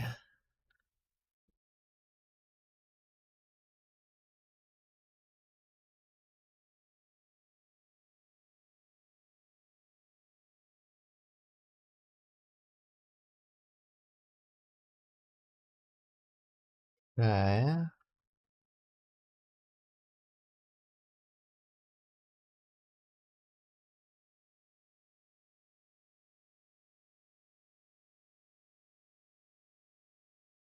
Quiet. Quiet day.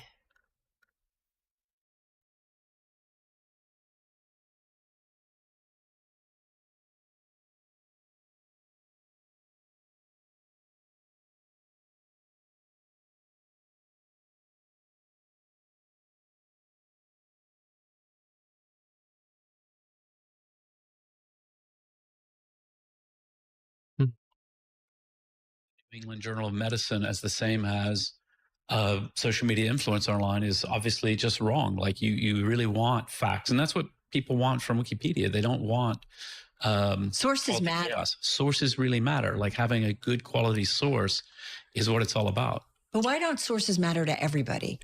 And other people will say, okay, I believe this source is reliable. So like, you know what I mean? Like we're living in like different worlds. I think that's a huge problem. I mean, I do think, it's really important. I mean, one of the problems that we've seen is that a lot of the media, in response to the changing and very difficult financial model for journalism, they've chased after really partisan audiences. And so, sometimes you read something and you're like, yeah, that was interesting. That was good. But I'm not sure I got both sides of the story there. I live in the UK, and we have just an example, 2 quality newspapers, The Guardian and The Telegraph, left-leaning, right-leaning. They're both great newspapers, but I often read one and I'm like, oh, and then I go read the other and I'm like, yeah, you probably should have been somewhere in the middle, both of you. And it would have been, I think, a better story had you said, we got one side of the story, but we actually had to go out and find somebody to tell us a little bit about the other side. You can't be too like, the moon is made of rocks, or is it cheese? Who knows? I don't mean that. Hopefully but I mean, cheese. seriously, hopefully cheese. But, like seriously thinking about like, who are we talking to, and are we getting to the bottom of this? Yeah, this is boring. Let me see here. I want to get into Amazon's last quarterly report was on the October 1st. Quarterly report. That was a 10Q.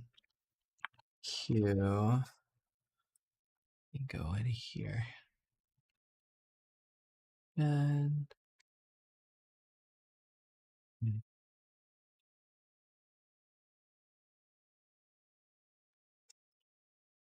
let's see where I could see how many employees they have. I want to see where, like, not just the total number, but I wonder if they break out how many employees they have in which departments, right? I don't know that they do. No. I mean, we could just look at G&A, right? Oh, maybe in an annual report they do. That would be cool.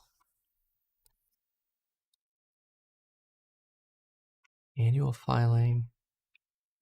Let's see if I go in here.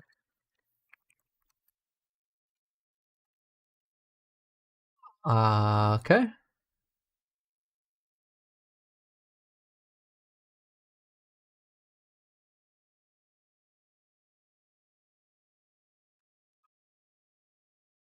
Let's see here.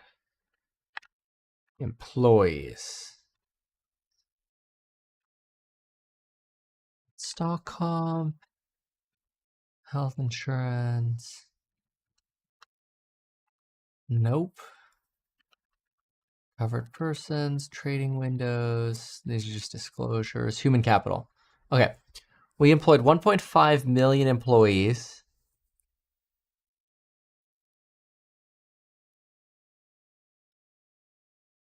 Yeah, but we don't know how many of those are in what, because a lot of those are probably going to be fulfillment. That's a lot of people, though. It's a huge company, right? All right, so let's get to their earnings.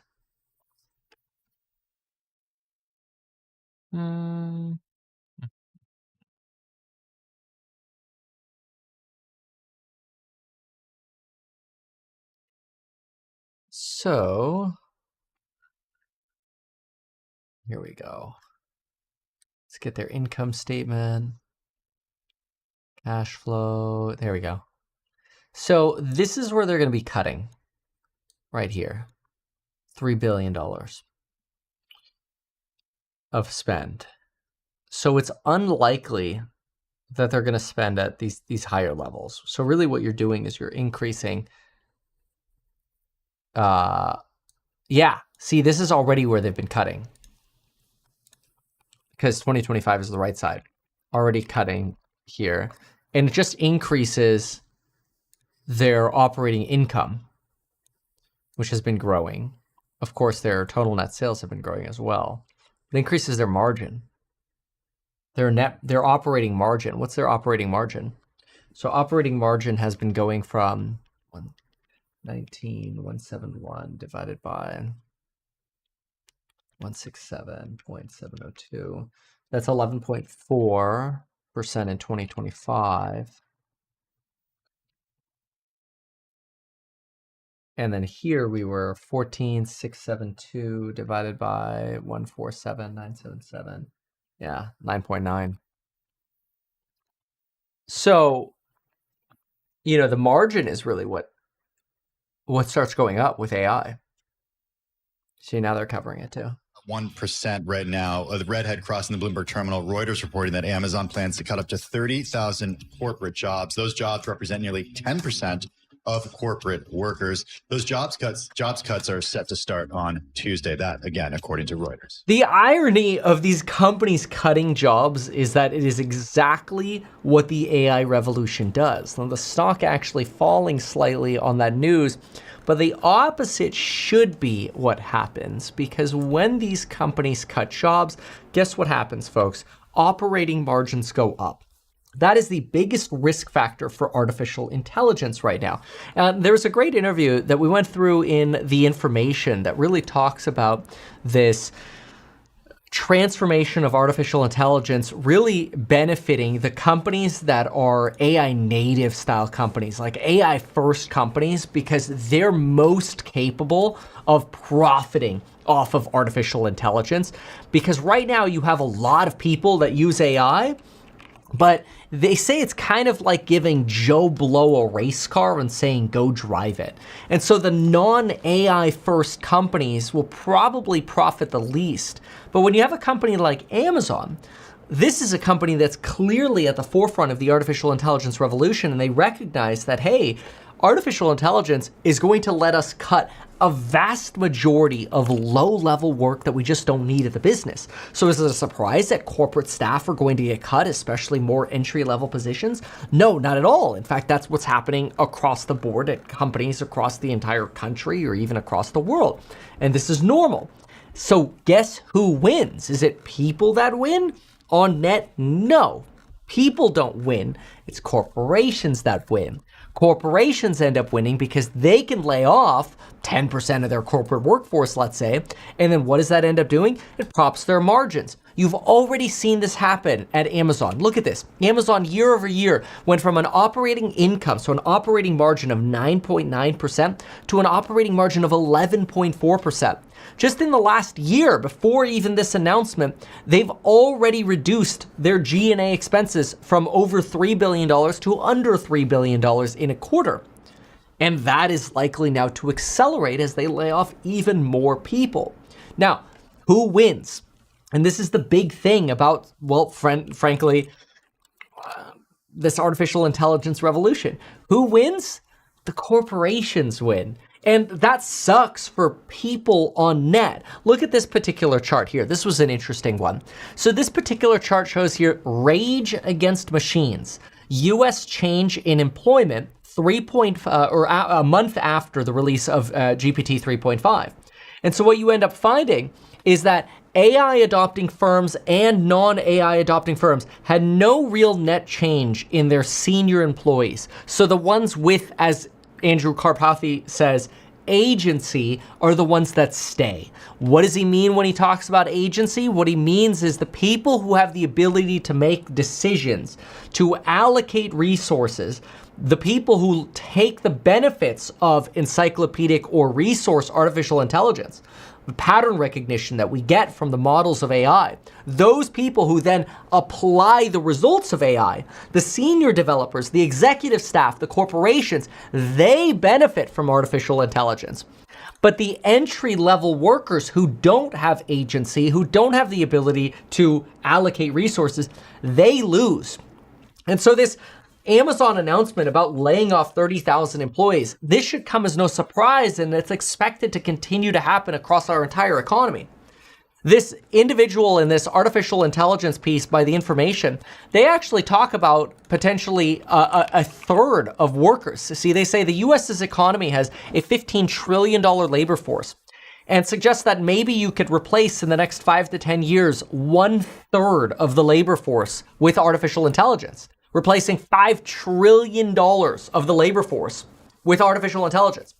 There's no question that, yes, AI will somewhere create new jobs, new startups or whatever. For example, hey, if House Hacks AI, Reinvest AI keeps booming the way so far our technology has been booming. I mean, we're at almost $500,000 raised in 36 hours now since we put out sort of our reinvest.co artificial intelligence roadmap over here, which is really cool at reinvest.co. Obviously, this video is not a solicitation. Read the offering circular here. But you can see all of our goals and milestones. Just go to househack.com or reinvest.co. It's the same company with a different DBA.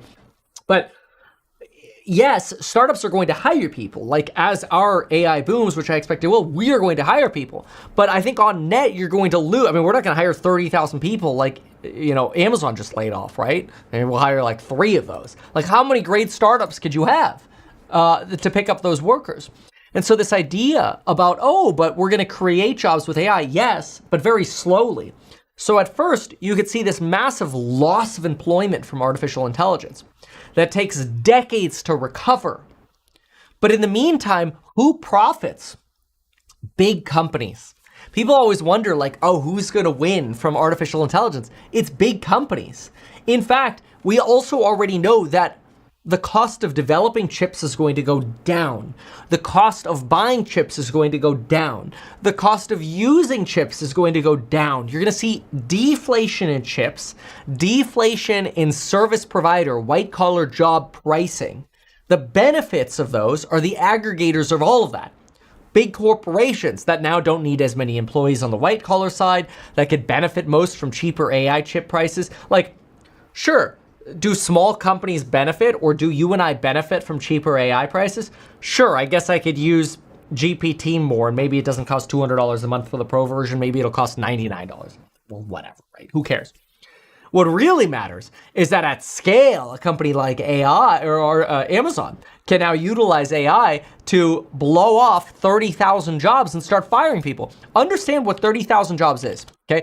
30,000 jobs on a white-collar job, call it $125,000 a year. Plus, add in 20% for benefits. Actually, probably more than 20%. Add in 20% for workers' comp and retirement and regular stock comp. Now add in additional competitive benefits to work at Amazon. You're probably looking at another 40% for employee-related costs, perks, vacations, and otherwise, right? That means per 30,000 worker, you're probably looking at a $175,000 package. Multiplied by 30,000 people, that works out to $5 billion. $5.25 billion a year. See, that's, yeah, $5.2 billion a year. That money can basically go straight to Amazon's cash flow. They're still going to provide our crap every single day. They're still going to end up replacing people with symbiotic robots probably in their factories, and eventually, you know, maybe humanoid robots to actually deliver our packages. That'll all come in the future. We're still going to get our packages. But this white-collar workforce reduction, that's kind of the problem that we don't really think of yet, and who benefits. I'll tell you exactly where that $5 billion goes.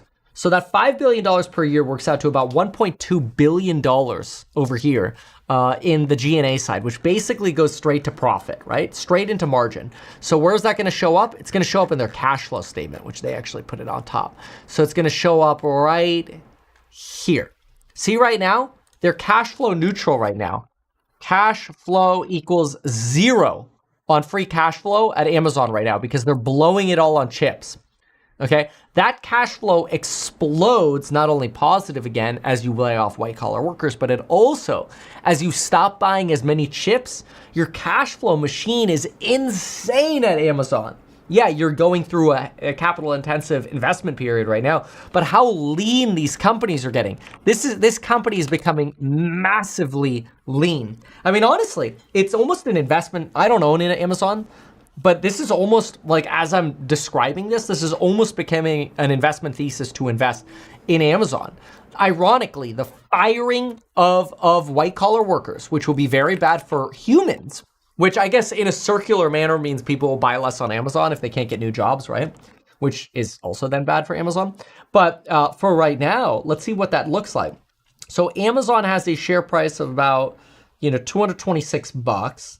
Get some details here. $226. We've got EPS of 833 for the end of the year. Okay. So what we're going to do is we're going to go 226 divided by 8.33. That gives me a 27 PE ratio right now on 2025 numbers.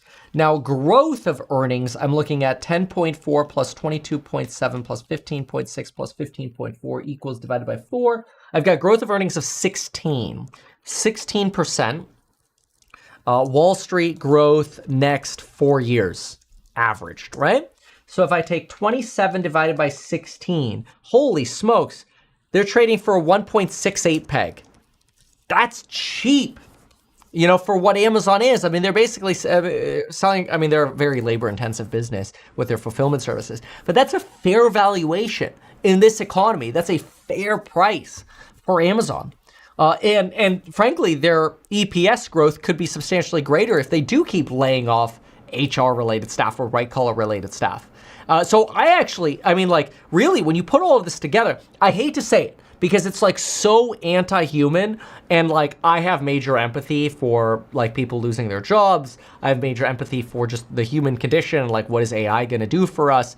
And I believe, and I say these things on my channel not because they're popular. I think a lot of people, when they hear me say things like, oh, like this whole LLM thing, this isn't that big of a deal. Like this is really pattern recognition. Really, you should watch this in full. Okay, I did a breakdown on this in the Meet Kevin app. Remember, you can get the Meet Kevin app for free. Like this weekend, I was sitting watching AI, videos, and I'm reading AI books. And, I break down some of this on the difference between here. I mean, you could see on the Meet Kevin app. Patterns of AI, pattern fitting, the mental sandbox, reinforcement learning, supervised learning, LLM scaling, whatever. You could see all this kind of stuff along with projections and otherwise in the Meet Kevin app, which is kind of cool. You get the app for free. You can also get the daily wealth in there, which is sort of a daily notification I send out. If you want it, you can enable it or disable it. And you can decide to get that if you want. I think it's a cool little newsletter we do daily. See, if you actually go to the app, you could go to the little hamburger menu at the top and then pick, oh, I don't want the daily wealth reports, or I do, or I want Kevin's alpha reports. But that's for course members. Sale ends Wednesday, by the way, for that. But anyway, I do worry dramatically that we're going to have over the next 5 years, this dramatic decline in labor and the labor force. And it's going to really suck. Like, we're going to have a renter nation, basically. People aren't going to own real estate. You will own nothing and be happy, right? And I think the people who will get the most screwed are going to be people who are really heavily leveraged. So you have a lot of margin debt, personal lines of credit, SoFi personal loans, buy now, pay later. You're living the leased lifestyle. You have high expenses. And then what ends up happening is you lose your job. And you're like, well, this sucks, and you lose your job. And then you're like, crap, I can't get another job. And, that's where eventually you get this like slow bleed economy that really just hurts people before we actually get the generation of, a new wave of jobs. It could be decades, frankly. So this revolution we're going through in the labor market, it doesn't have to be we lose jobs now, we get jobs tomorrow. It could be we bleed jobs for the next 5 years and we get jobs in 15 to 20 years. And so if you're not mentally prepared for how are you going to be different, how are you going to be the allocation of resources agent versus just the person who's replaced because your knowledge job is replaced.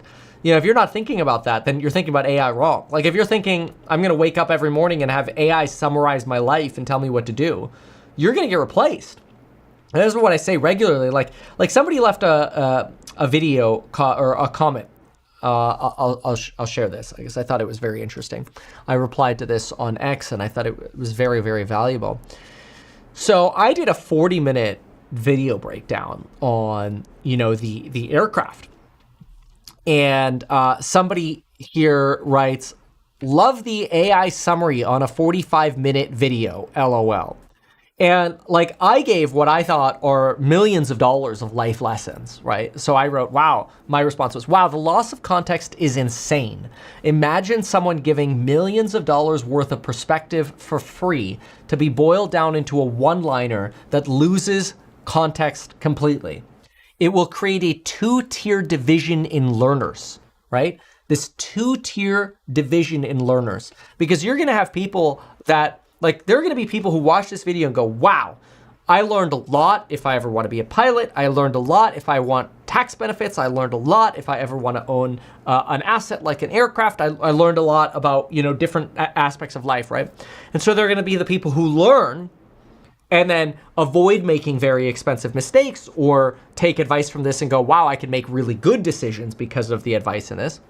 And then there are going to be other people who do an AI summary and be like, forget about it. That's the other thing that happens with AI summaries. You forget. Remember, an AI summary is basically skimming an article and then it doesn't embed into your brain. Like when I read a book, like I'm reading this, Machine Learning and Finance, right? And I go to even just this right here. This book is written for advanced graduate students in academics and financial econometrics, management science and applied science, statistics, in addition to quants and data scientists in the field of quantitative finance. Bro, I could barely even read the sentence because it's so high level. And I'm not saying I'm at these high levels. I try my best to read this, and there's a lot of work involved in this, and I enjoy what I'm reading. Especially since this is an older book and learning about, Gaussian processes or whatever. I love this kind of stuff, but it's hard. But it's like, if we don't challenge ourselves to that kind of stuff, we're just going to get replaced. And so, you skim AI everything, you're going to get replaced. So it's sort of like like this Amazon layoff is really a warning to everyone to wake up. And I think really if we look at, this AI interview here in the information, this is called Vinod Talks AI Power Struggle, blah, blah, blah, blah. Most enterprises who are executing AI are doing it with their people who are not qualified to execute it. Well, the non-qualified people, those are the people who are going to get fired. And so you will see these, they talk a little bit about increasing margins at AI companies. Basically, they make this argument like there's so much profit in artificial intelligence that like, don't worry about AI margins. There's so much money that even if prices come down, companies will still be able to make AI margins. This is really true, by the way. Like, if you're at a 90% margin on AI, who cares if you go down to a 50% margin? It's still really good. So there's so much, that's the benefit of companies with huge pricing power, with huge PP, because there's so much money you can make. You look at like Six Flags, for example. We were doing a deep dive fundamental analysis on this. They have like an 8 or 9% margin. There's no room for you to cut prices because you have no margin. You have no PP. You have small PP. So here, if you're paying $100 to $300 an hour and your cost is $1 to $3, you have massive room to cut prices. Exactly. But that all cuts into labor too. Like the attorney today who could do so much more work because they could hire so much more staff. It's kind of impressive. The question is, how much work is there for that person? So it's kind of a weird time. We'll put it that way. But I think this Amazon layoff is a little bit of a warning. And so it's not that it's, a fraction of their 1.5 million people that work there. What is that, 2% or whatever? It's that it's like 10 to 15% of their corporate workforce fired because of AI. And that's the corporate workforce. They're the ones who get the stock comp. So it's actually less dilutive to Amazon stock, right? Because usually it's the corporate workers that get the stock comp, not the fulfillment drivers, right? So you're paying less out in stock comp. Kind of scary. Kind of crazy. Yeah.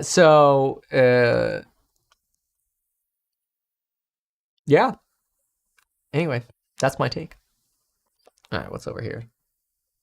Spending, hundreds of billions of dollars, or at least tens of billions of dollars on, the AI infrastructure build out. They're taking a more capital light approach. They're framing themselves as being a distributor of AI. Yeah, watching TikTok's reels, not remembering anything. Well, that's my point is, when you actually read the full context of something, you're much more likely to embed it into your memory. That's the argument, right?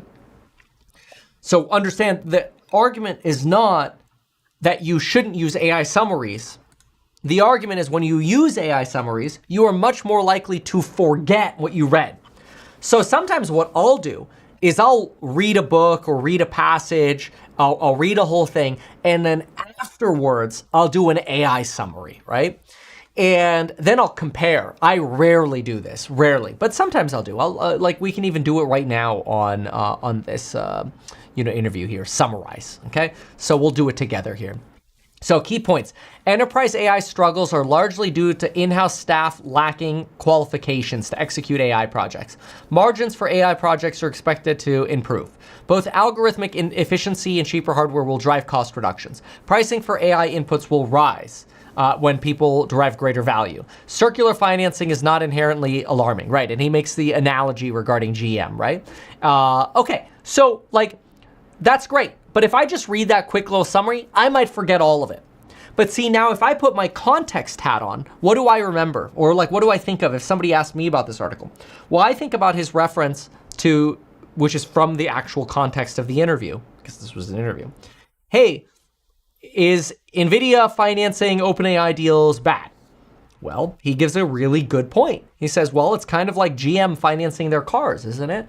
Their customer is able to buy more car or more chips because of financing. And I'm like, well, I can't really dispute that. That's actually a really good point, and I appreciate that. And so now I remember that codes into my brain neural net more. I already forgot the AI summary because I remember that context way more than the scenario. Circular financing, not a big deal. That context ingrains in my head. This idea about in-house staff lacking qualifications, I didn't really get anything out of that article regarding this, right? But what did help me was thinking about Karpathy's post here about agency. It's the decision makers who utilize AI who benefit from AI. Ah, I could see that. Okay, so then I try to put myself in those shoes. So if 2 years ago, I had to hire 2 or 3 people to help me go through, earnings calls to find really specific niche things, I can now use AI to give me a head start. Then I can personally go look through it. And I've basically now replaced the human pre-researcher with AI. Then I can go read it myself and get my own context. But now I'm spending my time reading where it's potentially going to be most valuable rather than, going on a goose chase, right? So those sort of contexts, I think, get lost substantially when we just use summarize tools. So I think it's how you deploy it, right? If you summarize to find where you want to spend your time and then you get your context, that's probably good. If you get your context and then summarize to help you remember some of the points or see if you missed anything, that's probably good. If you're only going around summarizing everything and hoping that AI agents are going to run your life for you, probably going to lose. Cool. What else? Okay, yeah, that's working right now. That's fine. All right, good. So let's see what we got here. So that's Amazon and Amazon's layoff.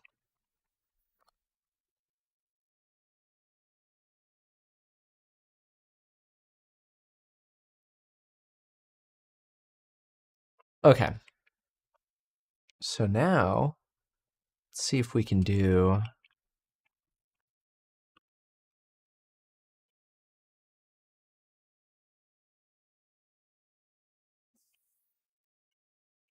where is we wanted to see, oh yeah, here it is.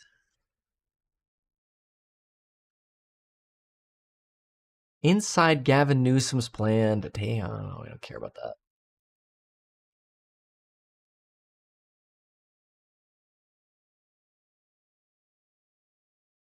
Okay. See, I'm gonna hit the restroom really quick. Bitcoin right now, because it seems like a few weeks ago the debasement narrative had really taken off, especially when you paired that with the twin rally that we were seeing with gold. It seems like some of the shine is coming off of gold now. Crypto continuing to regain some momentum here, and I just wonder what you think currently is the driver.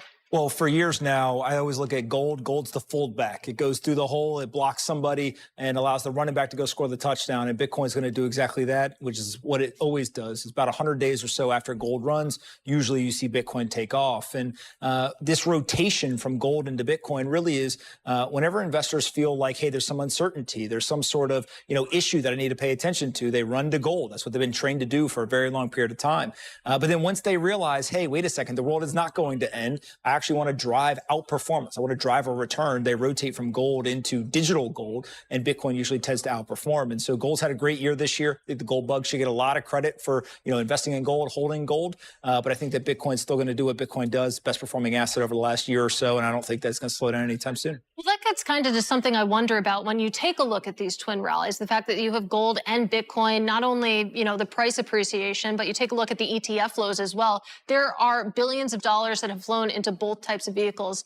And I just wonder if those two assets can live in harmony, or if Bitcoin really continues this rally, whether it's going to take some of that demand that would have been going into gold. Well, I definitely think that gold has probably had its run for this year. My expectation is gold will probably go sideways or sell off into the end of the year, and Bitcoin will likely take some of those flows and kind of go up. One of the things I've changed my mind over the years is I used to think that Bitcoin was going to surpass gold, but it was going to do it somewhere sub $10 trillion market cap. And a big reason was it was going to demonetize gold. Instead, the exact opposite's happened. Gold has thrived, as has Bitcoin. And I think that we're going to continue to see that. I still think the digital version of these sound money principles will be a bigger market cap than the analog version. It'll just take some time to get there. I am curious, too. Going back to this idea of the debasement trade, and I know there's a lot of speculation for why Bitcoin goes higher, but sort of the genesis of really the crypto industry overall was obviously a lot of concerns about our fiscal situation here in the United States and really around the world. Have you seen any potential that changes, meaning the fiscal situation gets better, or you think it's going to continue to get worse, and does that benefit crypto? Well, what's interesting is people will say that Bitcoin has no ceiling because the dollar has no bottom, right? And I think that there's kind of this belief that they're never going to stop printing money. Now, when Donald Trump came into office, I think there was a lot of talk and people got very excited, including myself, about, hey, could we actually get to a balanced budget? It's been 2 decades since we had one of those, and could we get there? Doge was kind of a valiant effort. I think there's a lot of other things. But what you start to realize is, one, we're addicted to the cheap money, we're addicted to the money printing, but also there are a lot of incentives at play that are not actually trying to get to a balanced budget. And so I think that people now kind of pivoted in their viewpoint. They believe that we're going to run the economy hot, we're going to try to grow our way out of it, and therefore the dollar is going to continue to have this accelerated debasement. And that's why you see gold and Bitcoin both doing pretty well. You've been really involved in this industry for a while and really seen it grow from nothing to what it is today, which is sort of a identifiable asset. Own assets. Owning assets, best way to protect against inflation. Assets. You're not public. When do you plan to go public, if at all? Yeah, so we raised just over $750 million earlier this year. We've announced a business combination with Columbus Circle, and it was a SPAC, and we believe we'll be public later this year. That at least is the hope.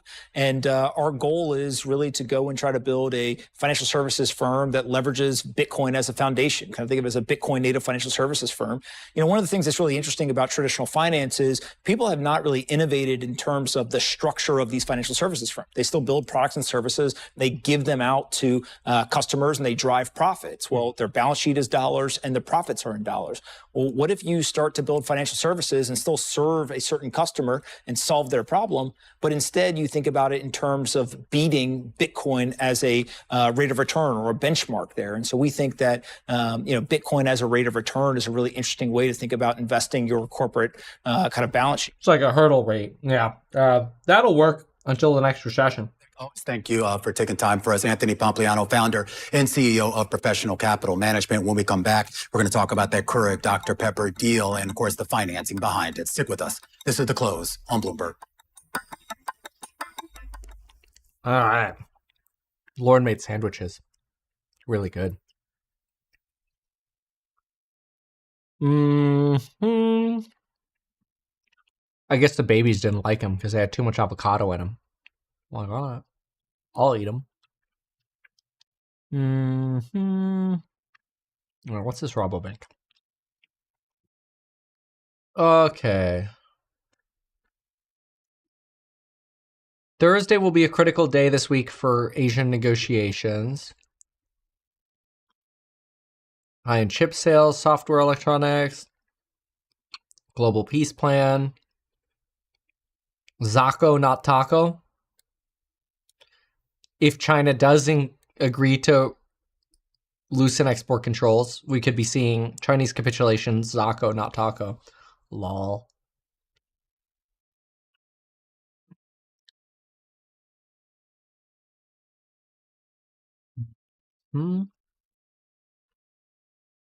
That's hilarious.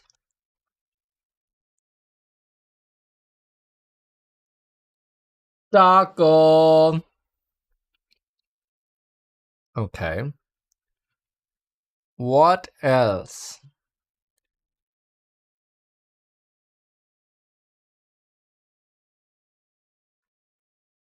Let's see. Collateral damage, economic digest, boring preview, nothing to see here. Lol. Okay, Goldman Sachs. Let's see what they have. Equities. Oh, and do we have anything on like another Bank of America survey? Let me see if I have one from Bear Traps. Ooh, that looks good. Let's go with Bank of America. Possibly. Okay, let's open this.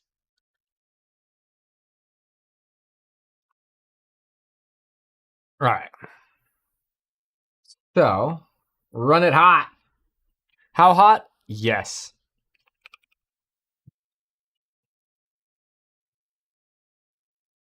Okay. So what do we see here?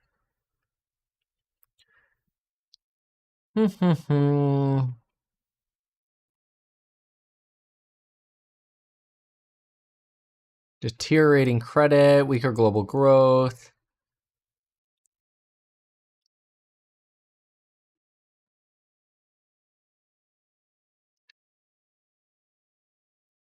Let's see here.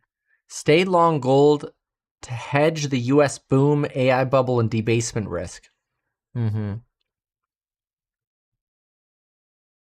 Largest underweight in bonds since October of 2022.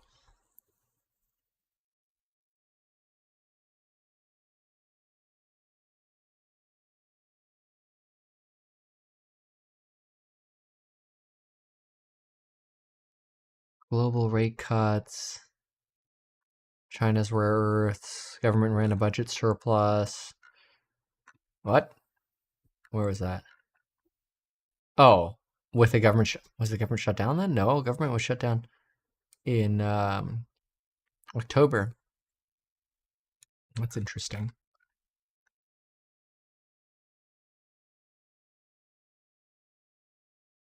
The last bubble, negative yielding debt. Okay.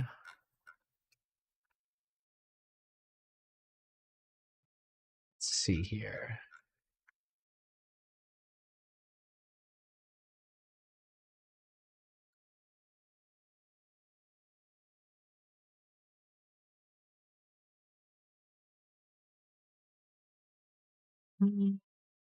No, nothing too exciting over here. Price is Right, big beautiful bill.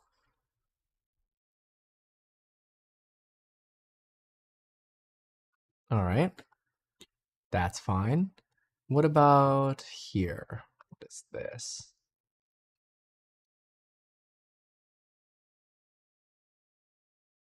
Turning Point, the Bear Trap Report.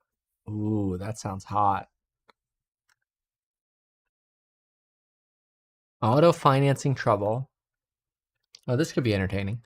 Let me get my I'm gonna get another sandwich and a coffee. I'll be right back. Was the ultimate separation of assets, there being a global beverage company and a domestic beverage company, a global coffee company, makes sense. It makes more sense in the current structure today.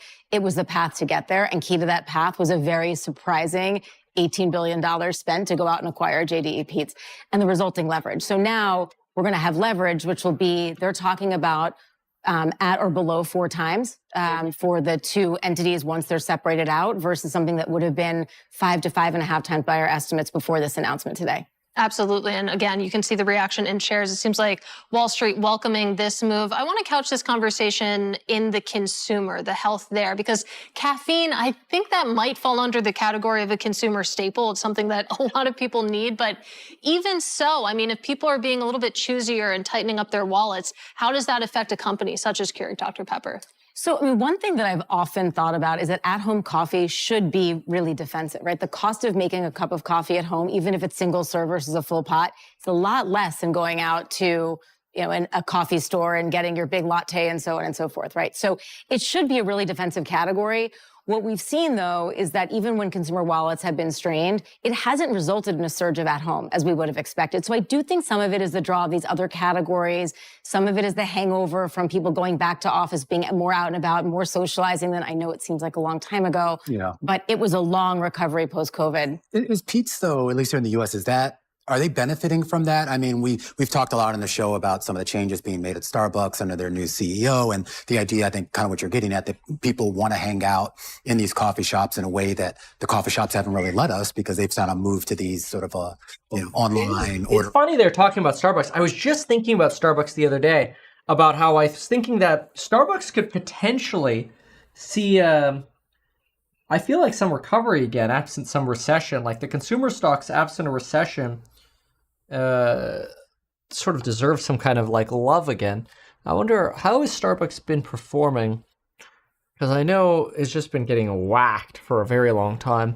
$87. I mean, that's better than where it was, but I mean, look at that. The consumer stocks have gone like nowhere. Well, so it's an interesting topic. Just again, looking at the industry overall here, the fact that, you are seeing these two combine into one company and then KDP is sort of spinning off into two. Would you expect more of that type of activity in this industry? Oh, somebody's asking what's happening at Tesla. Look, you got to understand, people go into this to trade it for the day, right? So you get day traders who come in, and guess what they do before the end of the day? They shell, and then they get stopped out, and it leads to a cascade. Not uncommon.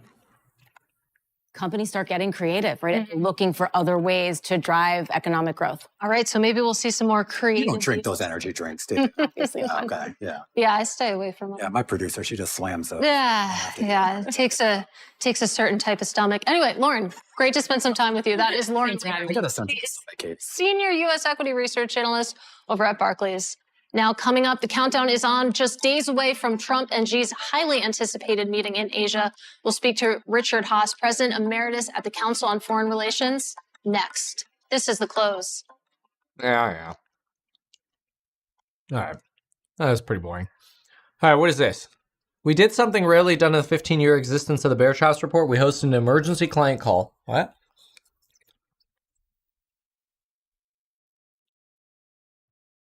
Oh, that was on April 5th. Yeah, okay.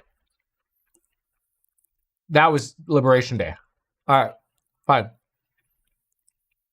Looking back, if all you did was buy stocks when the percentage of the of the NYSE stocks above their 200 moving average was 3 to 18%, you'd crush the S&P.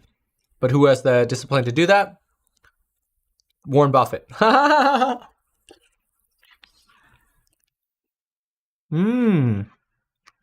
Larry, as a young man, testosterone is your greatest enemy in investing. The hardest thing to do is stare at the screen all day long and do nothing. It's all in the waiting. Wow. That's such a great line. It's all in the waiting. The patience. I love it. That's great.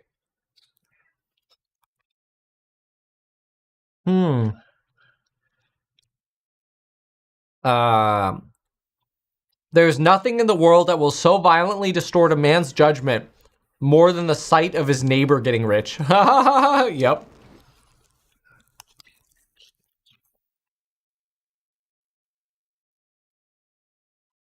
Right. Okay. So, all right. So what now? Tell us about the new news. I want the new news, not the old news.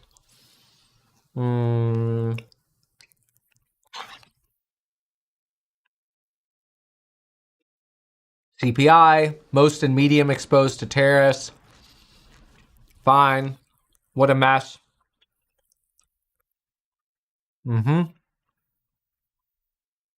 Overnight funding rates are a mess.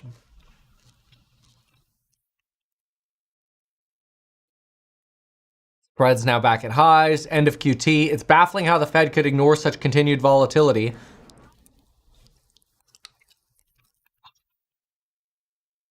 Look at this.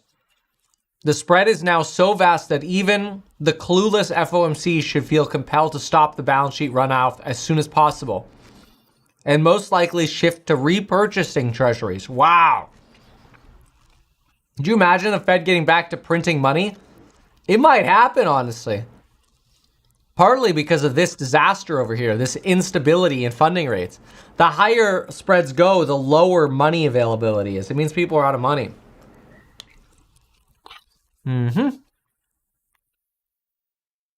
that gets interesting. Bank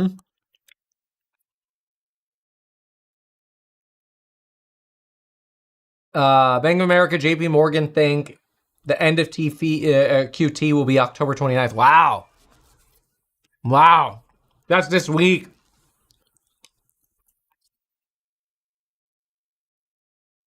I don't know whether to think of that as concerning or do we look at that as like bullish? I mean, the market probably short term just says bullish, but it makes you wonder, like, is the Fed waking up to realizing they're behind?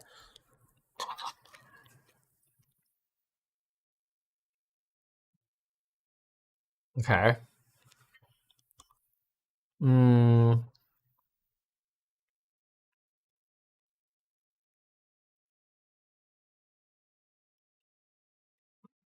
Let's see here. Should help Bitcoin get out of its funk. So, bullish Bitcoin on that is what they're saying. Let's see here.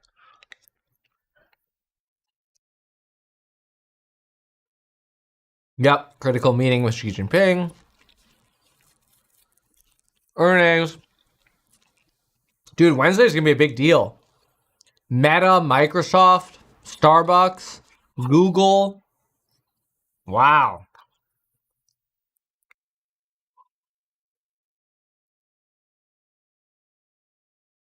Apple, Amazon. Wowza.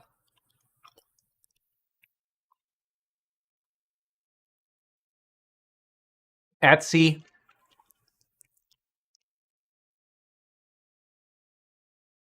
Okay.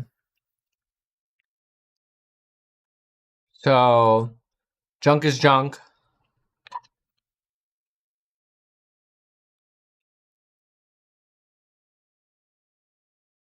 Cockroaches, yields, Blackstone. This isn't really a big story. Can't be bothered. Fine.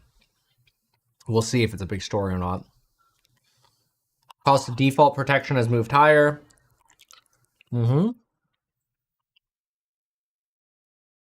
But I don't think terribly much.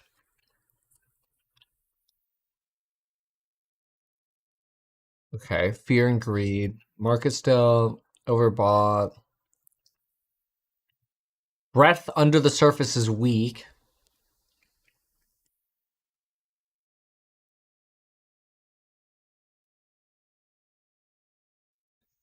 Let's see.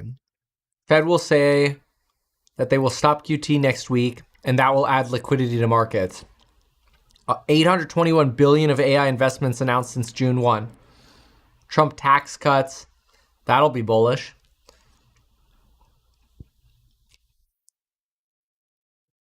Fed will continue to cut rates.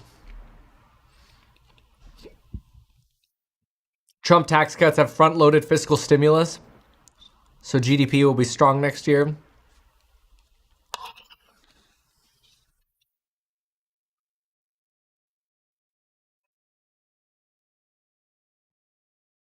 Yeah, Trump tariffs probably won't be considered illegal for quite a while. Could happen, though. What is this? Bank, insurance companies are the bag holder. Private credit quickly deteriorates. $1.3 trillion private credit industry starts to cut exposure, take losses, and default loans cause a cascade through high-yield bank loans and credit. Right, that would be the bad. What could destroy the bull thesis? Okay. So these are the risks. Okay, I get it. People underestimate the severity of tariffs and the depleted consumer. U.S.-China cannot come to a deal. And an escalation of Russia.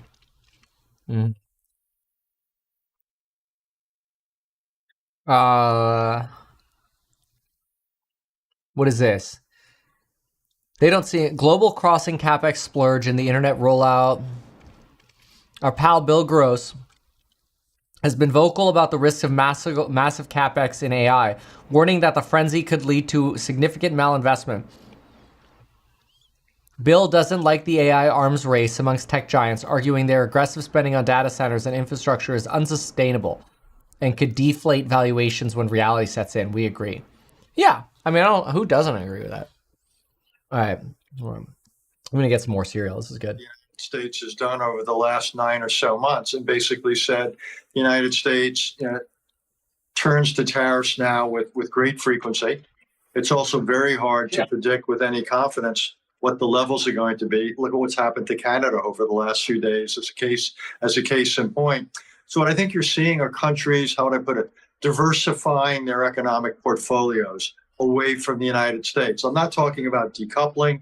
I'm not talking about having no economic relationship with us, but again, diversifying so that they reduce their dependence on access, if you will, predictable access to the U.S. market. And I think that's not just China, but an awful lot of countries are either have moved or will move in that direction. Do you see a fight right now under the surface, Richard, with regards to the sphere of influence that these two countries, the two largest economies in the world, are trying to take? And I ask that because there's been a lot going on in Latin America with the U.S. and Venezuela, the U.S. financial relationship with Argentina that I think has caused a lot of people to scratch their heads. And I am curious as to what you think the end game is. I think you have to break it down for geopolitics and economics. The United States is far more involved in the Western Hemisphere than it's been, shall we say, in some time. And a lot of people, a lot of observers are wondering about whether that indicates that becomes the part of the world where we make a large geopolitical investment as we dial down Europe, the Middle East, and also Asia, which would give China more room, particularly in the Asia Pacific. Economically, my sense is we're going to be competitors there.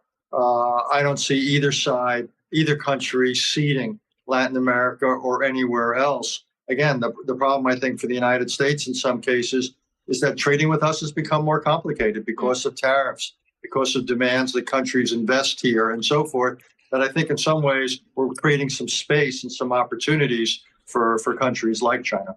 Well, when it comes to tariffs, we also heard today from Treasury Secretary Scott Bessent saying that President Trump's threat of 100% tariffs on Chinese goods is, quote, effectively off the table. So there had been the idea that when it comes to these very, very high tariff levels that are floated about, that they're basically bargaining chips, basically negotiating tools to bring the other side, China in this case, to the table. And I'm wondering if that is basically how we should view every threat of tariffs going forward.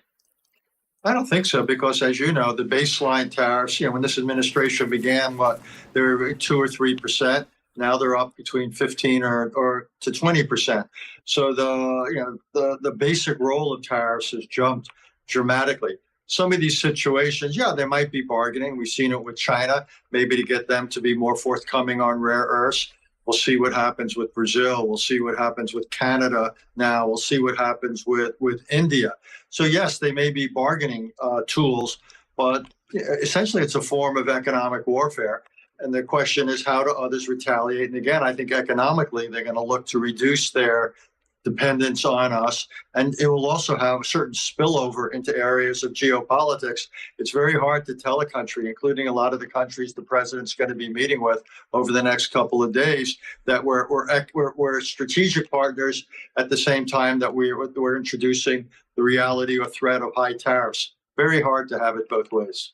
All right, Richard, really appreciate you taking time for us. Richard Haas, there, a lifetime of experience advising presidents and governments. Now, of course, the president emeritus at the Council on Foreign Relations. When we come back... I mean, they're not wrong. Yes, tariffs are a weapon. All right, let's go back to that story we were reading. Suite of AI products and a new front for its... It's right here. All right, so what we got here? DRAM will suffer from severe supply shortages in 26. Okay, so bullish on memory for now.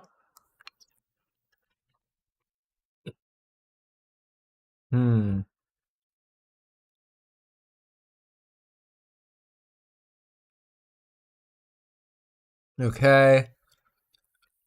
Intel buy zone was. All right, what do we have here? NASDAQ breakout jump. Okay, Argentina votes for Delia. That's fine. Commodities. What else? This is the grid. Surge in AI. Wind and solar are not ready for this. Utilities, delaying coal plant, retirements. Well, yeah.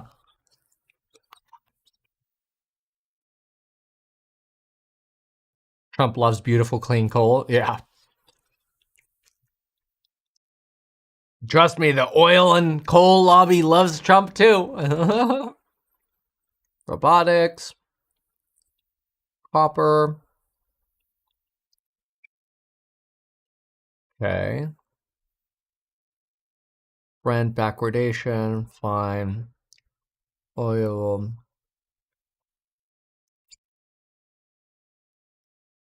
Anything fun over here? German wind generation.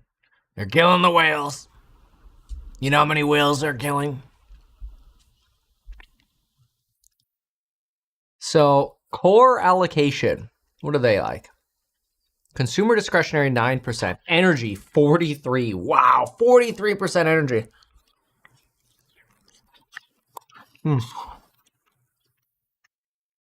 This is their 6 to 12 month view. 43% energy. My goodness.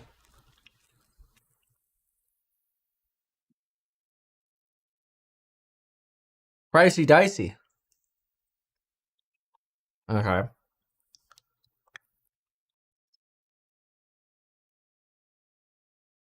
I mean, adding into gold miner positions. We believe the Fed is about to cause a significant break in the economy, fueling a weak dollar. Wow. Look at that.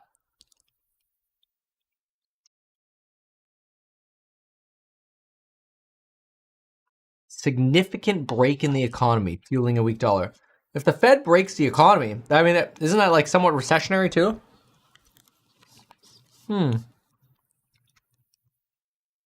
Did I miss something where they said that?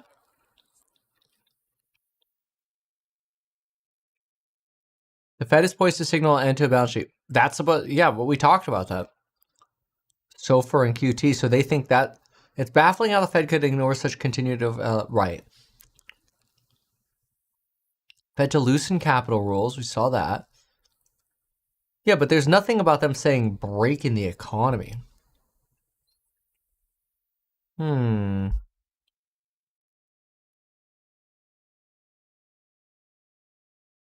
all right. What are we over here? Now they're finally rolling out this AI product, and apparently they've already sort of gotten whatever this big Saudi Arabia AI project is to actually buy in. Right. It seems as though they've already gotten something lined up, but as you mentioned, a lot of people saw them as kind of behind the curve. Yeah. And so they're playing a little bit of catch up here, is what people on Wall Street are saying here. And of course, we know that Qualcomm has really been the largest maker of smartphone operators, but we have been seeing them attempting to diversify there because they haven't been seeing the same sales that they used to. So you are seeing them really trying to carve out and pull into this space here and challenging the likes of NVIDIA. Yeah, that's the interesting part. That, I mean, if you go for the full product here, that it could sort of displace NVIDIA, but then you take a look at NVIDIA's shares brushing off this news and then some, actually higher by about 2.4% right now. Right, and if you look at Qualcomm year to date, I'm comparing it against the Philadelphia Semiconductor Index, that's SOXX. We've got the Philadelphia Semiconductor Index up about 41%, but we have Qualcomm trailing up 22% year to date. So when you kind of look at it in regards to its performance against a lot of its peers, it is still lagging a bit behind so far this year. I do just want to point out, too, I mean, we had some other news coming out earlier today, this involving AMD and a partnership with the Department of Energy with regards to AI. And it gets to this idea of sort of these second-tier companies, for lack of a better phrase, because the AI trade, let's face it, it's been all NVIDIA, throw in the hyperscalers, and that's it, and then all the private companies out there. Are we finally starting to see more of a breakout into some of these second-tier companies that are maybe finally at least staking their claim to this AI space? Right. You are seeing people really trying to stake their claim, some of these second-tier, quote-unquote, companies, as you're calling them here. I mean, we do have this $1 billion partnership that's being inked between AMD and the U.S., and we've seen the U.S. really taking on a lot of different partnerships. They're foreseeing this partnership with the U.S. and AMD here to focus on nuclear power, to cancer treatments, some preventative cancer treatments there, national security. So it is really a broad-based thing that they're really hoping to do here when they're building out these two supercomputers in this deal with AMD. But you are still seeing a lot of these names. Here's a New York Times piece on this funding market. This is going to be interesting. Federal Reserve has waited for signs that it shrunk its balance sheet by too much.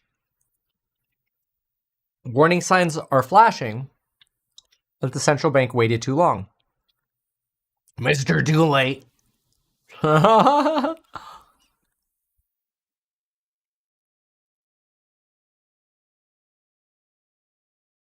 end QT as soon as Wednesday.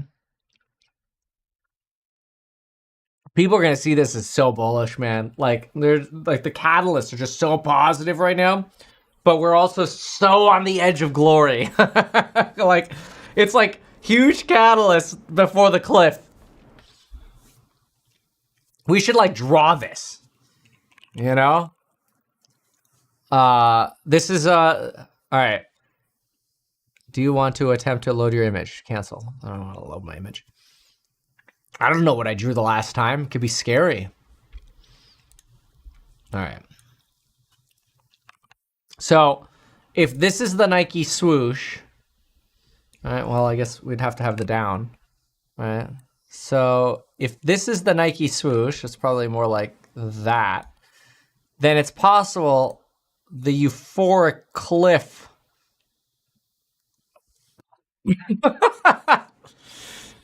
Oopsies.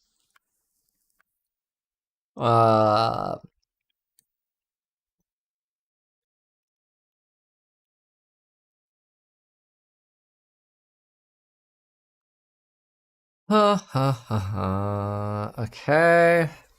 Overnight funding market. The plumbing of the financial system.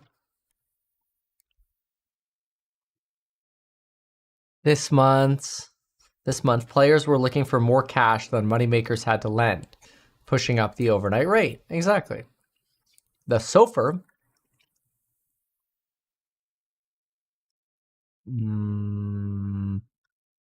inadvertently shrank the balance sheet too much in 2019, creating a cash crunch that surged short-term borrowing rates. Alerts are going off on a regular basis now. We shouldn't be complacent. I mean, they'll react. It's fine.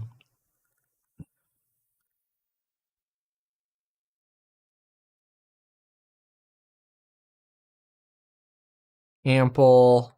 Right. They don't define what ample reserves are, basically. Chris Waller. He's got his estimates. Regardless of the exact level, be their interest to stop soon to avoid the risk of a more severe market disruption.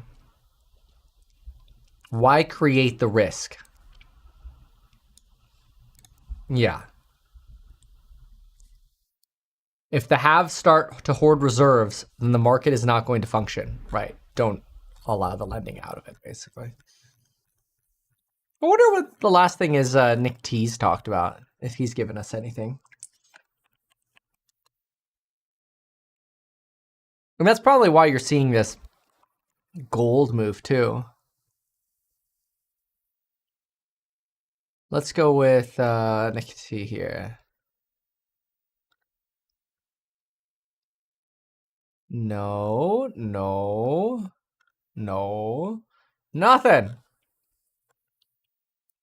Okay. Fed funding. Let's do 11 minutes left.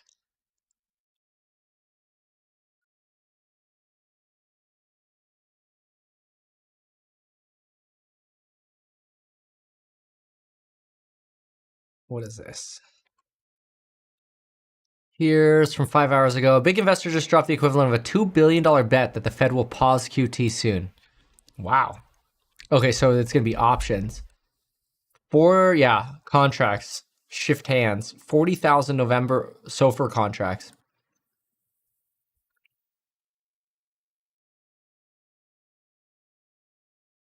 If the Fed halts and adds more reserves, repo rates could ease and assets might get a lift. Of course. Volatility settling down.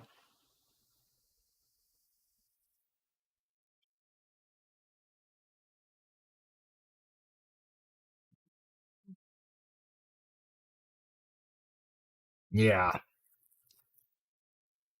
Somebody else set all-time high on Apple. Oh, look, it's still 8% on Symbiotic. That's really good. Let's see, Apple. Ooh, look at that run into the close on Apple. Very nice. And then Amazon recovered some of its drop there. Tesla's still doing decently too. Innings, I will say the magnitude of revisions to spending expectations that we've seen over the last couple of quarters has been frankly insane. And I think we're probably entering a period where the spending is going to continue to grow, but the surprised versus expectations, I think, compresses a little bit from here. John Belton from Gabelli Funds kicking us off to the close just about 50 minutes ago. And as far as insanity goes, how about this? Strongest 3-day rally for stocks going back to mid-May.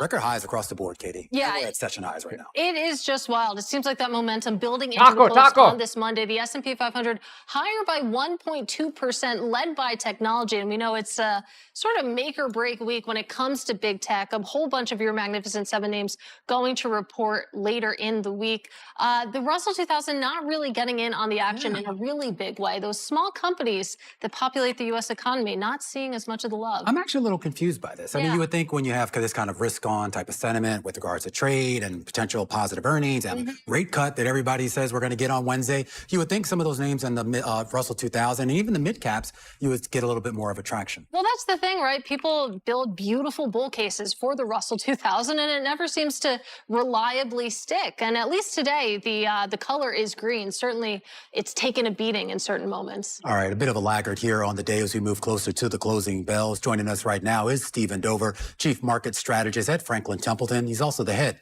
of the Franklin Templeton Institute. And Steve, I mean, there's been three big themes coming into this week. Obviously, the busiest week for earnings, potentially some agreements when it comes to trade, and those Fed rate cuts. You combine all those together, Steve, I would assume that the risk-on appetite we have today probably has some legs beyond, does it not?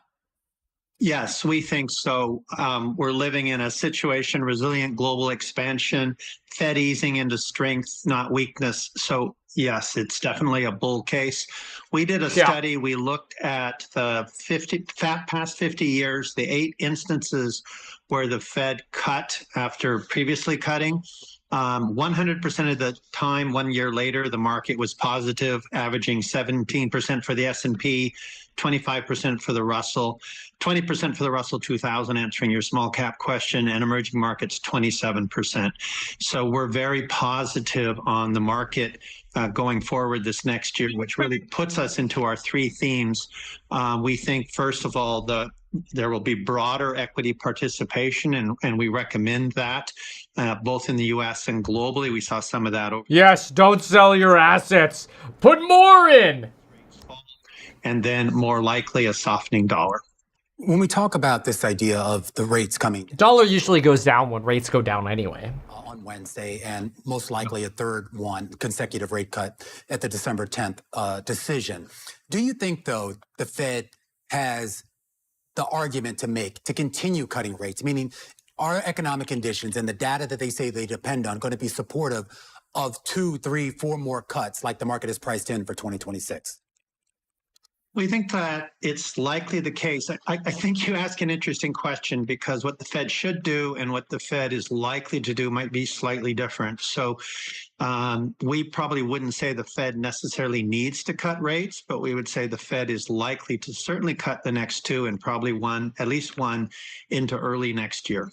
Yeah, it certainly seems like that is the consensus. Agreed. I do want to go around the world of asset classes right now, and I want to talk about gold, because the action in gold over the past week has certainly been fascinating to watch. It's down another 3% today, so it felt like we twisted ourselves to explain the huge rally that we saw. Now we're trying to explain why we're seeing this big drawdown. Is this just a massive momentum buildup and now unwind? In short, I think so. I think there's basic fundamentals for why gold went up. First of all, as you've discussed in your program many times, the increased buying of central banks, particularly China and Russia.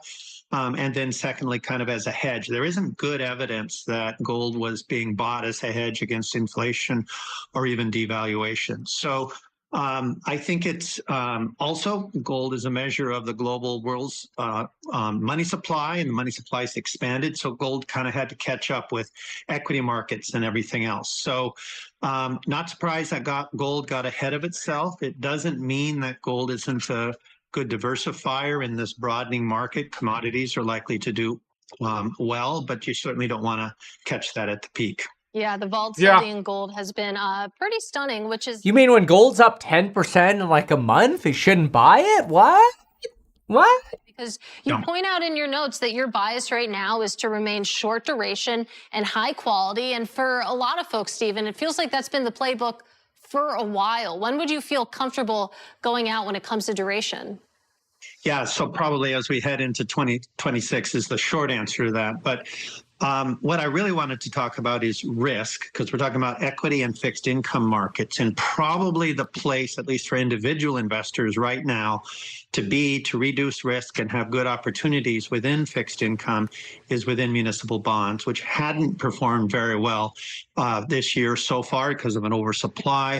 This last September has been pretty good. So I think that in a world where we're very linked or hedged, if you will, towards AI, that's a good diversifier. Possibility other diversifiers might be real estate, both real estate debt and real estate literally, particularly maybe the industrials and life sciences area.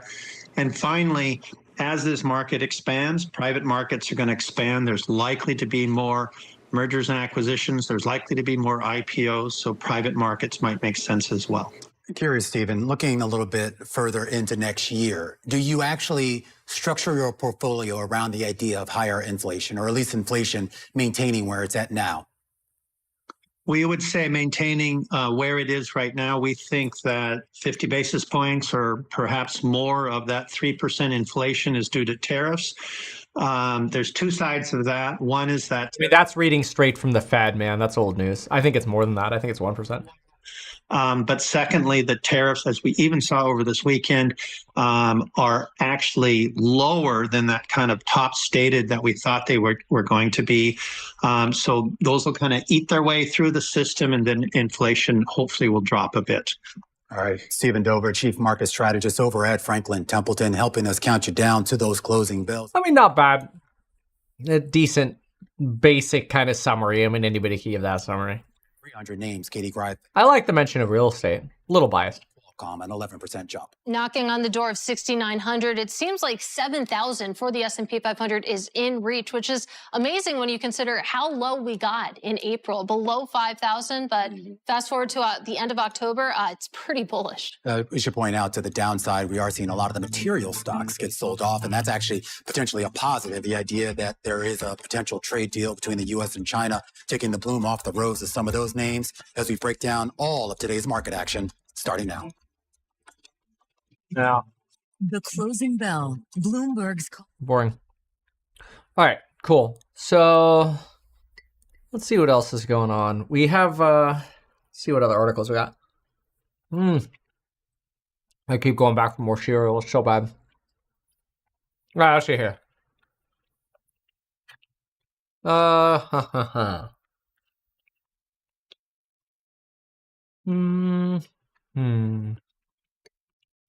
U.S. extending trade deadline several weeks.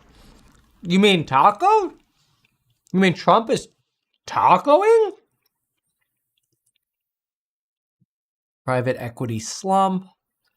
What is this? Blackstone Apollo court small-time investors they used to snub.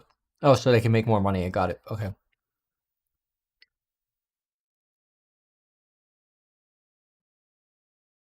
Hurricane Melissa. Anybody have any friends named Melissa? I can only imagine how many text messages Melissas are getting right now. I feel like that happens every time there's a hurricane.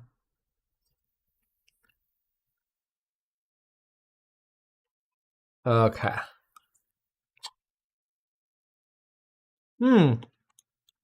Winter is coming. Oh, now that sounds interesting. We're going to look at that in just a moment. This Amazon report. Yeah, and we should point out, I mean, this is going to be, of course, the busiest week for earnings of this season so far. And that includes today. We get some names that could have some consequence to the market, like NXP Semiconductor, Cadence, which is also in the semiconductor software space, Whirlpool, and a few others, including Avis Budget, too. Yeah, got a day where we're seeing the VIX at just under 16. So a lot of complacency in the market environment on a day when we're going to probably see another record here for me. Yeah, absolutely. And a lot of... that feed's a little behind. We already hit the bell. What's interesting is how much do we think of this Fed stuff is already priced in? Right? Because like if we're expecting the Fed to QT, to stop QT, how much of that is already built in? That I think is interesting. All right, let me go see. Look at CNBC. CNBC's.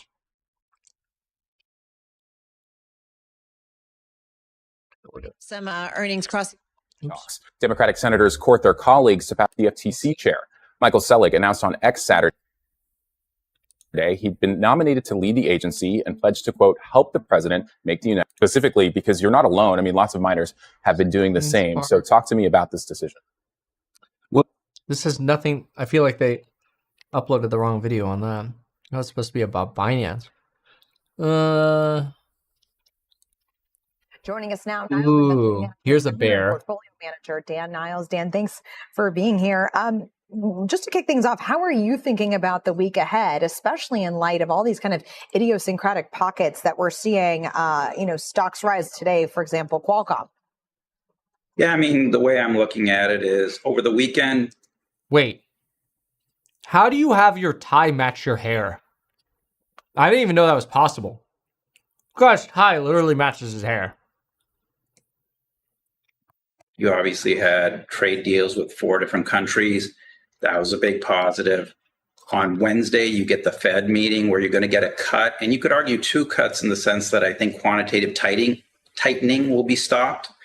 And then obviously you've got 25% of the S&P 500 reporting between Wednesday and Thursday when 5 of the 7 Magnificent 7 report. And then Thursday, you should have that meeting between President Trump and Xi, and you should get a framework for a deal there. So I think all of those things are going to drive stocks higher in a broad-based rally, and I think that's how you want to be positioned.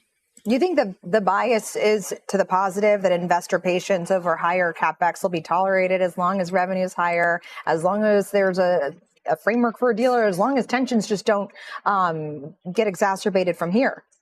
The big thing is when you have easy money, money flows everywhere. Everybody's assumed to win. And as you brought up earlier, Qualcomm now is assumed to be a big winner in AI. But if you noticed, NVIDIA, Marvell, and Avago, at least the last I checked, they were all up as well.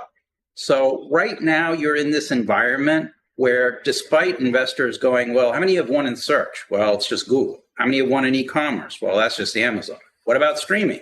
That's just Netflix. What about audio? Well, that's Spotify.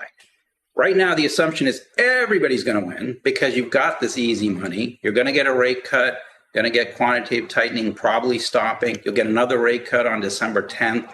You'll probably get another one to start next year in January. And then you're going to get a new Fed chairman in May that's going to want even more rate cuts, right? So we've been through this scenario before in 2021. Inflation went from 1.4% to 7%, and the S&P was up 27%. And so you're in that same exact environment where everybody's going to win, enjoy the party as long as it lasts, and then prepare for a hangover sometime late next year. Right. I was just looking at Late the last next time year. The Fed cut, Dan, with inflation at these levels, October 2008. Right. So how much are you worried about the other side of that mountain, as Tepper might say? Oh, the other side of that mountain is going to be horrific. I mean, I believe that sometime late next year, you end up with a 30 to 50% correction in a lot of these AI-related names. But it doesn't mean, Carl, that between now and then, these stocks can't go up another 25, 50% or more, because you've seen this same picture show in the late 90s. And back then, Right. the Fed was actually raising Haven't hit the euphoria yet. rates. Don't forget. And the market still ripped. NASDAQ was up 86% in 1999. And then it started 2000 up 24% in just over 2 months. Obviously, the hangover on the other side was terrible.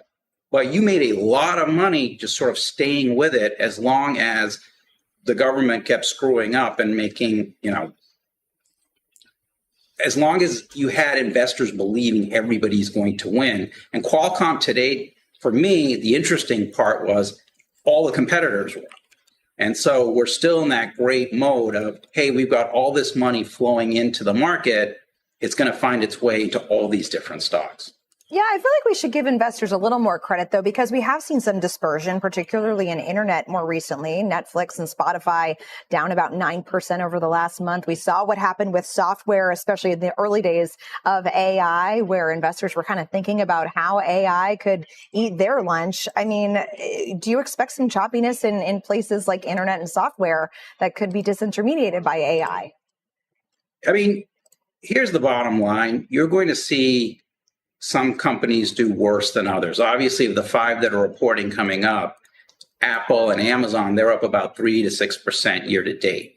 You look at the 3 that are reporting on Wednesday before those 2, and Microsoft, Google, and Meta, they're up between 25 to 40% year to date.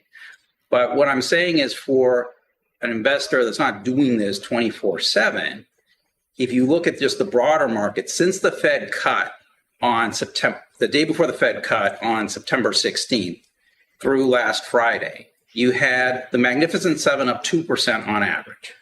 You had the S&P up 3% on average. The Russell 2000 is up 5%. So I think right now you're in this phase where, now that you've resumed rate cuts, because don't forget, the Fed was on pause for 9 months. It's the more speculative areas of the market that care about rate cuts, the unprofitable segments of the Russell 2000. And you're seeing it where these stocks are levitating. And so I think, you've got, to your point, Leslie, you've got a lot of company specific risk. If you have a disappointment, we saw that with Netflix results, right? You're much better off just being broadly diversified and saying, between tariffs, deals getting struck, rate cuts, a new Fed chair in May, just be diversified and just enjoy that way, rather than taking a lot of company-specific risk where you might end up owning the Apple, Amazon, versus a Microsoft, Meta, Google so far. But, I think all 5 will do pretty well. Amazon. Yeah, I mean, it's really interesting because it's sort of like he's saying, hey, guys, I know this is an insane euphoric bubble, but right now, everybody's making money, so who cares? And it sort of aligns with the common reality that you need to, how should I put it? You need to kind of like, if you're a fund manager, follow the market. And because if you don't follow the market, you end up getting fired.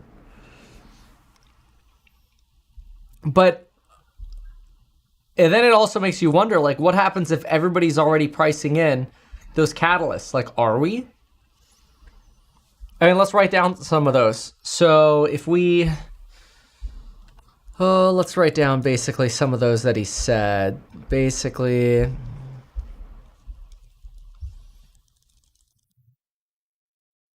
okay, so new Fed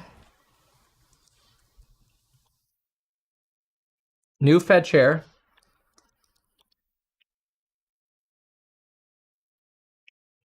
Right? So there's new Fed chair. Then you have rate cuts. You got end of QT.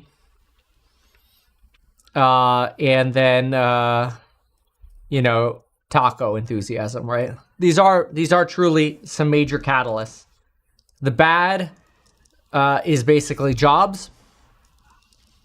Reopening, which is basically jobs. Because you get the jobs report. And that's it. And then, of course, I guess private credit. Oops. Any lingering private credit stuff. That's the bad. So how much of that's already priced in? Who knows? And the market goes up every day at the moment. What's this? The private credit winter is coming. Oh, here it's a pig. Here it's a bomb.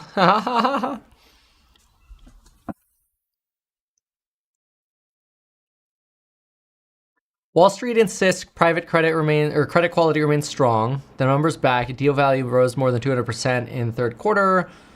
Yet beneath the surface, a quite dramatic shift is taking place inside credit deals that suggests creditors are bracing for distress, not recovery.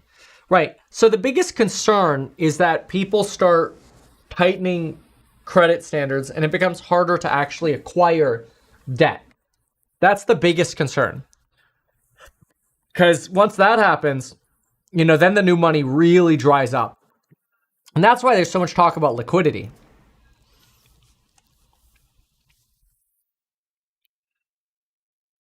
Deep private credit system with the potential to unravel faster than anyone can track. That's a very big risk, is how quickly stuff unwinds, especially with the leverage that we have today. Who is this guy? Watch, it's like a hedge fund short seller. Benchmark risk in corporate credit and M&A deals. Co-founder of a platform used by law firms to benchmark risk in corporate credit. Okay. All right. First Brands, an automotive parts manufacturer, collapsed. 10 billion liabilities. Rainstone, a trade financier, alleges that 2.3 billion vanished. Blah, blah, blah. Tricolor right before that. JP Morgan wrote off money. In each case, sophisticated creditors armed with advanced systems and compliance frameworks were blindsided by privately structured financing arrangements. Correct.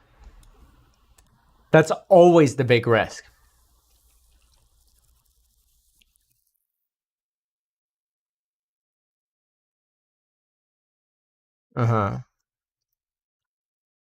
Increasing opacity of financing structures has led to a corollary collapse of collateral verification. The result is a game of musical chairs in which lenders the same assets were promised multiple times. Herein lies the real story and isn't about fraud. Private credit has grown so fast that verification kept up, leading to structural...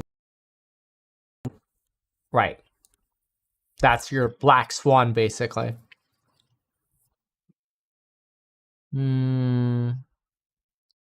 Smart money is fortifying against a downturn. Where do they see that?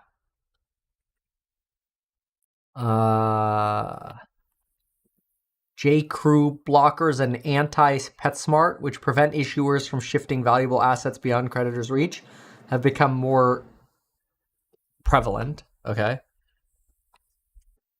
But in the last quarter, something changed. Lenders shifted their focus from simply closing liability management escape routes to securing high levels of lien subordination protection. Okay. Which governs who gets paid first when everything falls apart. Yeah, it's going to be interesting. Okay.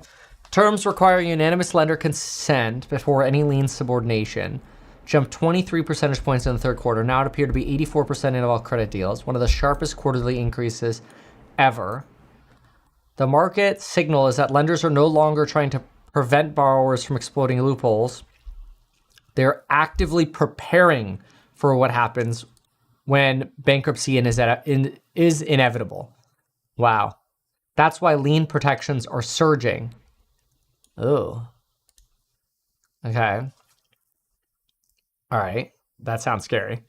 Okay, the temptation in every credit cycle is to dismiss protective trends as an overreaction. Well, that's the thing. It always it goes like this. It's, hey, this time is different.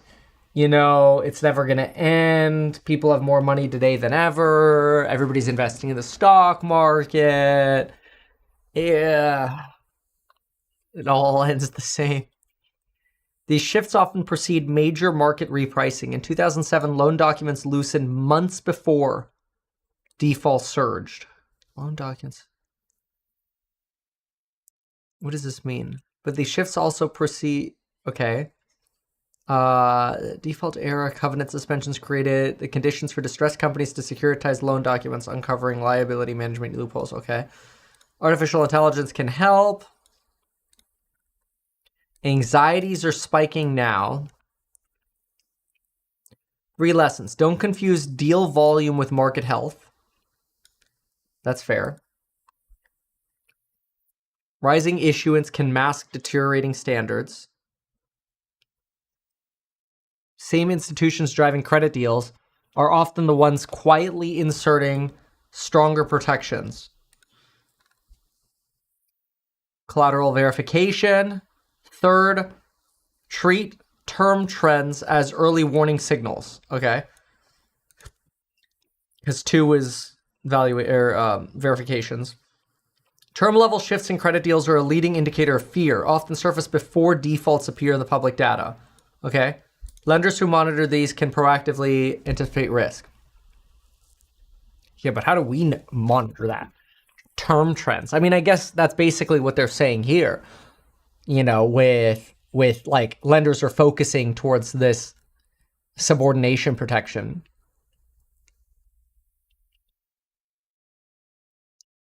The legal architecture of credit markets tells a different story. When lenders quietly rewrite the rules of engagement or demand all for one consent before lien subordination, it signals a system steeling itself for impact. Oh shit. Dude, that's a this is a rough article, man. Damn. The public narrative is that the economy is resilient, inflation is cooling, and consumers are stable. But underneath, everybody's getting ready for poop to hit the fan. Now that is interesting. We may not see distress in earnings reports, but the foundations of credit protection are shifting fast. When that happens, it's never an accident. It's the market whispering what headlines haven't caught up to. The next phase of the credit cycle may have already begun. Damn! Mic drop. And we don't know how much is this guy pitching their product here, but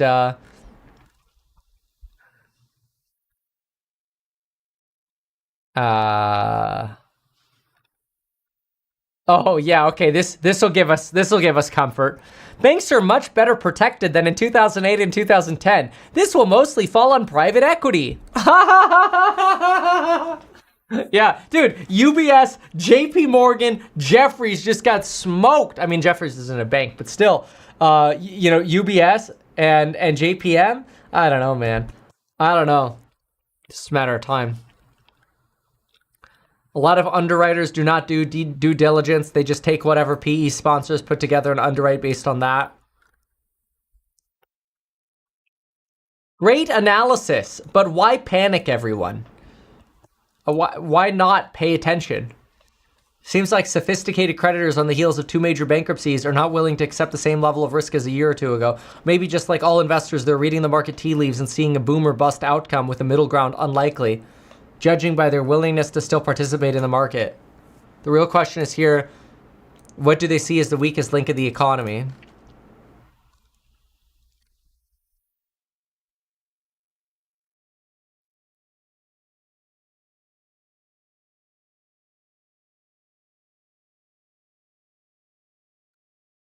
Only time will reveal the bill. House of Cards has pretty much been established. AI better pay off soon or be written off. I don't think it's going to get written off anytime soon.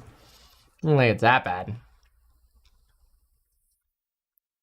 It's an interesting article, though. Very, very interesting. Okay. So... okay. Let's see here.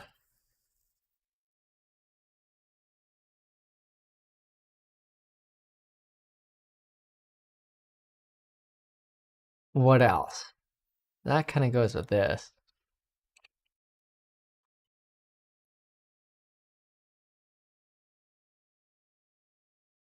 Okay, we looked in here.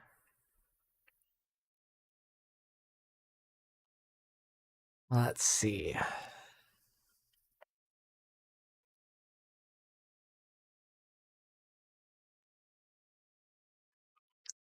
Yeah, I think we...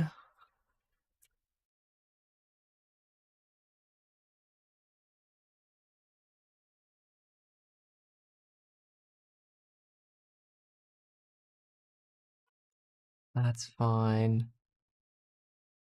Let's see here.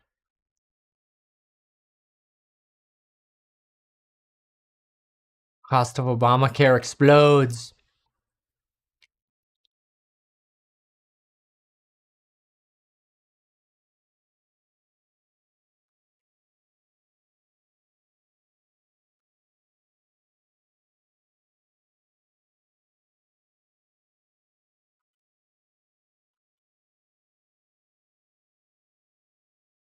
See here.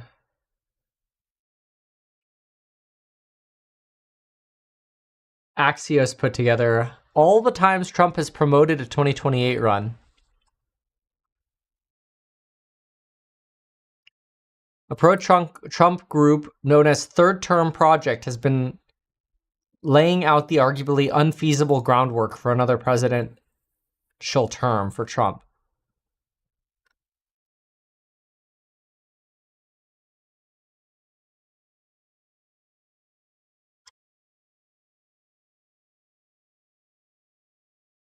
How to drive Democrats crazy. 4 more years. We want to drive them crazy, say 12 more years.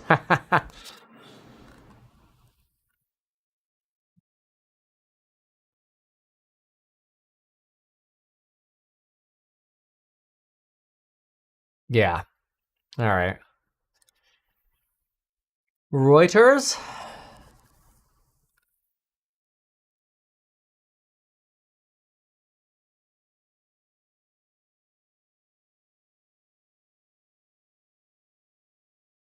Okay.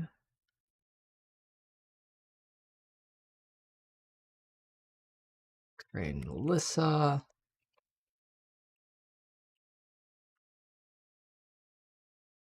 BBC. Toothless Asian Summit. What? Who's calling it toothless? Detractors say makes it toothless.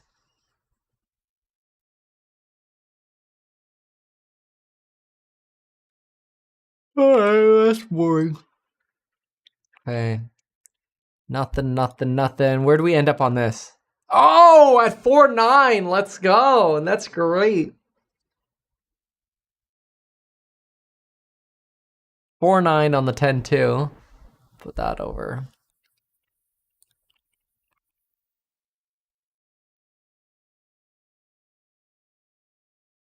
Okay. Turn of the energy weapon. Talked about that. Talked about this. The Economist. The end of the rip-off economy. Ooh. AI is radically improving market efficiency. Ah, leasing a new car, upload to GPT first. Yeah, that's deflationary. It improves the information advantage of sellers enjoy over consumers. Ah, when everyone has a genius in their pocket, they'll be less likely to miss selling. Wow. That's great. Fake stoops. Wow. I like that analogy. Yeah, I mean, if you're going to go buy a car, you could like, you know, hey, GPT, Kelly Blue Book it for me.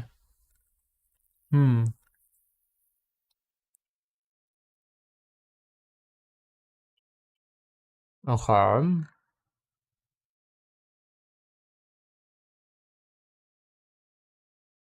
So we talk about Mexico. Okay. I like this 49. Let's put all this together. So we got 49. We got the attorney private credit winter. That was very interesting. Strains in the funding market. SOFR. Okay. What else was there in the news? In the news cycle.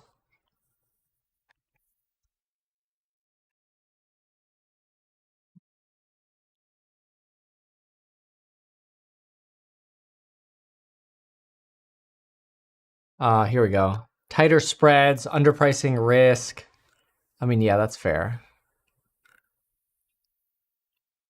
Rise of private credit. Okay.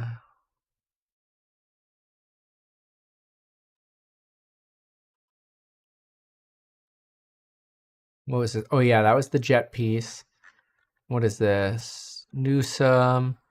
AI data center. Yes, we know that. MRI scan was perfect. This was China, information, foreign affairs, shutdown, analysis. Okay. Ah, yes, margin stats. Yes, margin statistics. Not a red flag at all. Not. And that's old news.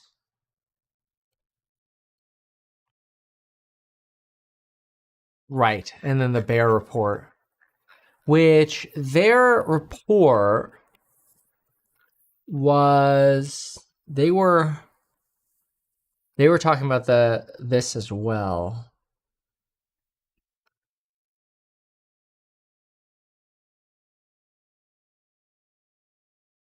Yeah, it's going to be interesting. We'll do a little summary on this, but I will say, I think, because I'm going to have to go to work soon, but what ends up happening with, the credit market, it does somewhat beg the question of diversifying.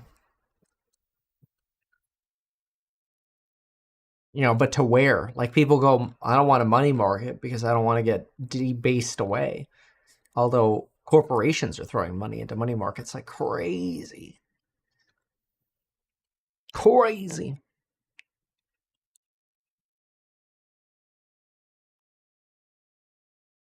All right. What else?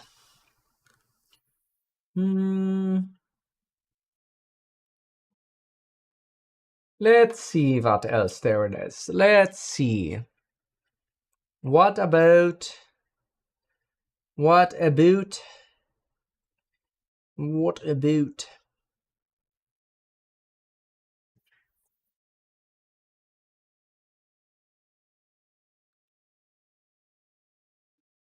right, let's see here. We have, okay, everybody here is surviving. Good. Good. What do we got up here? Oh, that's right. The this market cap bubble guy. Yeah, we talked about that this morning.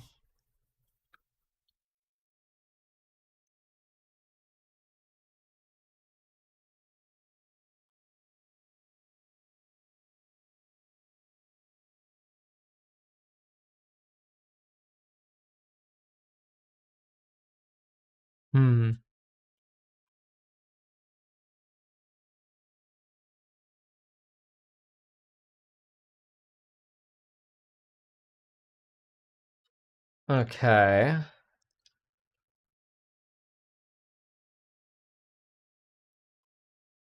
All right. Let's do a summary on this credit crisis stuff. I'm going to close the store. And we're going to summarize this.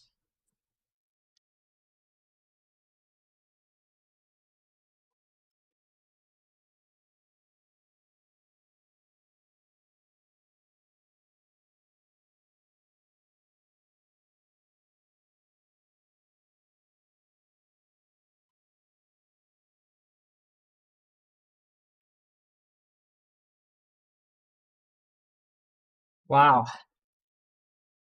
Somebody just I'm just reading a comment here. Somebody wrote, "It's crazy because my wife just got fired." I'm going to pin this. Oops. Somebody else writes, "Canceling my Prime membership."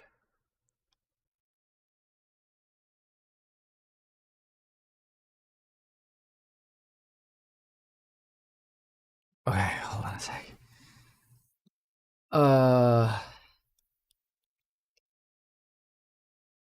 Let's pull this up for everyone. Meet Kevin. It is. Redhead. I pinned it. No, turn this off. You know, we need like some red background for this. There we go. Maybe not that bright. Like that bright. All right. So what does this say?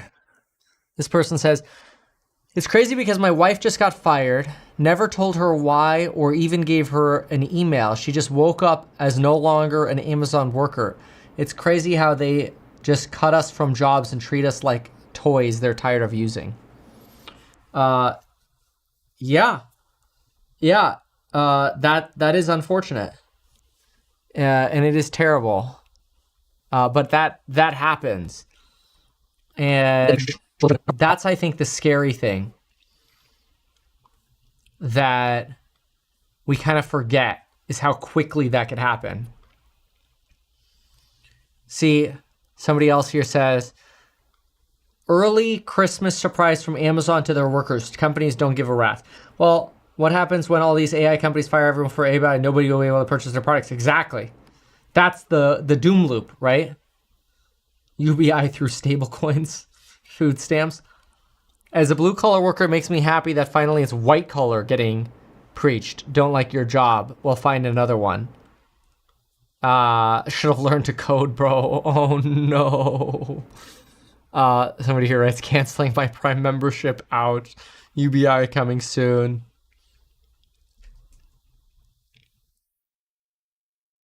Right. Where do these companies think their money's coming from? I mean, yeah, that's the circular problem, right? But it's the company that loses the most is the company that doesn't cut, right? So like that, I mean, that's the issue is, you like, sure, hey, you fire your employees, less people to buy your stuff. But if you don't fire, you lose even more money because everybody else fires and you're not saving any money, right? That's the recessionary dynamic. So it basically means it's like a game theory thing. I mean, that's almost game theory. I mean, let's make a game theory box here. So, oh, it's been so long since I've done game theory. Okay. So let's make a box. So let's go 72. Company A.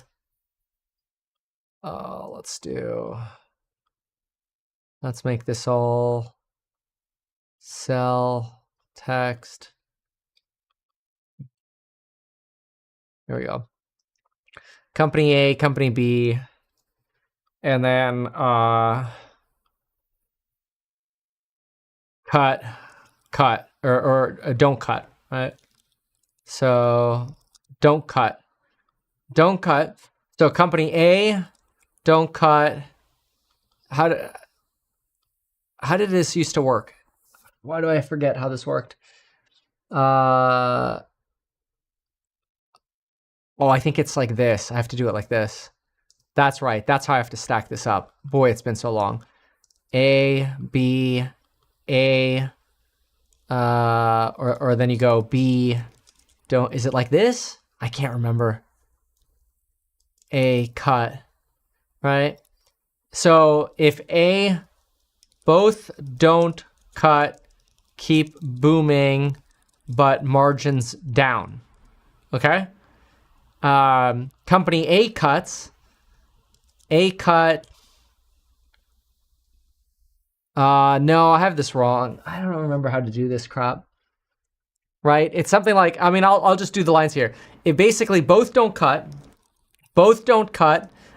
eco keeps going, but split share upside, right? Because both have similar margins, and margins may compress, right? So, oops.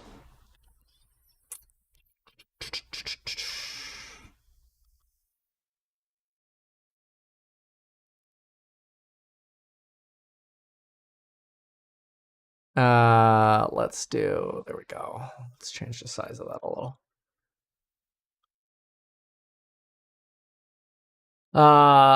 Split upside, and then margins compress, okay? If both cut would be over here.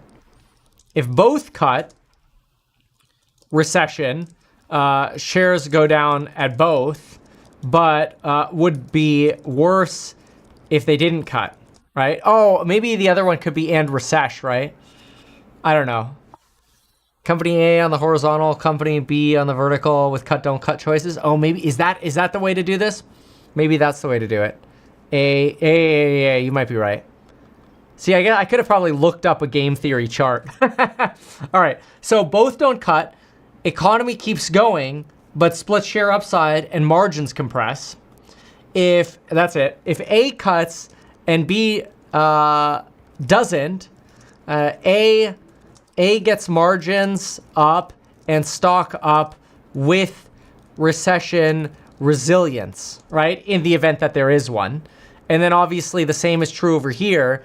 If B cuts and A doesn't, then B gets margins up and stock up with recession resilience. If both cuts, shares both go down, but it would be worse if they didn't cut. So basically, this is best case for B right here. Oops. Let's do... That's best for B. This is best for A. This is if they both take what's best for them. This is best, or this is the outcome. And then, like, worst case scenario is actually not cutting. So, you know, from a game theorist point of view, there we go. Dude, I'm telling you, it's been 15 years, I feel like, since I've done this crap. Okay, so from a basic game theory point of view, cutting is the only option. It gives you downside protection in boom with margins. And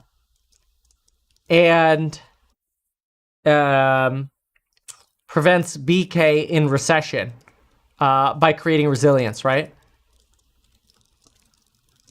And think about it, for every person, and this is just another complicating factor, but remember this, for every person you cut, I mean, what's Amazon's margin? Okay, so watch this. This will be ridiculous, but it'll make a lot of sense. Amazon's margin. Open reset. Amazon. Okay, so watch this.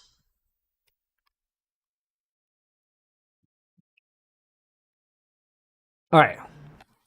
So, oh, great. I don't even know. I'll just have to go with operating income in general, okay? Because white collar is included in this. So I have to go with operating income 11.4, right? So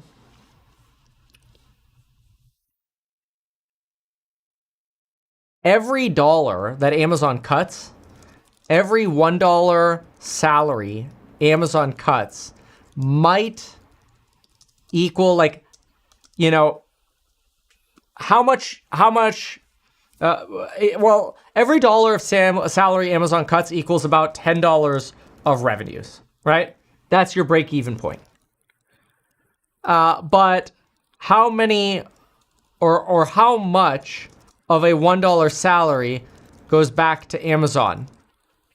So if somebody makes a $100,000 salary and they spend $20,000 a year, how much of that is going to go on Amazon after taxes and stuff, you know, and rent and living and all that? I don't know, maybe $8,000, maybe like 5 to 8%, right? 5 to 8% of that $1. So for every dollar of salary they save, they basically create $10 worth of revenues of more profit. But for every dollar of salary they cut, they might only be losing 5 to 8 cents of revenue. Lost by firing. So really, like, the choice is obvious. Very obvious. Fire. I hate to say it, but that's kind of crazy.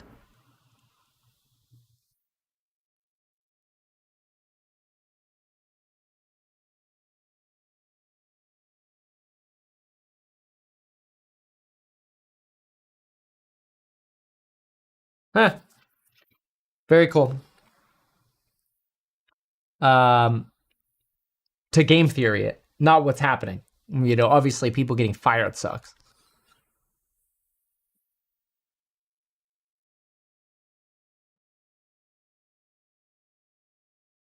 Okay.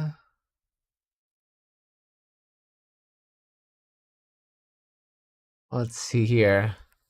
Going for a dishwasher job, robots can't put their hands in water. Lol.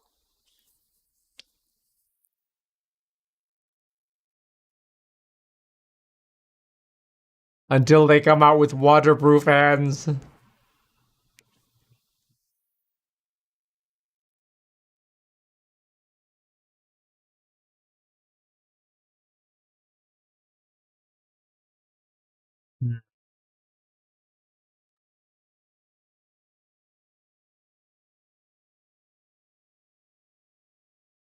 What's this? Take a look at this one. It's not just big companies who are going to win, it's also small startups.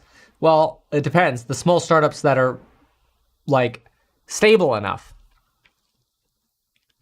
As it brings down the initial effort to spin up. Yeah, barriers come down. That's fair. Margins, competitive leeway provides the possibility of productivity maybe being able to come up to match the debt crisis we're in. Yeah, the problem with the whole productivity argument is you assume that there's almost endless revenue. And that assumption is risky. It basically assumes there's infinite income, right? True on startup advantages. Productivity argument requires I don't know how do you even word that? Productivity argument requires essentially limitless revenue. If top line is limited, then that gets divided to fewer, right? I mean, I think an example, you know, is I like the attorney example. Attorney making trust documents. Attorney without AI does 10 trust documents a week. With AI, 100. But are there 100 customers in their reach? Maybe not. So maybe we're just making 10 documents faster and coasting for now. That's a real risk. Output does not necessarily go up because efficiency goes up. That lag can take decades, right? I think that's fair. Fair argument.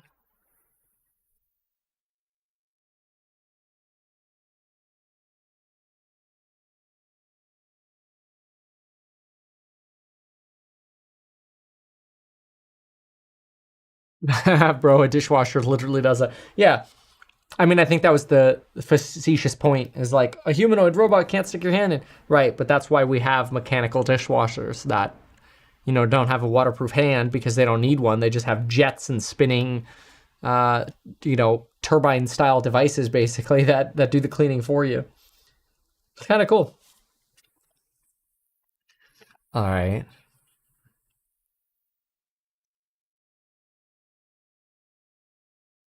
Huh. Okay.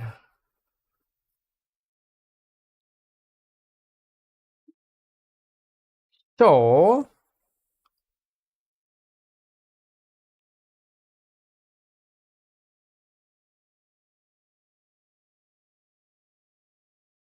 and then, okay.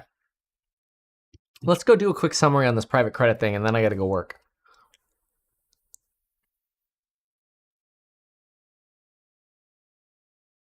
I don't want to go to work. just want to sit here and keep making videos. I like hanging out with you. Trump needs to ban H-1Bs, says somebody.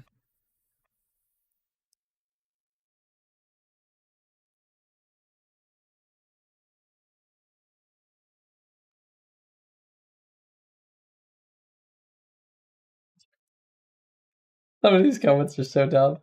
So I think on purpose, somebody's like, Target laying off 10% of workers? Somebody else goes, getting laid doesn't sound that bad.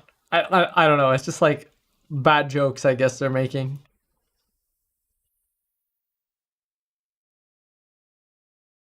Kind of funny.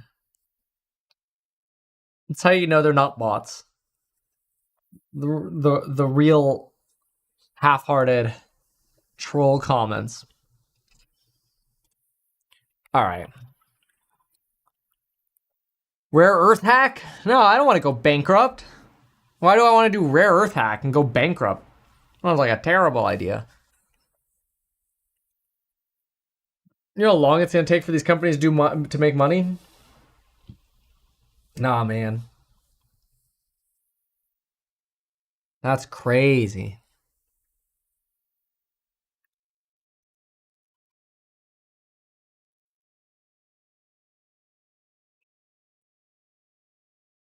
All right, so now we'll do a little private credit summary. And then I also Fed. Okay, yeah, we got the Fed. More of those caddies.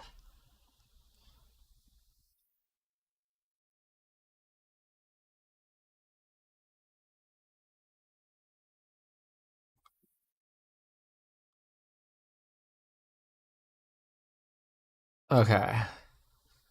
Sorry, it's game over. Get to work. I know, right? Game over. No. All right.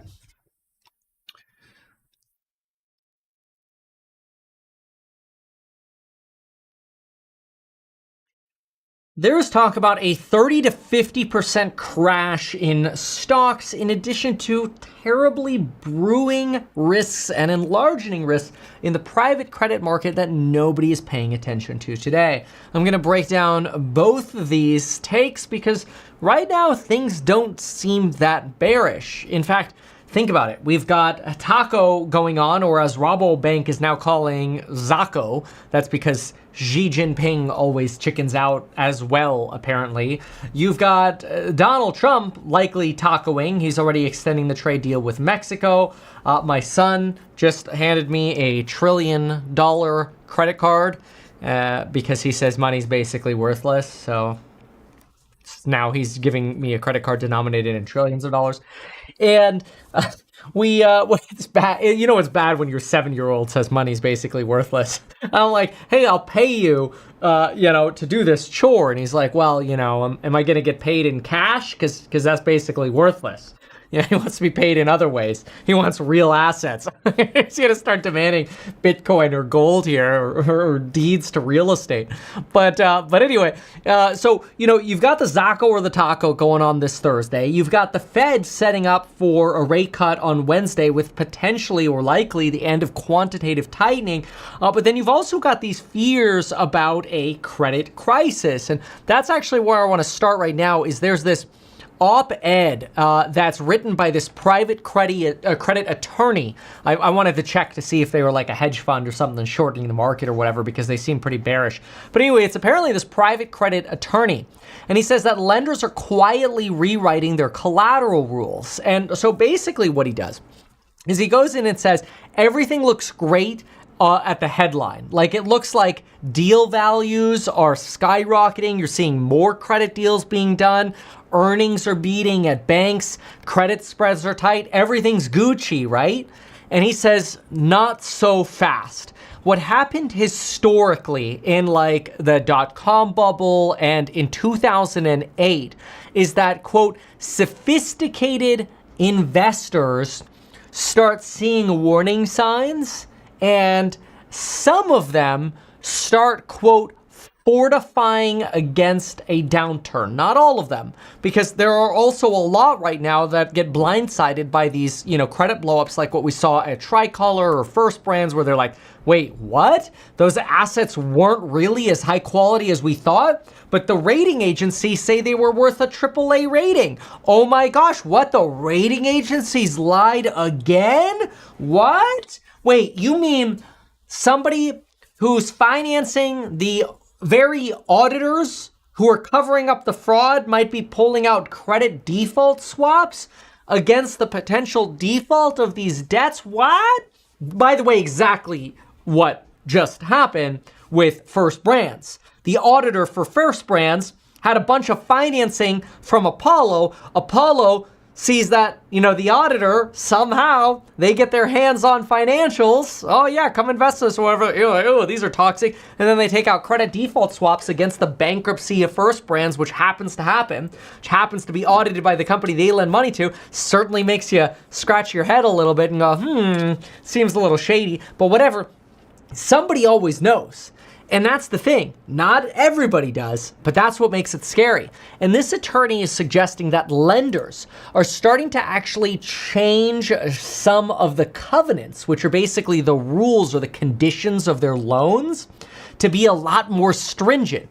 They say that lenders are, quote, actively preparing for what happens when bankruptcy is inevitable. In other words, they're no longer trying to prevent borrowers from going into bankruptcy.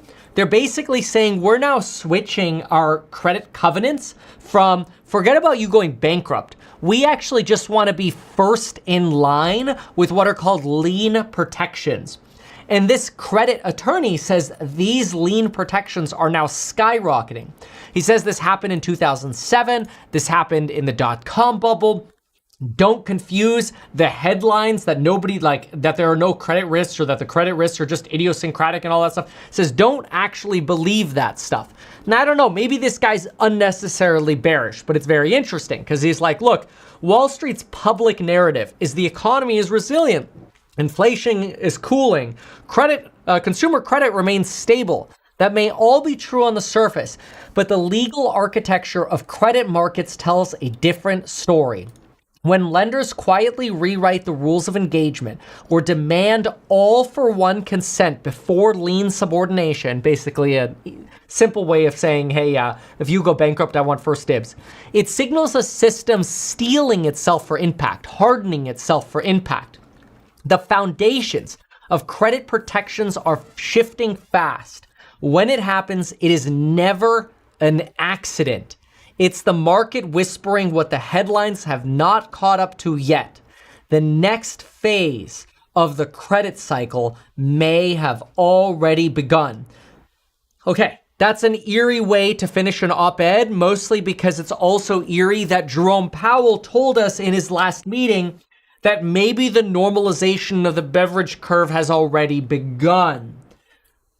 That's like almost the same exact line, which is kind of scary because remember, the beverage curve, whatever, is basically when layoffs spike, the unemployment rate skyrockets really, really fast. Because you're supposed to have a normal downward sloping curve, but we're in a place that's way off to the side on the curve because job openings are really, really low, which means the unemployment rate should be high. Because it's not, implies that as soon as we get layoffs, we skyrocket on the unemployment curve and the unemployment rate skyrockets, which Amazon just laid off 30,000 folks. We saw the Target layoffs. We've seen the other, we've seen a lot of layoffs and we expect a lot more of them to come. This is why Jerome Powell warns that we may just be at the beginning of them. Now, here is a comment that I just saw on my Amazon layoff video. If you haven't watched it yet, it's a really good video. I think there was a lot of detail on this. The 30,000 Amazon job cuts are just an early warning I wrote. And somebody here wrote, it's crazy because my wife just got fired. Never told her why or even gave her an email. She just woke up and was no longer an Amazon worker. It's crazy how they just cut us from jobs and treat us like toys they are tired of using. And then somebody else, writes here, what happens when all these companies fire everyone for AI and nobody has money to purchase their products?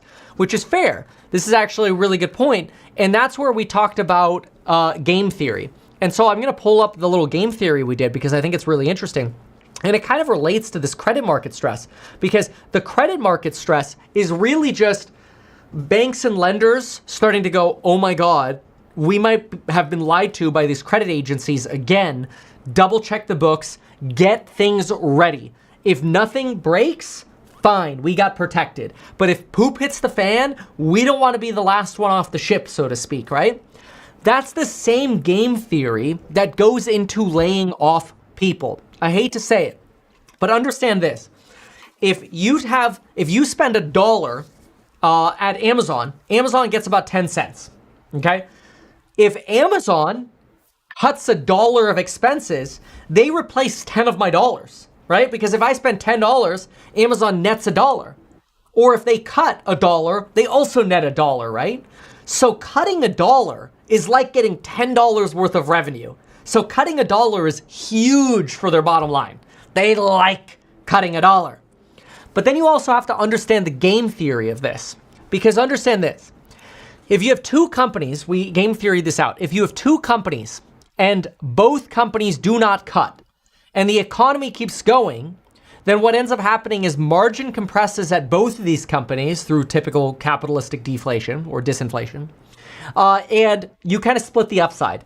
So Amazon gets a little bit of a benefit, another company gets a little upside, great.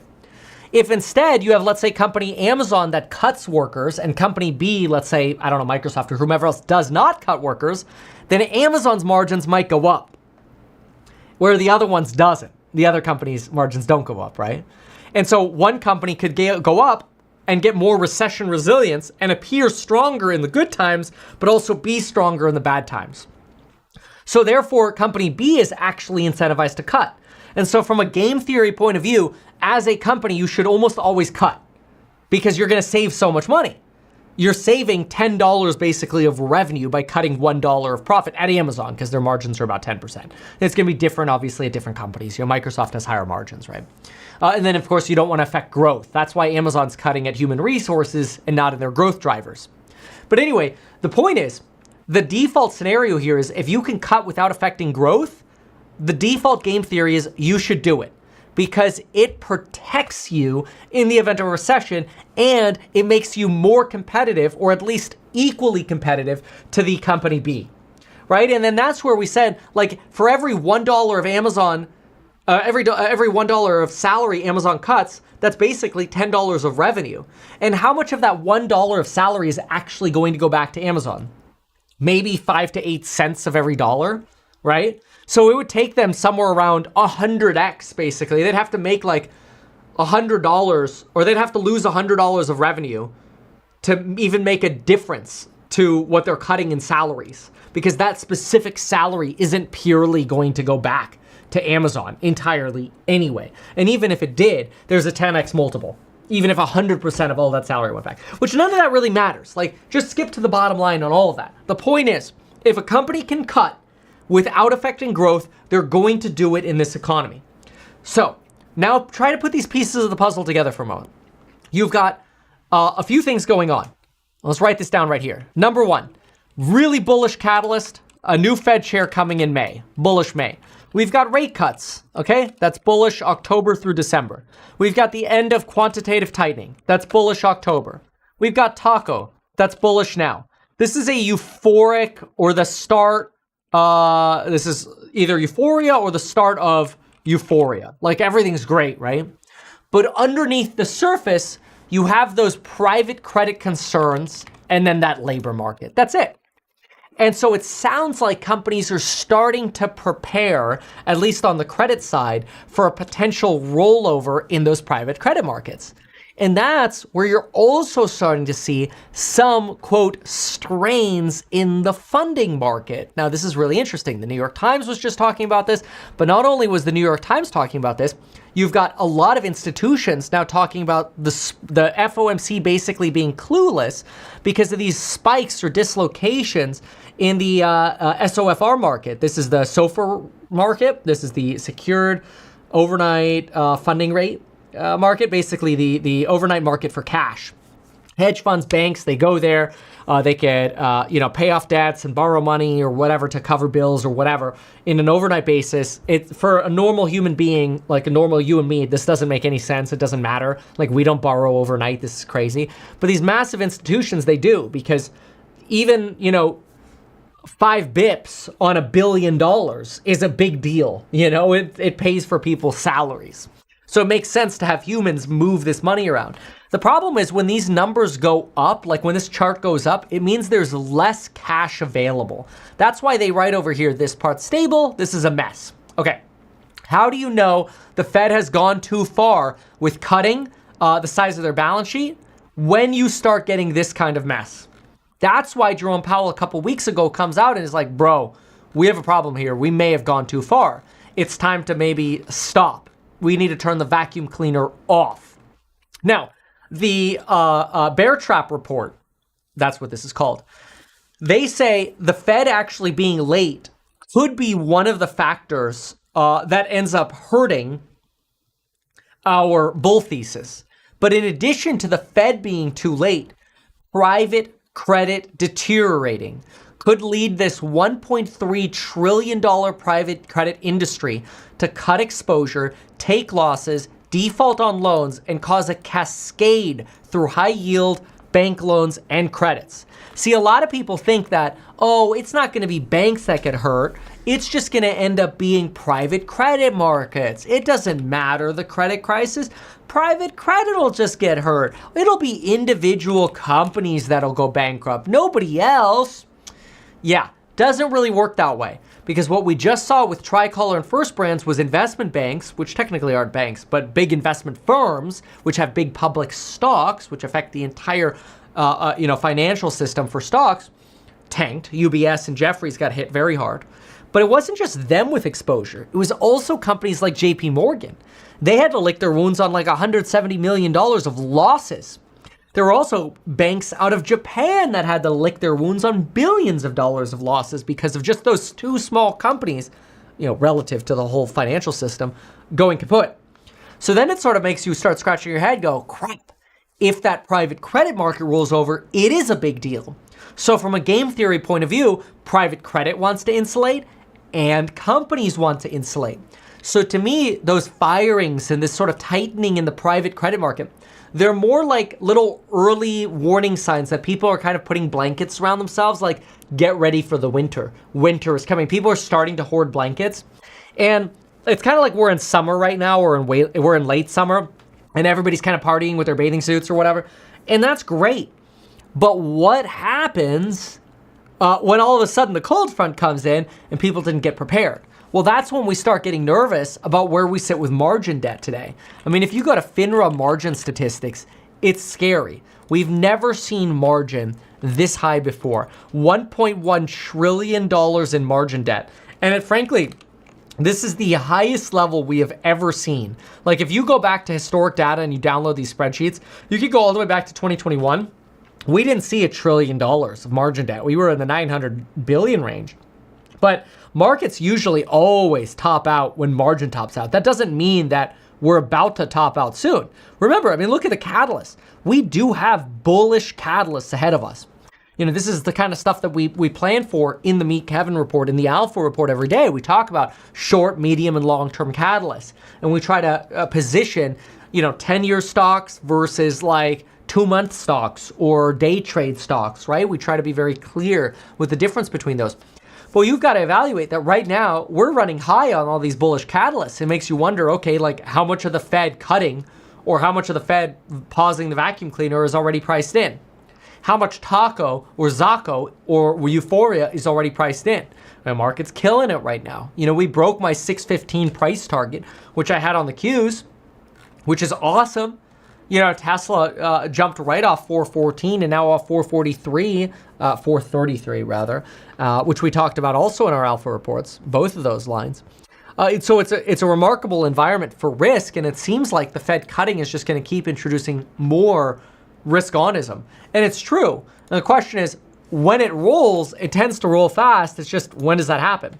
And that's where all we could do right now is look at some of the early warning signs and be prepared that, hey, either you start limiting some debt or you diversify. I know a lot of people, I think that's one of the reasons we're seeing such a surge in funding at House Hack and Reinvest, same company, is people are wanting to diversify. But anyway, you have warning signs flashing in financial markets about worries that the Fed waited too long. And this has to do with the plumbing of the financial system, the spike in the SOFR rates, how, the Fed never defined what ample reserves are. And even though they wanted to get back to ample reserves because they never defined it, they might have actually inadvertently set up for an oopsie-doopsie crisis. And so now the goal is, hey, they should stop vacuum cleaning and stop creating the risks because they could end up creating a severe market disruption. And so once you have people starting to hoard cash and the financing stops and the party stops, that's where you're going to have a big problem. That's why now you're seeing big bets that we're going to see QT basically come to an end on Wednesday. Now, again, so far on the surface, things seem very calm. The 10-2 yield spread on the China talk it literally just fell below 50, which is great. It still puts us really close to shock prone, but we just didn't get a real shock. You can see we never really broke out of 50 to 60, which is kind of bullish. I mean, that's sort of like what you saw in the 1995 soft landing. And I have to say, so much of this feels very eerily similar to what you saw in 2011, where everybody was worried about a double dip recession that never ended up coming. But there are serious concerns inside the market that, hey, at the very least, pay attention to the risks rather than try to, ignore the risks. And I always think it's entertaining because when I talk about people ignoring the risks, I see things like I see what I call pretty wild rationalizations. Like here's basically a person saying, oh, well, we're going to have a productivity boom with all this AI. Okay, that is, in my opinion, a very generic argument. Everybody makes the argument that, oh, well, productivity will boom. Sure. But does that mean net outcomes are going to go higher? Productivity per worker may go up, but does that mean net economic output will go up? Not necessarily. See, for example, I say, like I always make this example. Let's say in a market, you have 1,000 trust documents that need to be made in a certain zip code, okay? An attorney without AI can do 10 of those trust documents per week. So to do all 1,000 in a week, you would need 100, you would need 10 times, you would need 100 attorneys, each doing 10, right? That would be 1,000 trust documents that you completed. Well, if with AI, an attorney can now do 100 trust documents, now you don't need 100 attorneys anymore, you only need 10. You're still producing 1,000 trust documents. So even though each of the 10 attorneys with AI can be so much more productive, the real question is, do you need that many more trust documents? If you only need 1,000 trust documents, just because the economy is booming doesn't mean all of a sudden you need 10 times as many trust documents. You don't all of a sudden need 10,000 trust documents. The time it takes to actually put those other people to work who lose their jobs, that could take decades to actually net increase the amount of economic aggregate demand for people to fulfill those services in. So that's the problem. So the productivity argument is an oversimplification. Yes, on net, each individual human can be more productive, but does that mean there's more work to do? No. That's why Amazon and Target are firing people in human resources, because we could get the same work done with fewer people. It's not because they're trying to be evil. It's because they don't need the people anymore because of AI. And that's unfortunate. Like for this person's, wife or whatever who got fired here. This is terrible. And it all it does is increase the wealth gap. And I'm not here to shill for these large companies. I actually think I was put on this earth to help you say to yourself, okay, maybe you're killing it in the stock market or you're tempted to buy at all-time highs. And my argument is, look, if you got debt, just think about paying down a little bit. Make yourself resilient to that recession. Pay down margin, pay down credit cards. If you got a 6 or 7% personal loan or higher or mortgage, there's no harm in paying down a little bit. The only harm is FOMO. But you never go bankrupt protecting yourself, right? You'll only go bankrupt not protecting yourself. And that's where I think like that Warren Buffett quote comes in, where the hardest part, I think it was actually in this article, the hardest part is sitting around and doing nothing. Where was it? I can't remember where it was.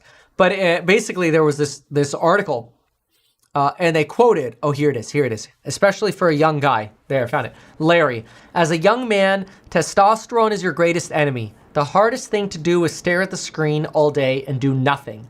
It's all in the waiting. Charlie Munger, 2012.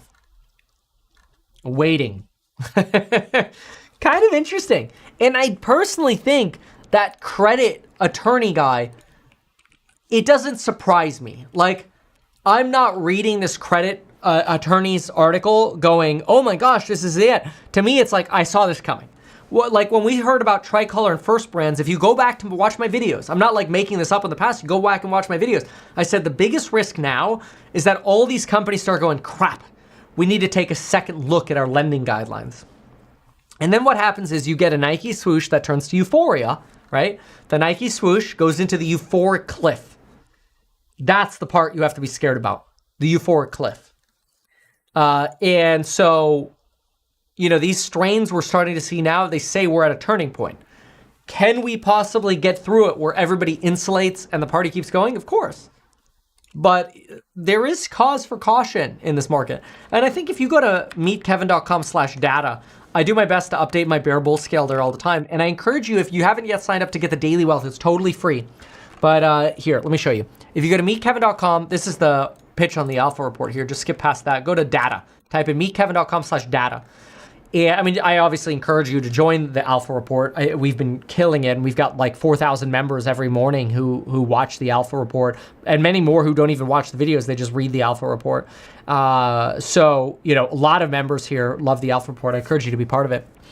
But if you scroll down on the data page, you'll see the Bear Bull scale, the Taco scale. Sign up for this, the Daily Wealth, or the Meet Kevin app. You could get the Daily Wealth in there as well. I think it's really useful. And I send out the Daily Wealth every day as an email, or you could get it in the app through the Meet Kevin app, whatever you want. And I would highly encourage checking that out. It's very cool. So, and that's totally free, or totally complimentary. I don't know, whatever you want to call it. Anyway, so some thoughts there, but a little scary, I will say, on private credit. Scary. And as I say that, Siri pops on. Lol. Okay, I gotta get to work. I appreciate y'all. Let's see here. Somebody here says, I get the pay down debt, but I think it's more important to keep increasing income. Well, of course. I mean, that's like a foregone conclusion, right? Well, of course you should always do that. Kevin, I still know people who were over leveraged during the dot-com bubble who are still paying off debt they ran up then. That's scary. Yeah, remember how long the dot-com bubble lasted? You know, I mean, the burst was decades. And it took like 13 years for some people just to break even if they didn't get wiped out by then. You know, so kind of crazy.